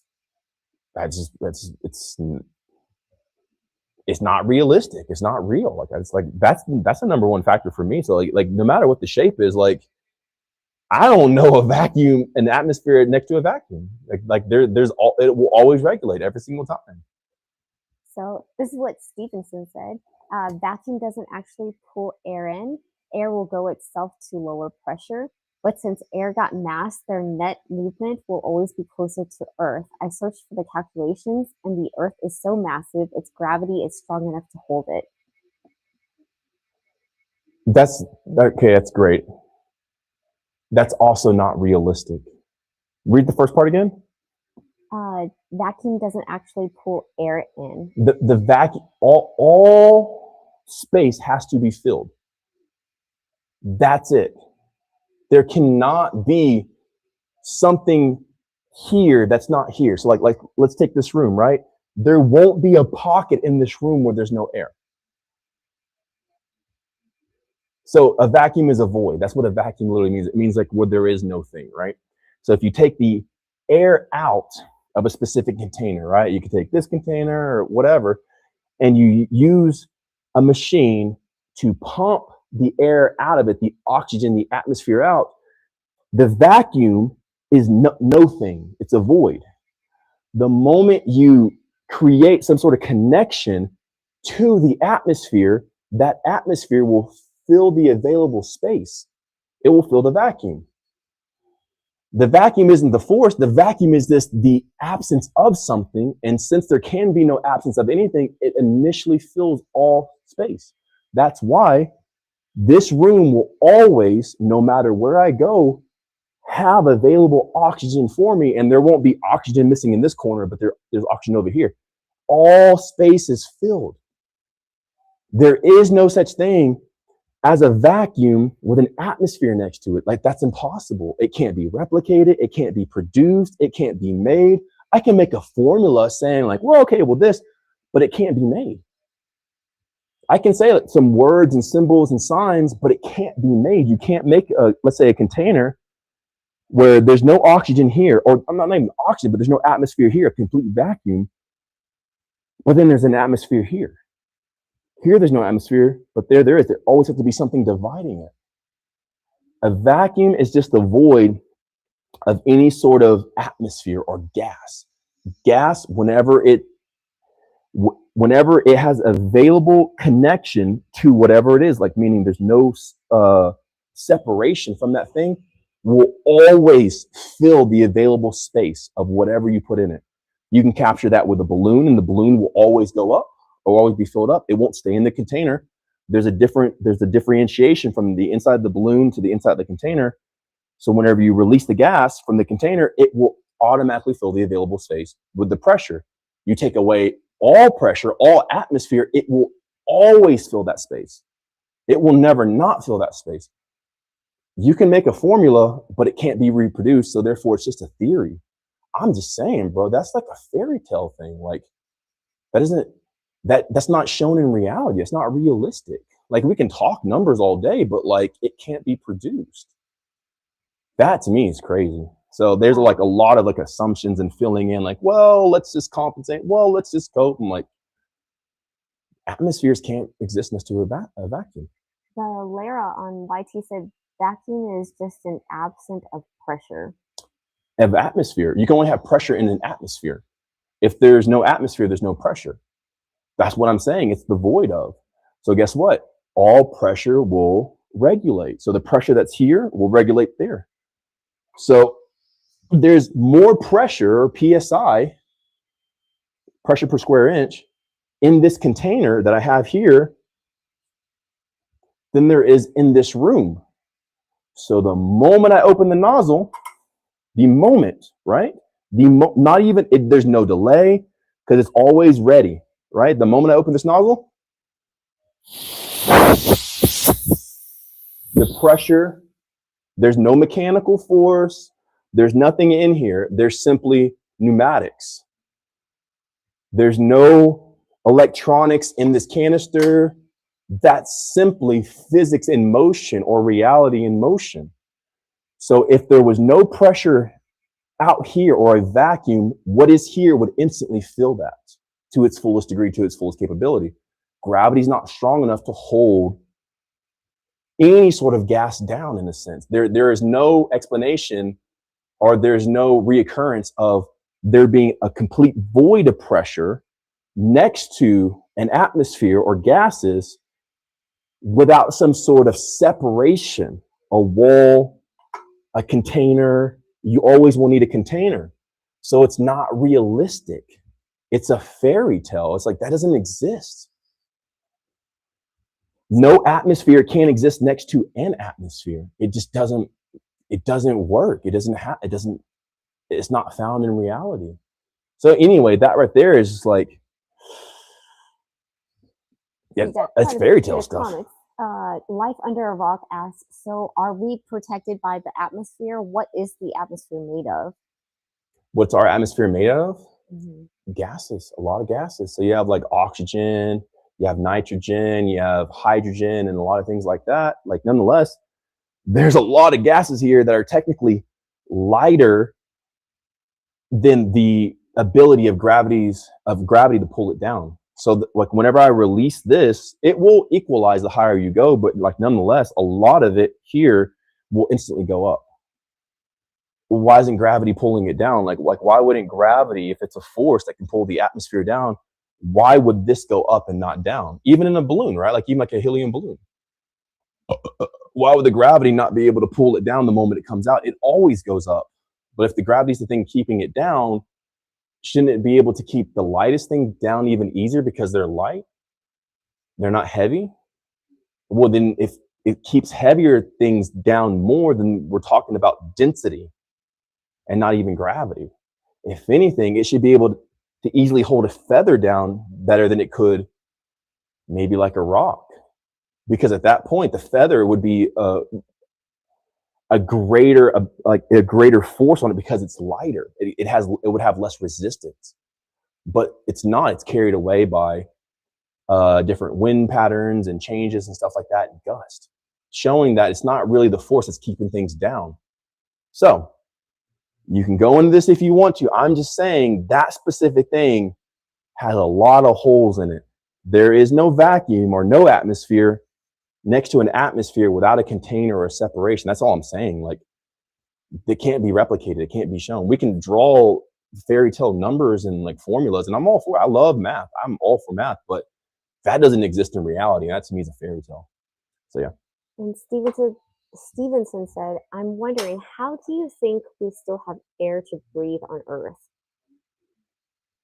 That's what I'm saying. There has to be something most likely keeping it here, because we can't have air next to a vacuum. It's impossible.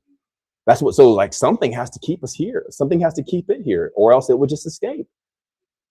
Like if you go to the bottom of the ocean and I take this tank with me and I open this tank, all that available air will escape. It won't, like if I open this tank of oxygen, it won't stay at that level with me so I can just breathe it like Sonic. It will instantly escape and go away. So something's keeping all this air from escaping. But gravity isn't even strong enough to hold the air down, because the moment I release this oxygen, it goes up. But it's like the weakest force, like it's a freaking oxygen molecule. Why wouldn't gravity be able to hold it down? Why would it go up? Why would it defy the laws of gravity? Something's keeping it here. Of course, the higher you go, the more sporadic it is, they say, the more sparse it is. But nonetheless, I'm not even talking about that. That's even more advanced than what I'm talking about. I'm just saying, like, you can't have no atmosphere next to an atmosphere. Like, it can't be created. Like, that's fairy tale stuff. There's a lot of holes in that. Tone said, some say the firmament. I'm not really a biblical guy anymore. I know the Bible, like, and all this other stuff, but I'm just saying, like, if it's a vacuum, I don't know if it's a vacuum. I've never been up there, right? I've had people show videos of like people taking weather balloons and going like 100-something thousand feet up and showing what's up there. I've never been up there. I've never breathed up there before. I have no idea. But all I'm saying is I've never seen an atmosphere next to no atmosphere without it dispersing and filling the available container. That's all I got to say. That's all I'm saying. That's all I'm saying. I could say more if you guys want to, but that alone is like, it's either not a vacuum or there's a container. It's either space is not a vacuum. There's probably more options, maybe like 3 options, but it's either not a vacuum or there's a container. I don't know. So like the firmament, like people say, I have no idea. I've never been up there. But all I know is you cannot have no atmosphere exist next to an atmosphere without this atmosphere filling the available space. And if space is as huge as it is, that stuff should be escaping. We should. There's no reason we should be alive if that's true. Okay, we're plugging them out. All right, cool. Next. Before I do, there was a question who I think splendidly Intrepid said, for the rest of us, what does vacuum cannot exist next to a gas have to do with the question? Please break down your explanation a little bit more. Well, the question was, what do I believe the shape of the earth is, right? I'm saying before I even get into this, like this is step 5. I need to go to step 1. What can I see? I can see that we have an atmosphere, or at least I can experience the atmosphere by breathing and other things I can do. And it said that what's outside of me is a vacuum. So before I could even go on to like an indefinite shape of anything,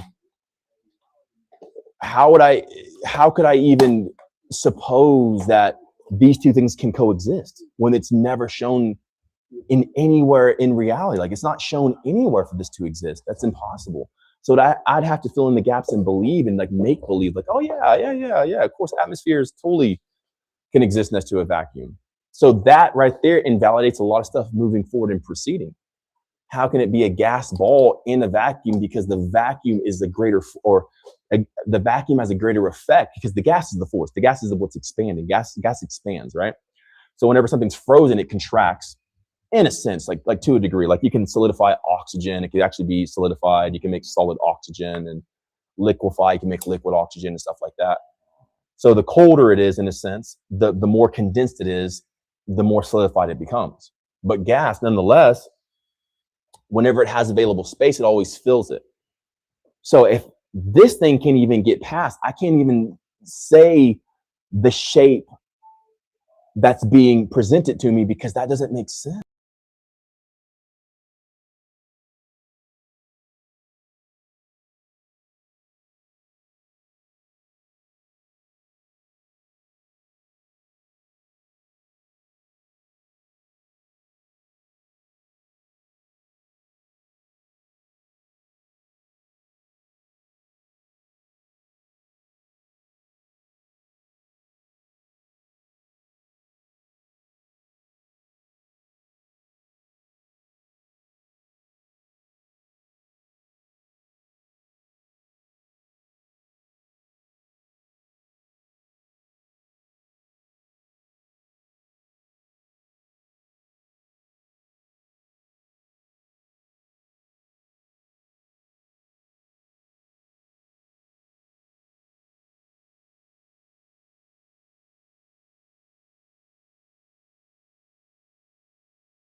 Beautiful. Audio first. Look at the beautiful Sashi. That's cool. It's me. You guys can finally see all the levels to the house.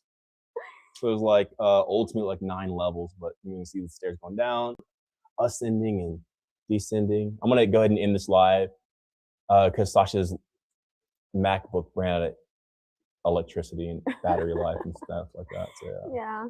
But I do like this topic, and again, I am not here to discuss stuff like that, but I'm open to discuss it because I've seen a lot of things that